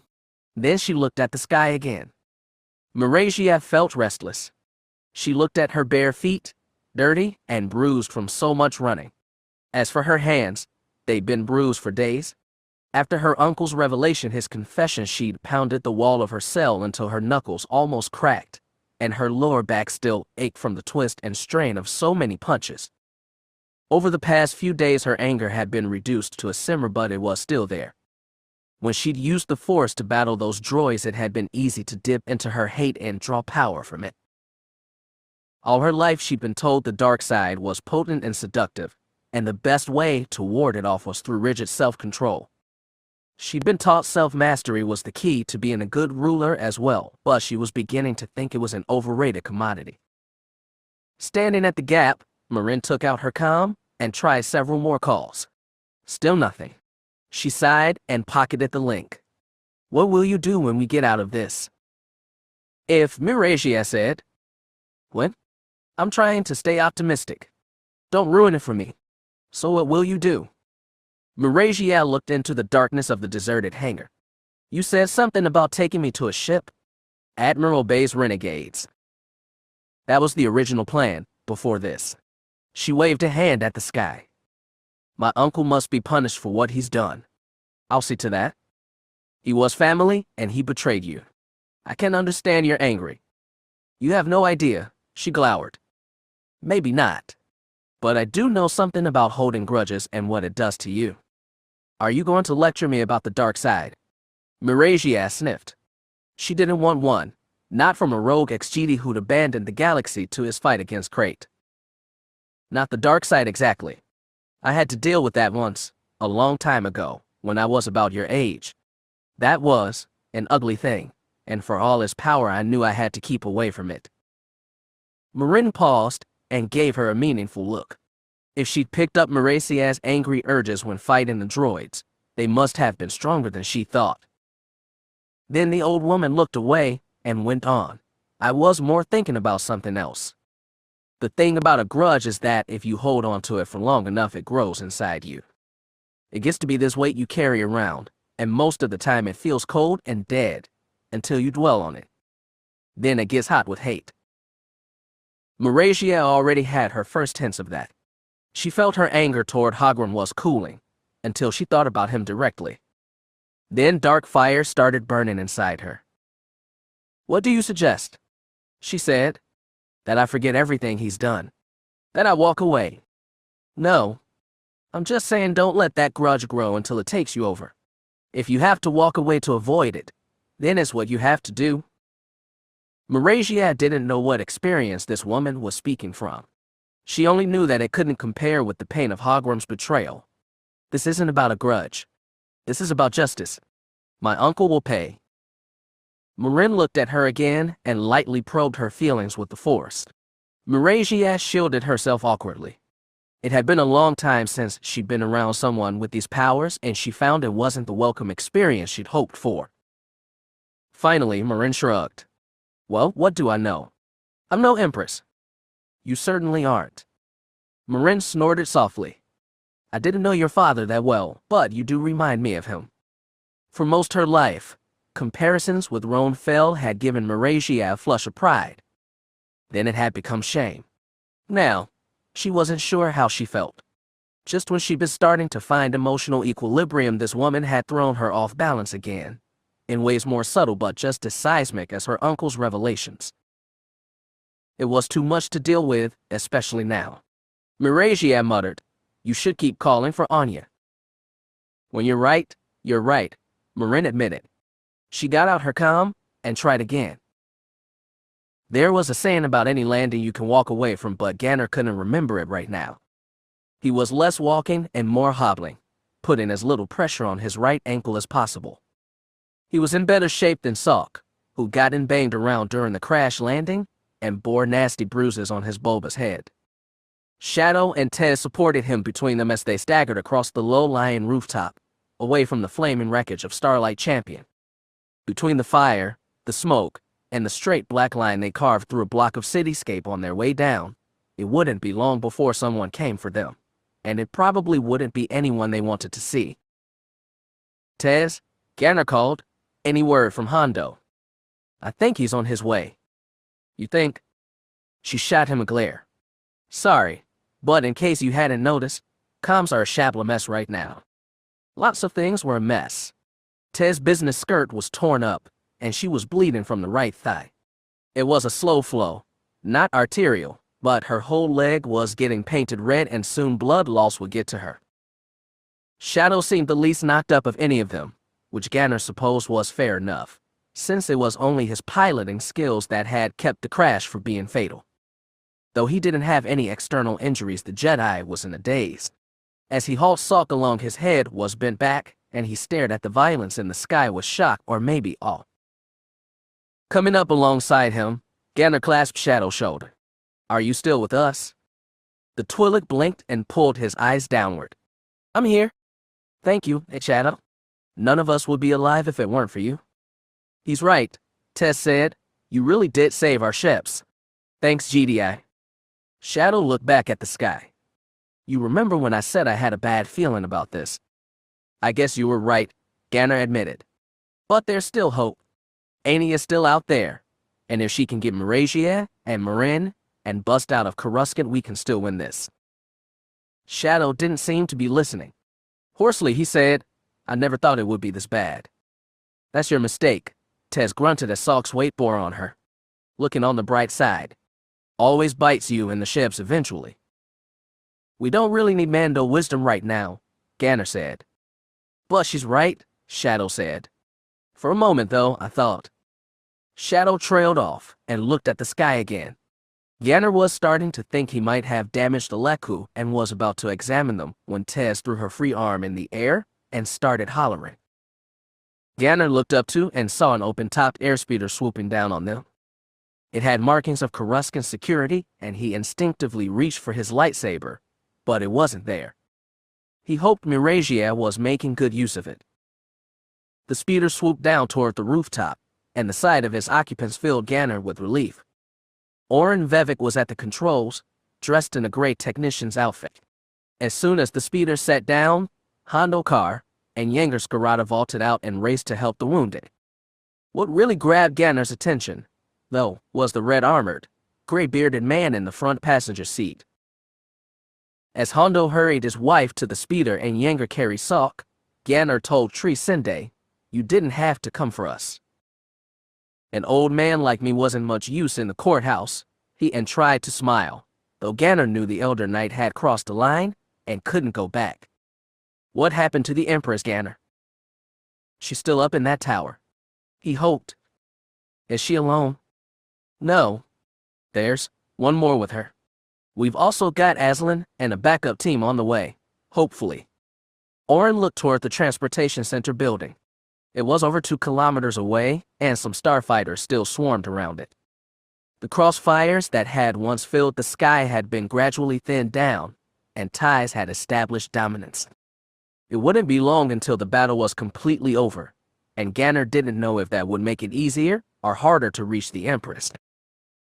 As he placed Salk in the speeder's rear couch, Yenger said, This thing doesn't have any weapons besides what we're packing. He slapped his hip. That may not be enough. We also don't have a lot of room back here, Hondo said as he set Tez beside the Mon Cal. Plus we need medical help. Shadow, standing at the speeder's nose, said, We can't fly. To the Jedi Temple. They'll take our wounded and might stand a better chance at contacting Ania. The Mandos looked at Ganner, and so did Treese, and he realized he was being called on to decide. They were right about the speeder. It had little arms and less armor, and right now it was filled to capacity. It would be best for them all to seek shelter with the Jedi. He just didn't know what was best for Marasiah. But he had to decide, so Ganner said, To the Jedi Temple. Let's get on it then. Oren revved the engine. They piled in as tight as they could, Treese and Oren in the front seats, Shadow, Ganner, and Yenger behind them, Tez, Hondo, and Salk in the rear. Oren kept the speeder low as he maneuvered around the bases of tall government buildings, north to the Jedi Temple. The place looked undamaged from the fighting, as though it had been aloof from it all, or perhaps irrelevant. As they neared, Ganner realized the comlink in his pocket was vibrating, and he awkwardly dug it out. Thumbing it on, he said, Ganner here. Who is this? This is your pickup, Aslan's voice said, surprisingly clear. Where are you? We're heading for the Jedi Temple now, in a security speeder. I have Master Sin with me. I have everyone except, he swallowed, the Empress, and Marin Skywalker. He thought he saw Sin frown at the second name. Aslan said, Okay, we're on our way. Meet you at the Jedi Temple. The transmission cut out. Ganner announced, That was Aslan and Ania. They're on their way, Anne. We heard, Tess said from the back. Tell me that ship's got a sick bay. Fully stocked, Salk moaned. Geez, a good medic, actually. Rushing into a potential combat situation when you had wounded wasn't a smart move, but Ganner was willing to risk it if they could rescue Marasiah. He dared optimism. They might pull this off after all. Oren brought the speeder to an open hangar bay on the west side of the Jedi pyramid. A handful of beings in brown robes were waiting with expressions that got even more confused when Free Agent came roaring in minutes later. The big freighter reduced engine power but didn't do a full shutdown even as his landing ramp lowered and Ania and Aslan came racing down. Ania was on Ganner as soon as he got out of the speeder. What happened to them? Are they still at the tower? I think so. I'm not sure where. Damn. We did a flyby but got chased away by some carking ties. We'll have to risk going back. That may not be easy, Sin said. The battle is winding down. The Regent's fighters will shoot at anything they even think might be hostile. Then we better move fast before they wind down any more. Anya planted hands on hips and finally looked at the scene. Hondo was helping Tez out of the speeder while Yanger and Oren carried Salk. A knock on the head, maybe a concussion, Ganner explained. You have a medical scanner on your ship, right? Damn, this is a mess. Shadow came up beside her. The Jedi Temple has medical facilities. They'll be glad to help, but if you leave him with us, I don't know if you'll ever see him again. He was right.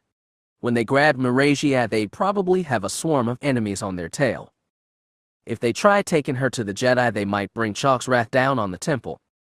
No, they had to take her someplace safe and defend it while they regrouped and decided their next step. Despite all the chaos going on, that place was still probably Admiral Bay's fleet. We can't take care of Salk, Anya said.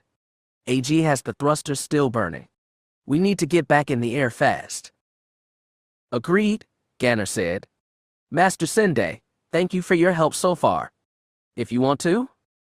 I'm not staying here. The old knight shook his head. I'm getting the Empress. Of course he would say that. Still, Ganner had wanted to give him the option. Thank you, sir. Let's get on Ania's ship. Technically it's AG's, Anya corrected as they started for the landing ramp. Ganner, wait, a voice said behind them. He turned to see Shadow planted beside the now empty speeder. He waved for Anya and Sin to get into the freighter and walk back to the Jedi. Though he already knew the answer, he asked, "You're getting off here." "I've gone too far already." His eyes and voice were hollow. "You've gone exactly far enough. If it weren't for you, we'd have all died back there. The Force was with you today." Shadow winced. "No, it wasn't. It wasn't with any of us. We can still get Marasiah back." The Twi'lek sighed. He looked like a man who had a million things to say and no time for any of them. Softly, looking away, he said, "Goodbye, Ganner." The other man extended a hand. Shadow took it, shook weakly, and released. That was all the farewell they had time for. Ganner hurried to Free Agent. As he clambered up the ramp, he spared an over-the-shoulder glance at Shadow. The Jedi had already turned and walked away. Another volley of concussion missiles impacted on Grey Hull.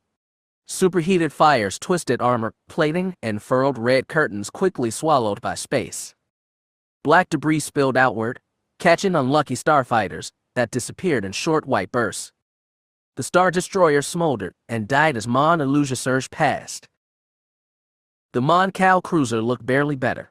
From the bridge viewport, Sari could look down the length of his hull and see black impact craters, torn durasteel armor, and burnout patches of superstructure exposed to the vacuum.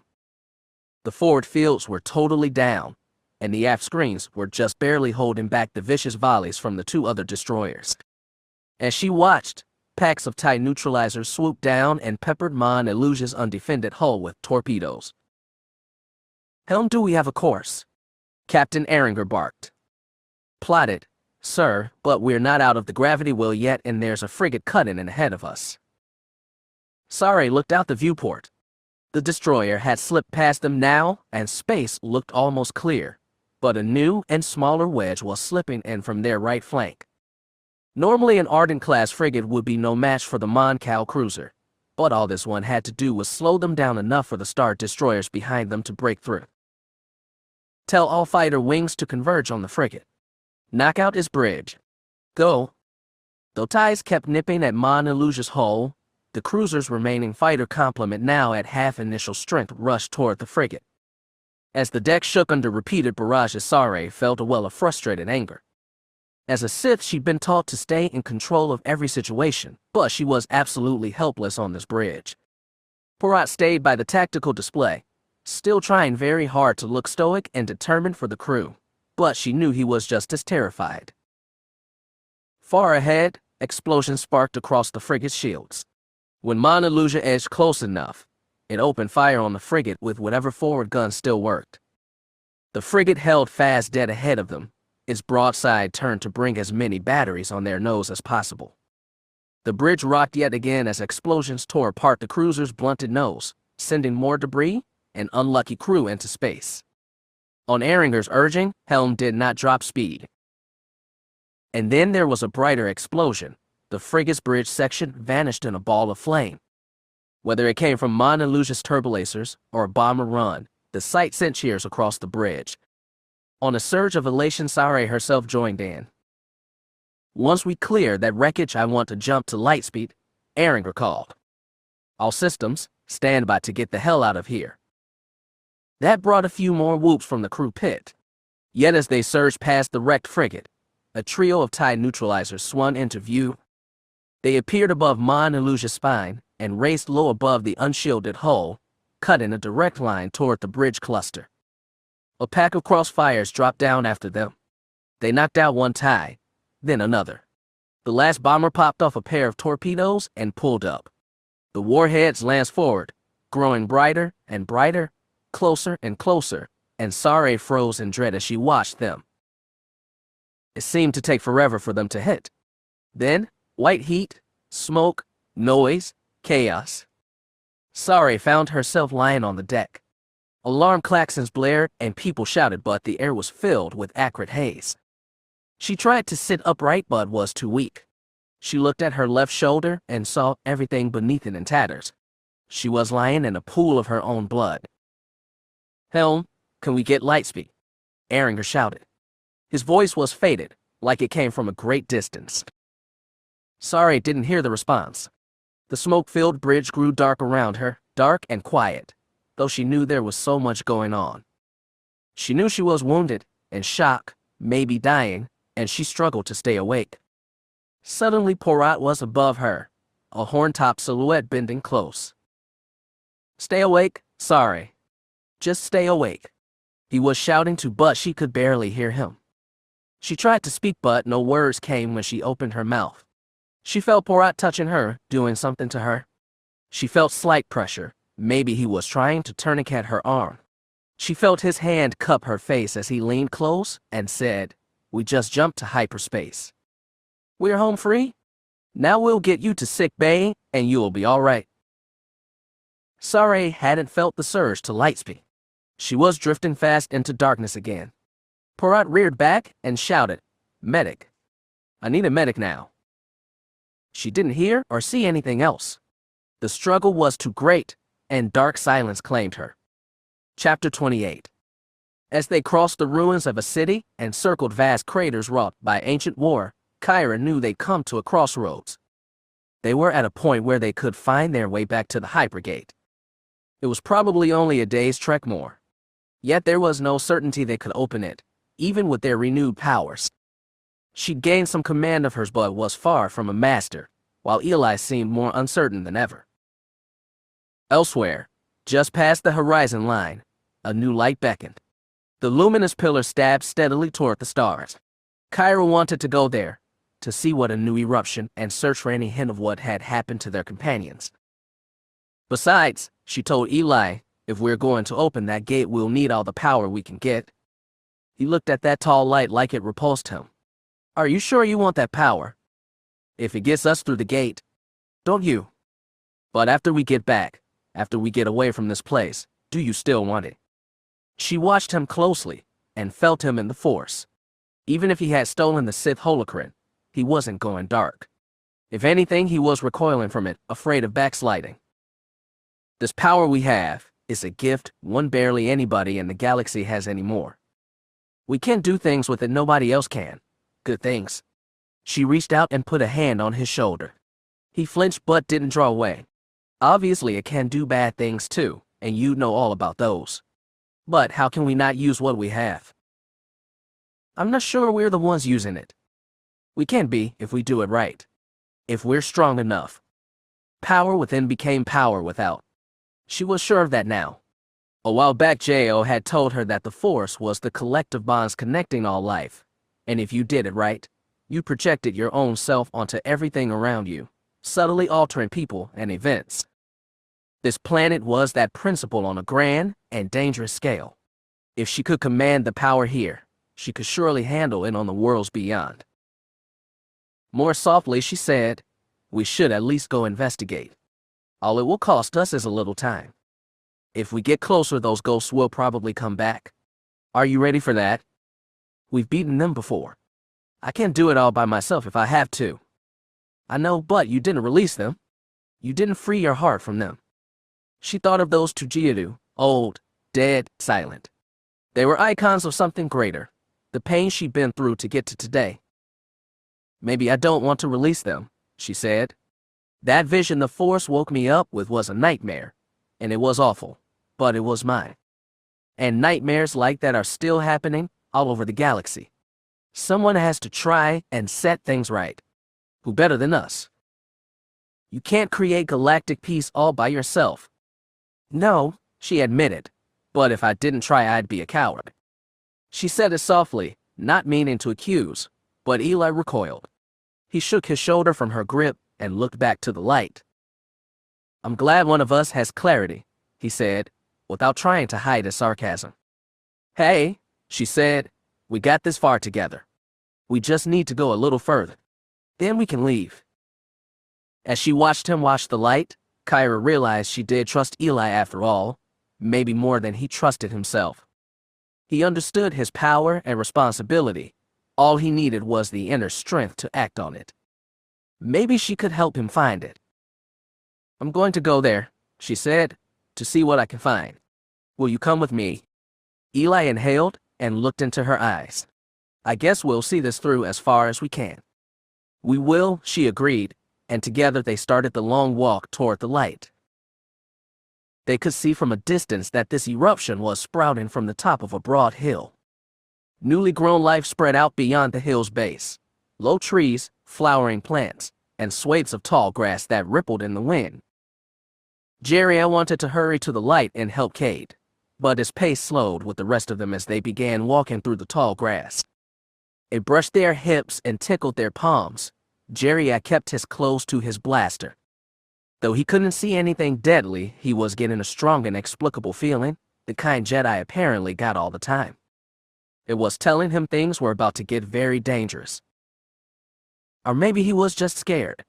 The geyser of energy was unlike anything he'd ever seen or felt. It seemed unnatural, impossible, and his reason cried out that it shouldn't exist at all. His companions, one Jedi Master and a bunch of Yuuzhan Vong, seemed to approach the thing with a mix of caution and reverence. He stared into the light, trying to find the shape of Cade in there, but couldn't. Maybe if they got closer. They were just starting up the base of the hill when old ghosts showed up. They came out of nowhere, appearing to Jerry in a black millisecond blink. There were over a dozen of them this time, standing near the top of the hill and facing the newcomers. They were silhouettes against the light, but Jerry could tell from their tall bodies, bald heads, and jagged shoulder plates that these were more of Lobaka's phantom Yuuzhan Vong. There were a lot more of them than last time, and they were blocking the path to the eruption. Still, Jerry's first feeling was relief. At least it wasn't his ghost they'd have to deal with. Not that he ever knew what his ghost would be. He could have plenty in theory, but he wasn't a man who clung to the past or nurtured regrets. He'd always tried to look to the future, even if he didn't know what the future was. Jerry was the only one relieved. The others stopped in the grass and grabbed their weapons. Lobaka ignited his lightsaber and gave a frustrated growl. He was angry at himself for not controlling his emotions and putting them all in danger. The two groups stood 100 meters apart, neither charged or moved. Jerry muttered, Who budges first? You may yet dispel them, Master Jedi, Zonkar told Lobaka. The Wookiee gave another growl. If he knew how to get rid of them, he'd have done it already. Jeriah looked anxiously over his shoulder and yelped in surprise.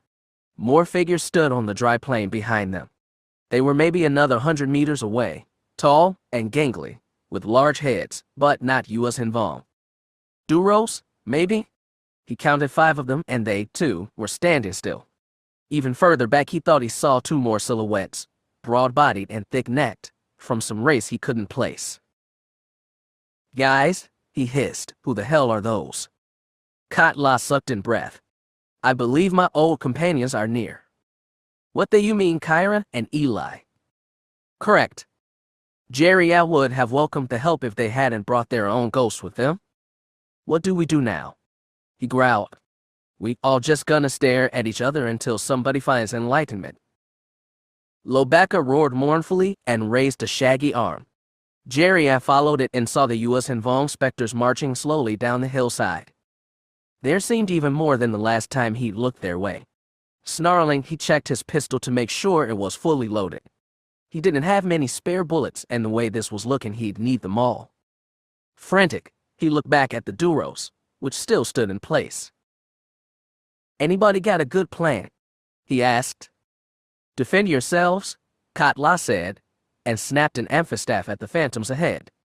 With a soundless cry, the jagged warriors broke into a sprint and threw themselves into the fight. They saw battle joined from a distance and knew it wasn't all a dream. Eli could feel the panic and consternation of living beings in the Force. He was pretty sure Khat Lah was among them, and even far away he could mark out a big Wookiee body brawling at the base of the hill. Come on, Kyra called, and broke into a sprint. Eli joined her in racing across the plain. As they got closer, he saw Yuuzhan Vong battling Yuuzhan Vong, Lobaka slashing with his lightsaber and turning warriors to black smoke. Jeriah was dropped to one knee and popping off careful shots from a cracking pistol. Eli could immediately tell the difference between the real fighters and the phantoms, with the Force and with his eyes. The attacking Yuuzhan Vong were smears of black under the red sun, like the wraiths Kyra had summoned. As they grew closer, Eli saw something else, 5 Duros standing on the plain, watching the fight like spectators. Past them, the 2 Geodu. He stumbled and skidded to a halt, but Kyra kept running all the way past them to the fight on the hillside. He could feel her in the Force as a blaze of determination. As she approached the hill, she was joined by her wraiths again, Cade, Jo, and Ania, all as slippery shadows. They joined the fight, battling equally slippery Yuuzhan Vong that kept on materializing and charging down from the hilltop like an infinite supply of bad memories. The whole fight was a dream given form, but Eli knew it could be as deadly as life. He clasped his lightsaber but didn't turn it on. He watched the brawl but couldn't move. And then he saw the 5 Duros approach him, slowly and purposefully. Some had hands clenched to fists, others short blades. He could feel them in the Force. Their anger and murderous intent made him shudder. He still didn't understand what these ghosts were. They weren't mere wraiths like the black golems Ania had summoned. These were something more, perhaps the real Force essence of his father's killers summoned and made manifest. They stepped close and closer, almost to striking range, and still Eli didn't turn on the lightsaber. He fought then before, over and over again. It only ever delayed their return. To defeat them and truly banish them, he had to do something else. He had to let go. And he wanted to let go. It was not that he forgave them for what they'd done. Some things didn't deserve to be forgiven, but he was sick of being driven by fear and old hate.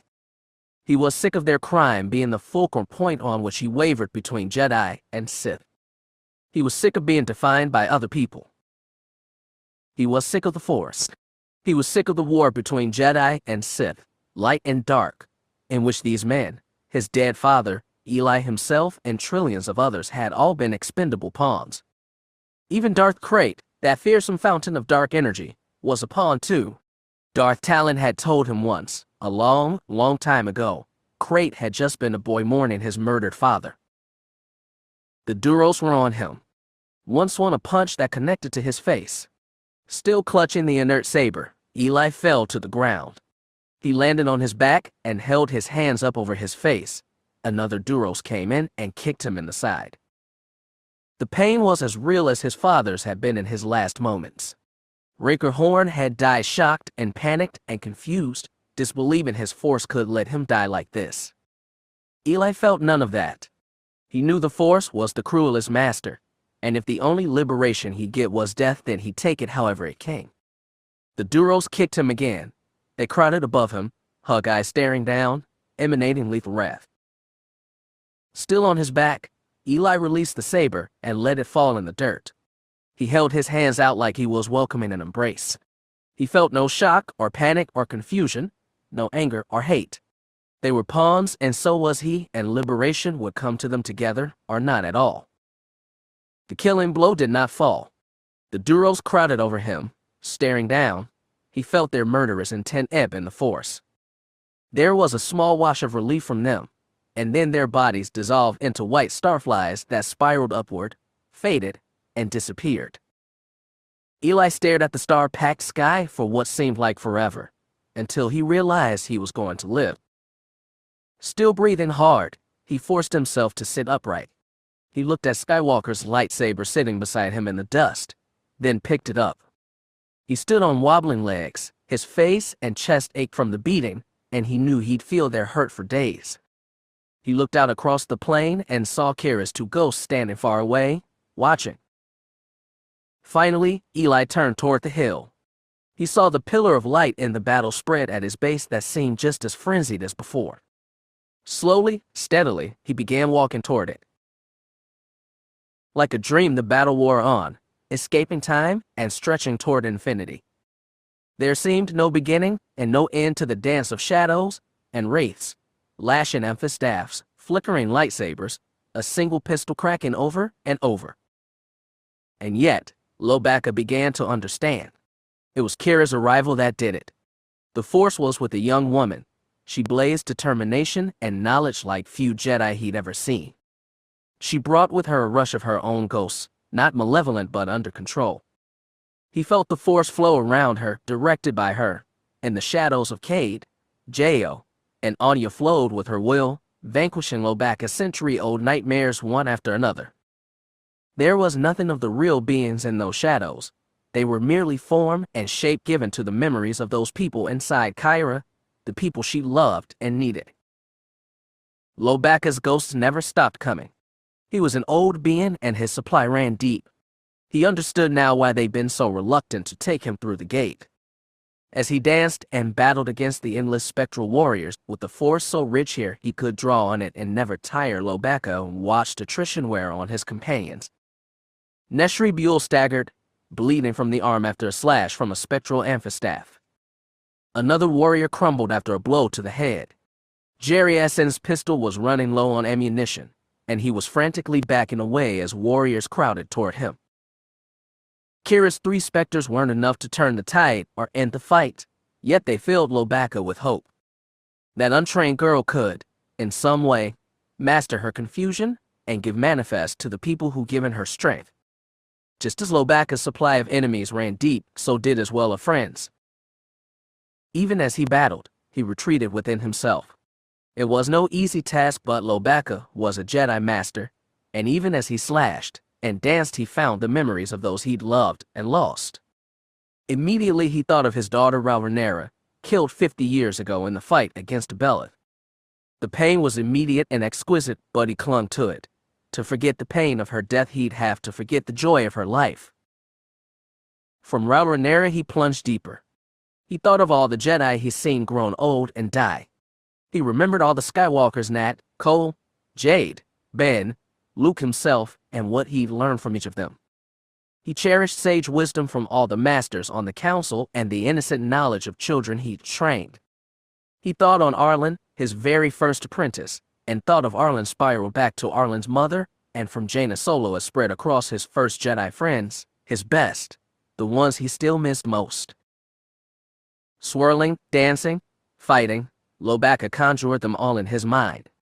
Tenno Ka charging into Yavin 4's dangerous jungle as fearless as a Wookiee. Zek struggling toward redemption. Rayner amazed to have friends for the first time. Anakin Solo questing for his place in the Jedi Order, and Tahiri questing for her place without Anakin. Jacen, before darkness claimed him, questing for the truth behind everything. And Jaina herself, sword and anchor, enduring and surviving. Thought of his dead brought pain, but without his dead there would be no Lobaka. He embraced that pain, cherished it inside him, nurtured it until it swelled and grew and found manifest. The Yuuzhan Vong had been right to fear what he could do on this side of the gate. He was an old Jedi master, and the power he could summon dwarfed what the rest of them could manage. Yet just as Jedi learned power, they learned control. Self-mastery was the first and final skill, and as only a Jedi master could, Lobaka roused his best ghosts and gave them form. They came charging down from the hilltop eruption, as the spectral Yuuzhan Vong had before them. It was a rush of bodies, slippery like shadows, moving fast with blazing swords held high. The battle on the hillside staggered to a halt as every combatant, flesh and phantom, turned to stare at the approaching wave. Then the wave was on them. Burning swords slashed through ghost warriors, vanquishing them in a blur of smoke. Lobaka watched every motion, knew it, commanded it without thinking. With his eyes and with the force, he saw Rhaenyra charge through one Yuuzhan Vong wraith, breaking it apart with the lash of a strong Wookiee arm. He saw a shadow with one arm and long braids whirl a silver saber through another enemy, then stand back to back with the blue-bladed ghost. And as he watched, knew, and commanded, he also felt them in the force. The ghosts he called on were more than the Yuuzhan Vong specters he'd summoned by accident, more than the golems Kyra used. In bringing back his dead, he'd caused flecks of them to emerge from the cosmic force and assume fleeting definition. With certainty only possible in the force, he knew it was his daughter barreling down warriors. It was Tenel Ka and Jacen standing back to back. It would have been impossible any place but here. As he'd been told, the force was powerful and raw and everywhere, and a strong enough will could accomplish the impossible. The impossible brought him joy. Ghosts of those he'd loved battled those he'd hated, but they had all sprung from him. Love and hate, joy and grief, light and dark balanced within him to create something more than either, a great and powerful whole where every piece was inseparable from every other. Standing in the middle of his swarming dreams, Lobaka lowered his lightsaber and shut off his molten blade. The force surged within him, filling him with elation he'd never known in all his long life. Every ghost was him, and he would not surrender any of them. Instead, he spread his arms wide as if to embrace them all, the greed for dead, the hated enemies, the strife and success that aggregated to create his life. The surge came on so strong and bright his vision was consumed with light. In that moment, he felt the great wellspring at the hilltop, and he felt the familiar sensation of Cade Skywalker, as connected to all those ghosts as he was. He felt so close, and clear Lobaka thought he could pull him out right there. Then the light faded. Lobaka felt emptied, exhausted, and slumped to one side. The hillside resolved around him and emptied before his eyes. The Yuuzhan Vong specters burst into motes of light that lifted on the wind and dissolved among the sky's tight-packed stars.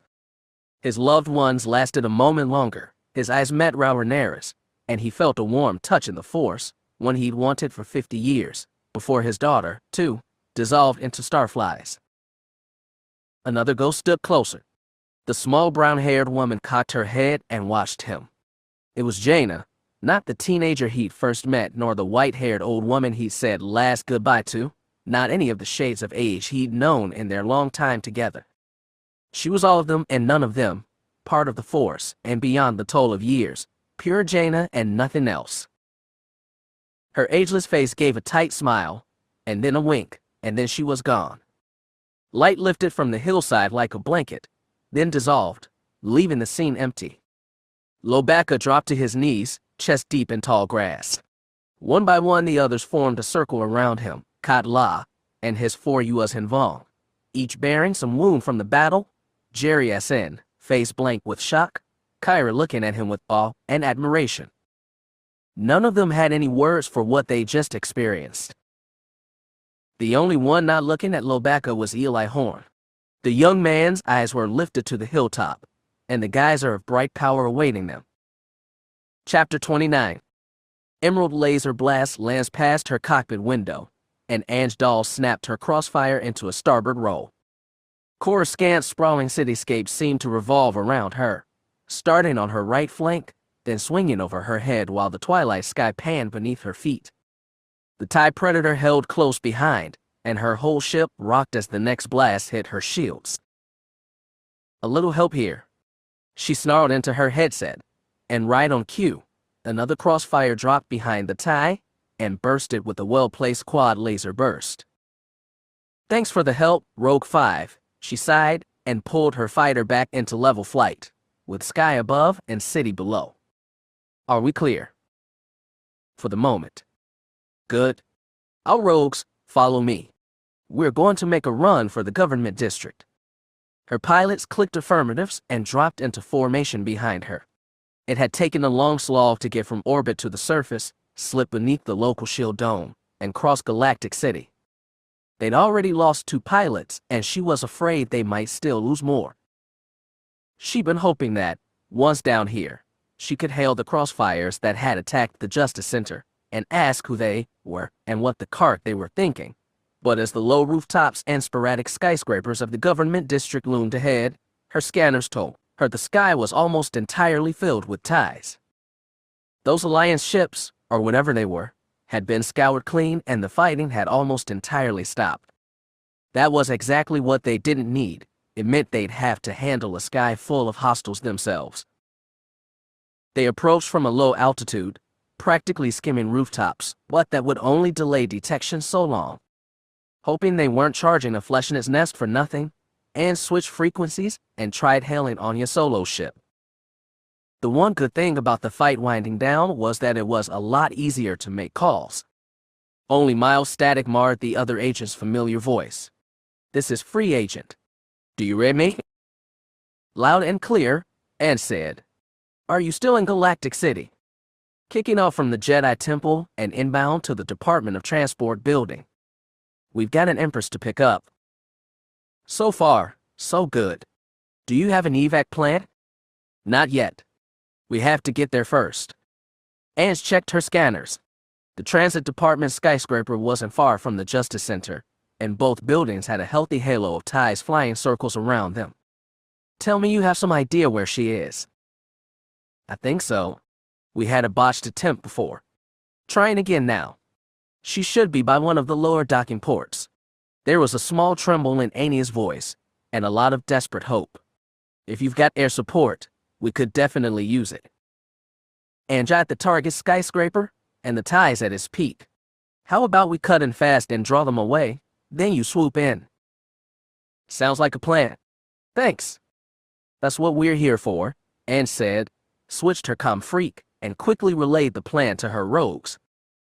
It would be a desperate move, and it would probably get more rogues killed, but as she'd said, it was what they were here for. Her sensors told her that Mon and Luja had escaped to hyperspace, probably after taking heaps of damage and losing lots of crew. They were on their own down here, and if Free Agent did pick up the Empress, they still have to punch out through a hostile fleet. Their best hope was to get Marasiah Fel and get out before the imps knew what was going on.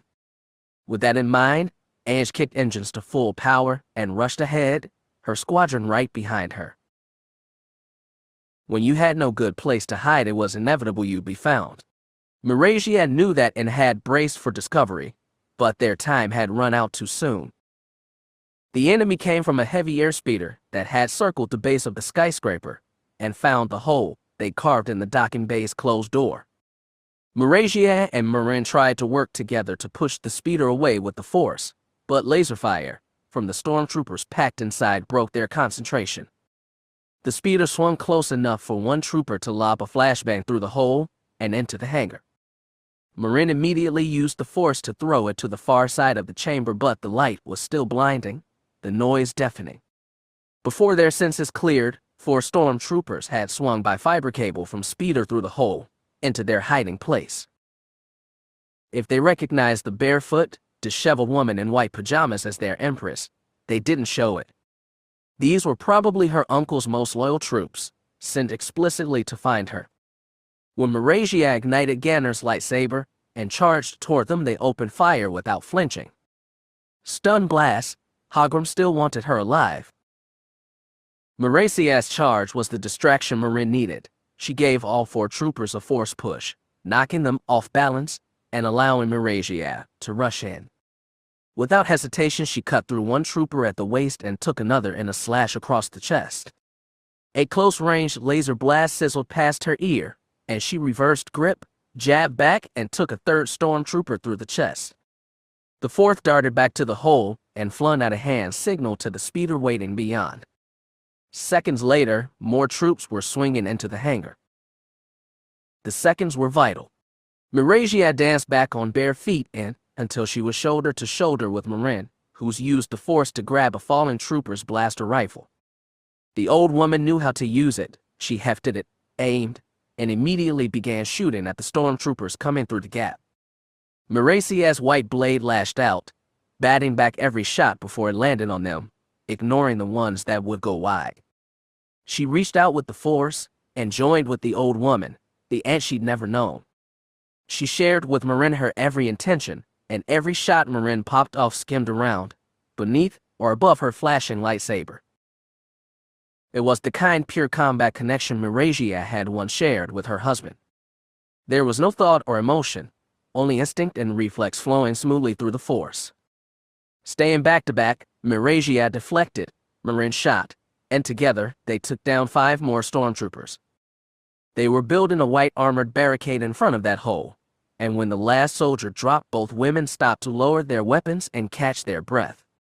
Their force connection weakened, but Marasiah could feel her aunt's wordless question, "What next?" The answer was prompt. Sending soldiers one after another through the narrow gap was proving unsuccessful. The hangar's door was heavy, but nothing one missile couldn't tear through. They heard it launch a second before impact, and that was just enough time to raise a force shield around themselves to protect them from a potentially bone-crunching concussive wave. The hangar door was torn halfway apart. Superheated metal curved inward, allowing blinding smoke and choking ash to surround them, and Marasiah could barely see the next squad of stormtroopers as it plunged into the swirl. She could still feel them in the force, and that was all the vision she needed. Marasiah charged, bare feet pounding the debris-strewn floor.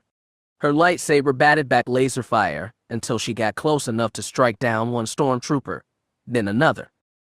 She was in the middle of them now, and they skirted away, shooting as they did so. Some dropped to Marin's laser blast, but Marasiah took most of them down, one after another after another. More troopers swung in from the still hovering airspeeder. The thing must be about emptied by now, but Marasiah kept fighting. Some laser blasts got through her defenses. Stun bolts winged her hip, her shoulder, her left arm. Tingling danced through her nerves, but she kept fighting. Her bare feet skipped across shrapnel, tore, and started to bleed, but she kept moving and she kept killing. The calm, egoless union she shared with Marin was gone. She could barely feel the old woman at all. Instead, Marasiah found herself swept away by emotion. For every trooper she cut down, her mind flashed on the man who commanded them, the man who'd used her and betrayed her and destroyed her father, the man she'd loved and trusted, the man who was the only real family she had left. Thinking of Hogrim filled her with hot anger, and the anger fueled her. Her half-numb arm and bleeding feet didn't bother her. She moved and slashed and killed and felt pure power well up inside her, chasing away all her hurt. Her body was sure, her hands steady, as she cut down one soldier after another. When the last white-shelled corpse fell to her feet, Marasiah stood panting, looked around the hangar, and felt vicious pride swell in her. She had the Force and all the power of a Skywalker. All her uncle had were schemes and pawns. When the time came, and she was sure would she deal with him as she dealt with his minions. And then her attention settled on Marin, standing apart from the carnage, rifle dangling at her side. The old woman's shock reverberated through the Force, and in a flash Marasiah saw what she saw. A woman in torn and dirty clothes, lightsaber buzzing in her hand, faceless victims piled around her bloody feet into a low rampart. And that woman's face, half hidden by long sweat-matted hair, was twisted by a vicious glee. She saw what Marin saw, and she felt Marin's shock. She realized the dark frenzy that had consumed her, remembered her father's fate, and felt a tremor of shame. Shame, but not regret. And then, without warning, the airspeeder hovering beyond the blown-open door exploded. Another shockwave scorched across the hangar, and only Marin had the reflexes to throw up another force shield. The airspeeder was already on his way down, a falling fireball trailing black smoke. Through the narrow gap, Marasiah saw slanting laser fire, and, she thought, a pair of ties chasing a crossfire. She felt dull surprise, though the fighting was finally over.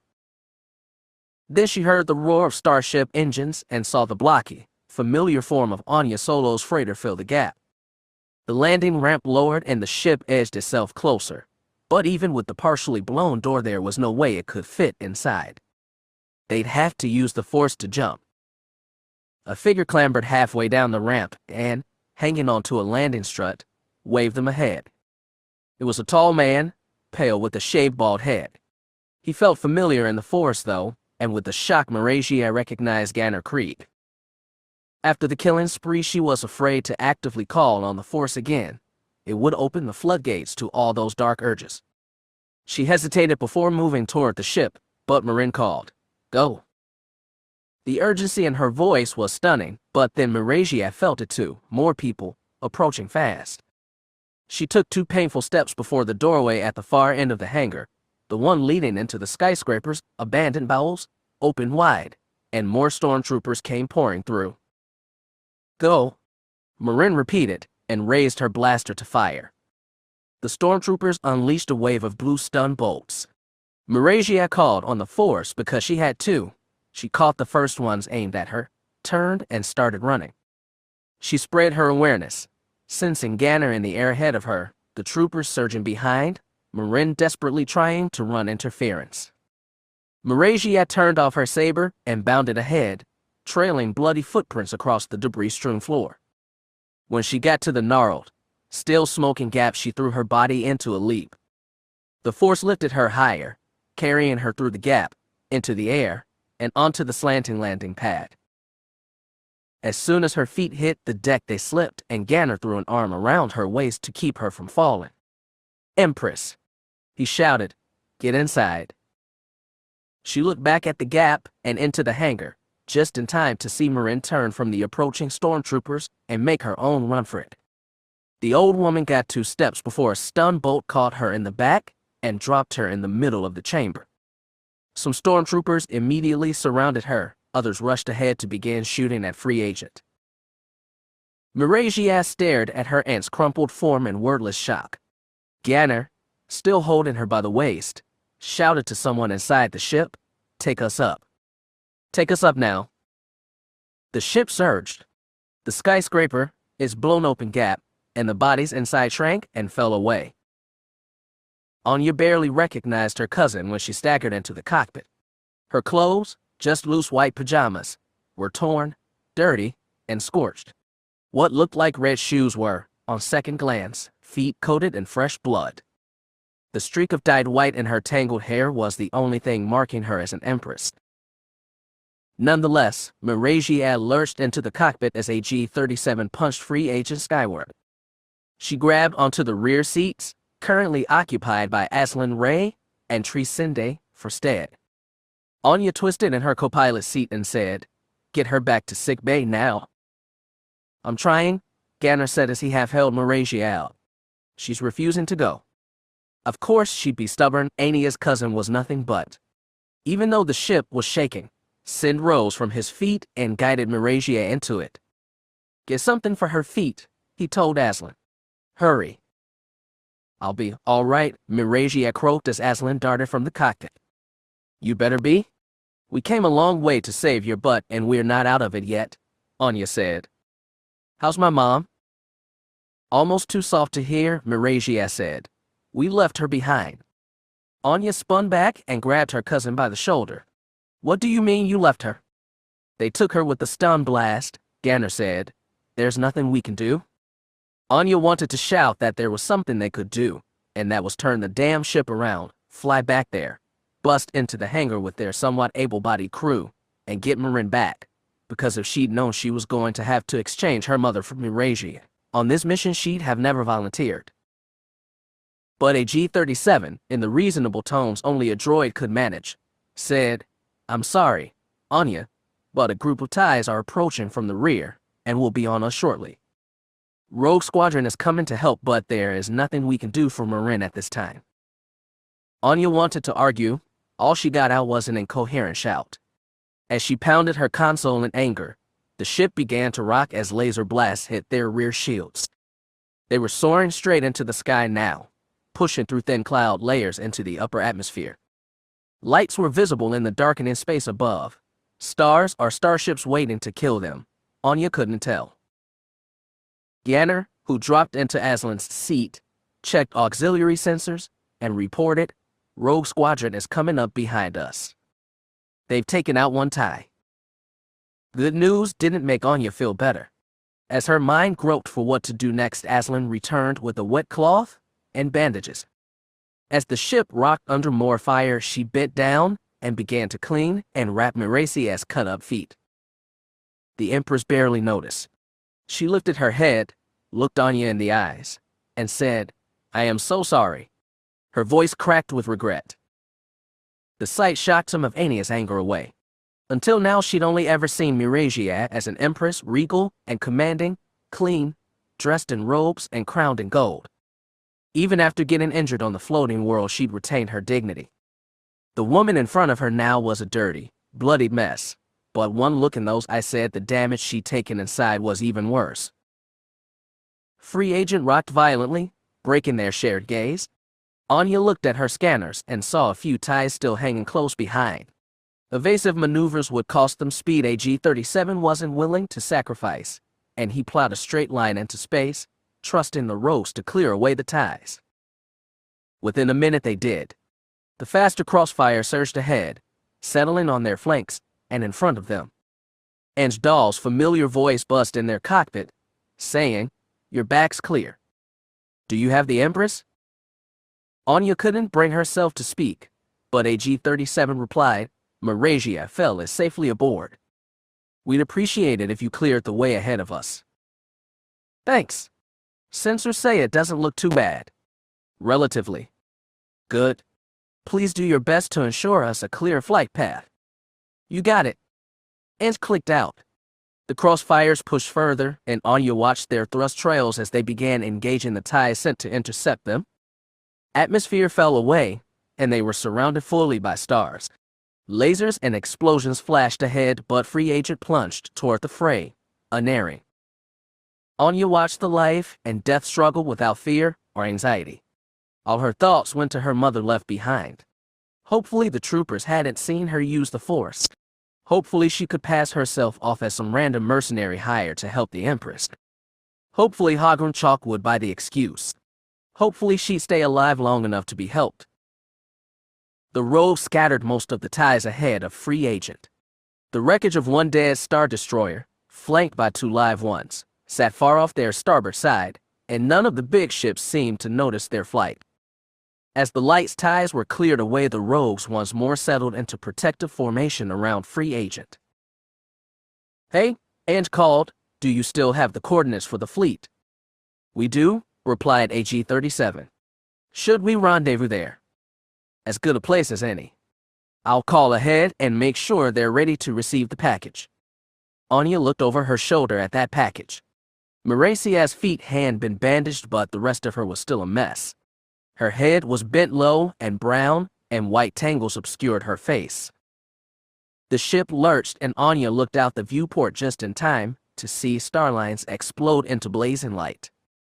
Hyperspace flashed around them, encasing them in its ethereal glow. It didn't feel like escape at all. AG-37 turned from the controls and spun his chair to face Marasiah. "We have successfully escaped the Coruscant system. We are now in the process of a multi-jump journey to Admiral Bay's fleet. This will take some time, and I recommend you go to sick bay to be thoroughly examined." "I am fine," the Empress said, voice dull. "You should at least get washed and put some real clothes on," Ania said. "Staying, you can borrow mine." Once the thought of fitting into Ania's less-than-regal garb might have made Marasiah scowl in disdain. Instead, she nodded her head dully. "Thank you." "Come, Majesty," Treeson said. "Let's get you cleaned up." He, Aslan, and Ganner helped her stand up. Wincing, she shuffled on bandaged feet out the rear door, taking all 3 knights with her. The cockpit was suddenly empty. As Ania deflated into her seat, a G-37 watched her with both photoreceptors. She watched him back. "You know what we have to do now, right?" "I would advise against haste," the droid said. "We have no idea where your mother will be taken or how she'll be dealt with by her captors. All the more reason not to waste time. As soon as we drop off the Empress, we're turning back around and getting my mom. Given our exit from Coruscant, it would not be wise of us to return in this vessel. It would be noticed." Ania hadn't even thought of that. It was a good point, but her resolve still stood. "I don't care what we have to do," she told him. "I'm going back to Coruscant and I'm getting her out. And I'll tear down anyone who gets in my way." Chapter 30. They approached the eruption slowly, a loose semicircle edging closer one step at a time. High grass and short brush crowded them to the waist, but all kept eyes on the luminous pillar that stabbed into the sky. Jedi could feel it. It was powerful, raw, dangerous, uncontrollable. His every instinct was to run away from the thing, but Cade wasn't it. Sometimes the light shuddered, weakening for split seconds, and he could see his friend unmistakably suspended in the bright fountainhead. "It is as you said," Khat Lah breathed. "He has been joined with the eruption in some way." "But what does that mean?" Kyra asked. She hugged herself as though chilled, and Jedi could feel the fear emanating off her. "I always suspected the eruptions are bridges to another plane of the Force," said Khat Lah, the one to which the Whills ascended. "It seems that Cade Skywalker, too, is a bridge." Jedi didn't understand what they were talking about and didn't care. "How do we get him out?" "It may not be possible." "Yeah, you said they already. How do we try?" Lobaka gave a thoughtful roar, and Kyra said, "You're right. I feel him too in there. Just a little." Jedi watched the light. He tried to peer deeper. With his eyes and with the Force senses he was just beginning to find control over. When it flickered, he saw Cade again, and he felt him too, a tiny bit. Cade's was a powerful will straining to be released, but it was stamped down by something even more powerful.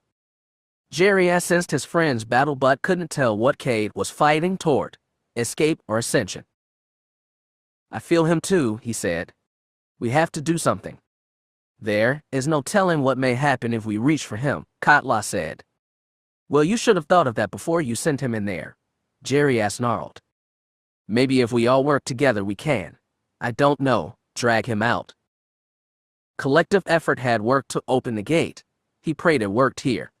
Lobaka roared encouragingly and stretched out a long arm, as though grasping for the light. Kyra did the same. Eli, standing beside her, closed his eyes, and with that weird wordless certainty Jedi knew the kid was also reaching toward the light, seeking Cade. There was still too much Jedi didn't understand about all this. He had no idea why none of his weird ghosts had shown up yet. During that brawl on the hillside, it seemed like everyone had thrown into the ring. He had even less of an idea what was happening with Cade. All he knew was that his brother was trapped against his will and needed release. Jedi didn't stretch out, but he did squeeze his eyes shut to concentrate. As Red pressed his eyelids, he realized how quiet it was. That this explosion should be so soundless was terrifying. Locked in silence, and seeing Reddy tried to concentrate on Cade. He thought of their first collision over Ossus and everything that had happened then. All the insane schemes and close calls they dragged each other through, even the noble destiny they'd fulfilled, which was the weirdest thing of all. A private revelation spread inside him. Jedi had summoned no ghosts in this world because he had no ghosts to summon. Being gifted and cursed with the Force through no desire of his own, had washed his old life clean, taken away any regrets he might have had. When the Force touched him, all his fears and anxieties became focused on the future, and that future was now. If this damn power was going to do him any good, it was right here. His memories found resonance in the light ahead. He found the resonance and willed himself to grasp it with his mind. Amidst all the formless surging energy there was a coherent particle. That was Cade, and he tried to hold it steady as it flickered in and out of existence. He felt Kyra and Eli trying to do it too, and Lobaka reaching with a far stronger hand than any. And soon he felt the Yuuzhan Vong join in, even Khat Lah, though he trembled with fear of what they might unleash. 9 minds joined together for a singular purpose, 9 minds from different species, orders, civilizations, galaxies, all merged together for a singular will. Jedi felt them all and felt their will touch Cade. They held him and his presence grew steady. Jedi dared open his eyes and saw his friend still suspended in the light but constant and visible. It seemed like a single touch could pry him free. He took a step closer. The other minds shouted stop in unison, and in a rush Jedi understood that if he brushed the light it would destroy him. Only a Skywalker could endure, and maybe not forever. He was tantalizing and close, but still impossible to grasp, and Jedi felt a swell of helplessness. None of them had any idea what to do. And then, faint and precious like hope, they felt Cade touch them back. Where Cade Skywalker was, there was neither space nor time. Light was dark and form was void, and he was just a tiny speck against an immensity, existing only because that immensity had bestowed some of itself up on his speck long before he was born. The tiny speck was overflowed with knowledge, and his mortal mind could process only a little of it. But as the knowledge sank into him and became him, Cade found a decision. He was not, generally, a man concerned with justice. He wanted what he wanted and did what he thought was best without constructing reasons that were usually just fancy words rationalizing self-service. He was not, or had not been, overly concerned with right and wrong. Nonetheless, he felt that what the Whills had done was a crime. They had explained it all to him. For millions of years life had existed in this galaxy, and every galaxy, growing in the living force, and becoming so great it could ascend to a higher plane and join with the cosmic force to direct its flow. Then, tens of millennia ago, but a mere blink of cosmic time, that had changed. The last great civilizations in this galaxy had ascended and taken the living force with them, sealing it off from their violent servant races like the Rakata, allowing only bits of its power to touch beings gifted with pieces of themselves called midichlorians. Tens of millennia ago they'd bottled the force up, stripping the beings of this galaxy of that power with only a little more mercy than ancient Yuuzhan when it had stripped the Yuuzhan Vong. What I don't get, Cade told the form and void around him, is why you didn't just take the force from us entirely. His answer came from nowhere and everywhere, an individual being and every will. We are not cruel. The force is life, and all life exists in the force. By granting you midichlorians, we allowed the fortunate among you to know that and touch some of its beauty. Yet it is the nature of sentience to corrupt. The force grants power, and power turns hearts black. We know from experience that civilizations which draw on the force too deeply are drawn to its dark side. They come savage and destructive.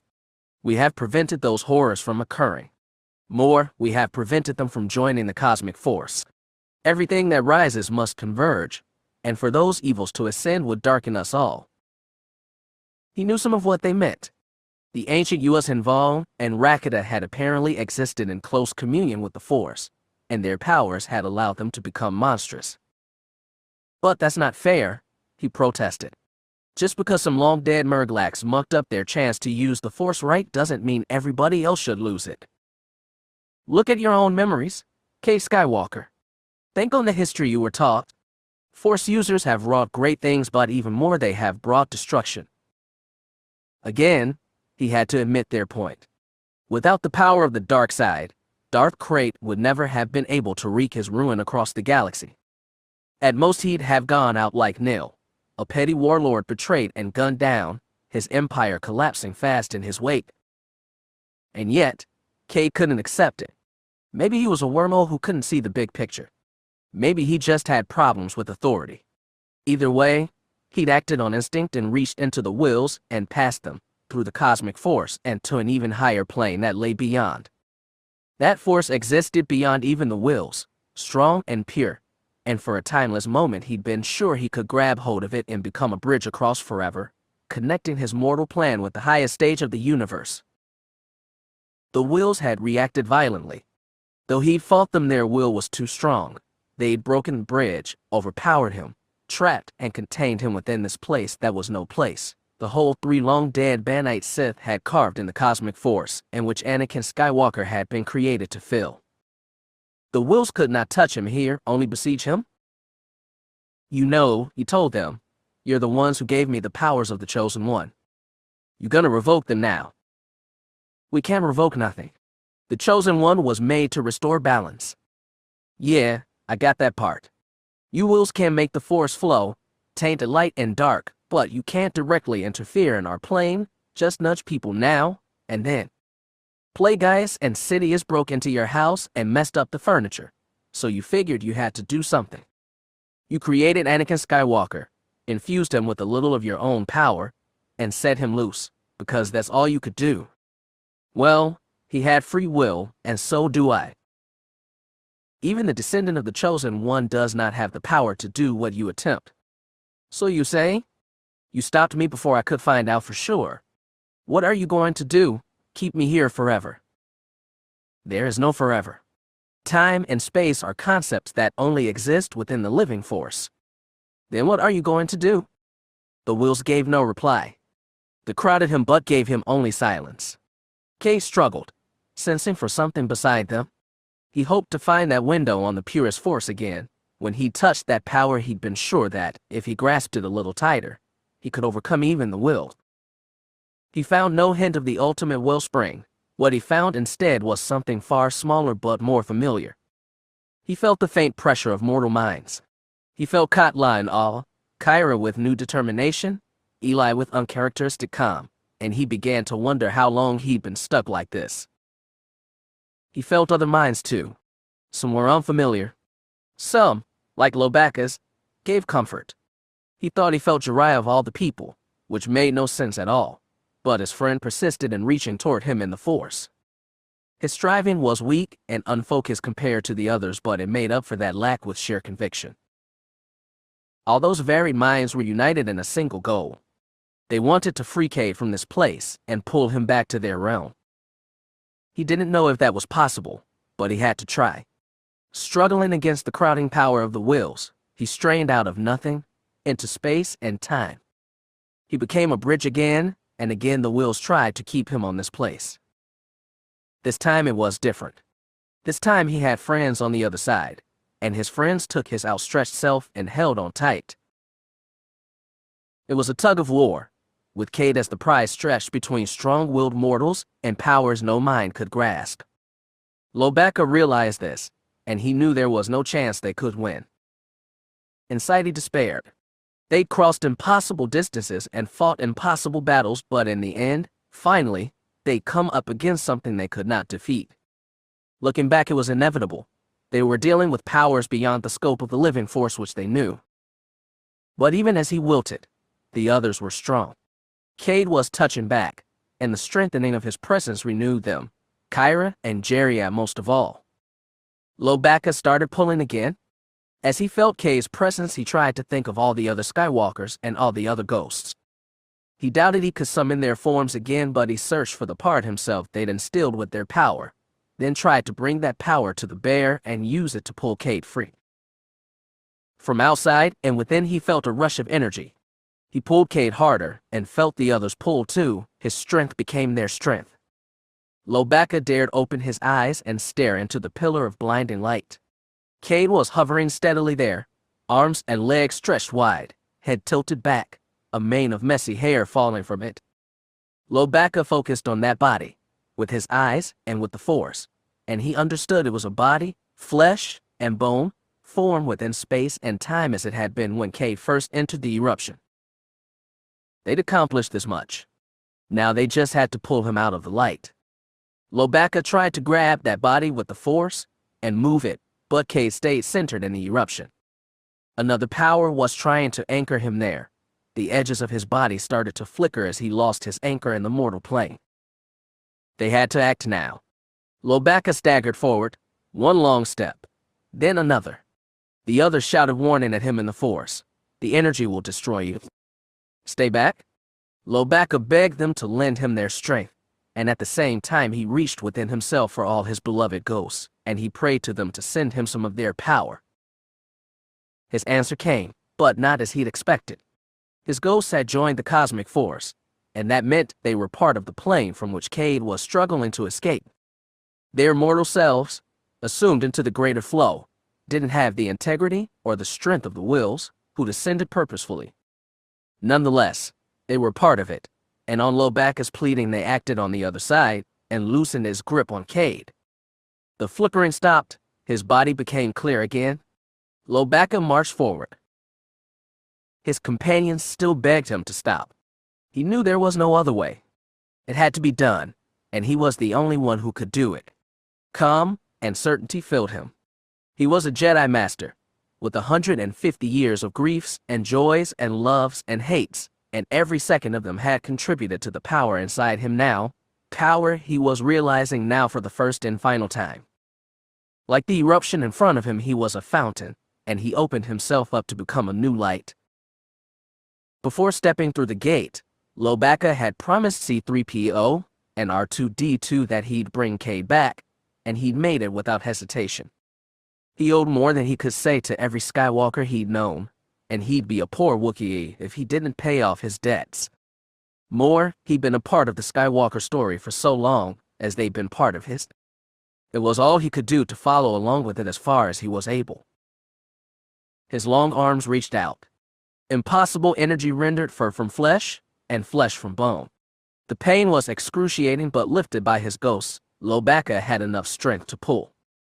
One tug was all it took to rip Cade Skywalker's body from the heart of the eruption and hurl it into the grass beyond, where his friends waited. Promise kept. It was Lobaka's last thought before the Force overwhelmed him, dissolved him, and carried him away. The gateway towered above them, a hollow arch alone on a desolate plain.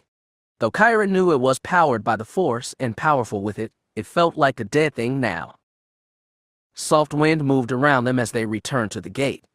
It had been a long, slow march from the place where they'd pulled Cade from the eruption, and in that time they'd watched things change.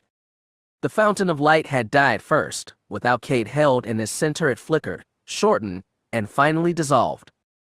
A groundquake had accompanied the darkening like a death rattle. As they walked back to the hypergate, they saw other light pillars dwindle and die, until only a few remained on the horizon.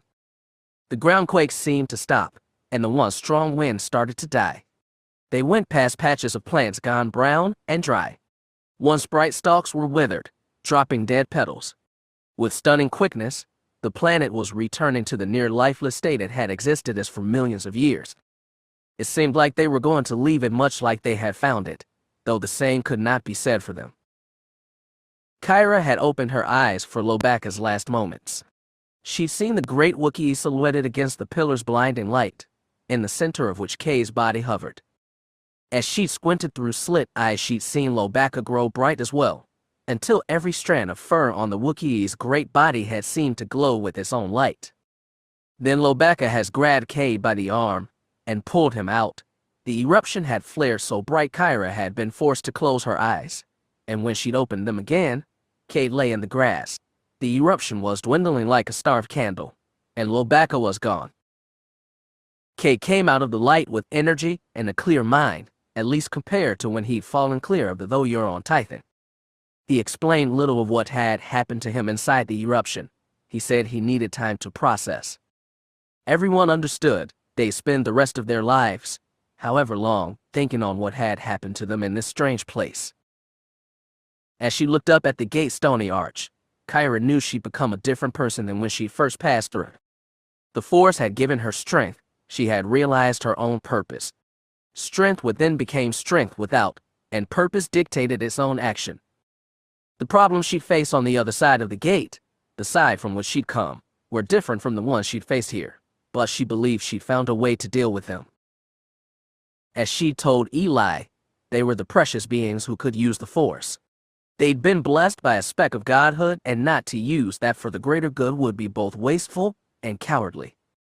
seeing Lobaka at his end his great power manifest, and the bravery of his final sacrifice made that purpose even stronger. It was an example she could only crave to live up to. As for Eli, he seemed different as well. She was confident he'd turned away from the dark, and the crippling indecision that had taken him earlier was gone.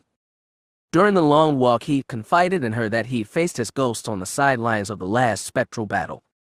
He turned off his lightsaber and let them strike, relinquishing his hatred for them and anger toward the Jedi and the Sith. The 5 Duros had burst to flecks of swirling light and dissolved, just like the dead Sith who'd haunted Cade. In a low voice, the kind save for the most intimate secret, Eli had told her that he'd never felt more liberated in his life. Even if she could not share that feeling, Kyra was glad for him. She didn't know what he meant to do when they crossed the gate. It seemed to her they were on divergent paths, though she couldn't guess where they might lead. The knowledge that he'd taken her holocron, or at least thrown it aside, still nagged at her.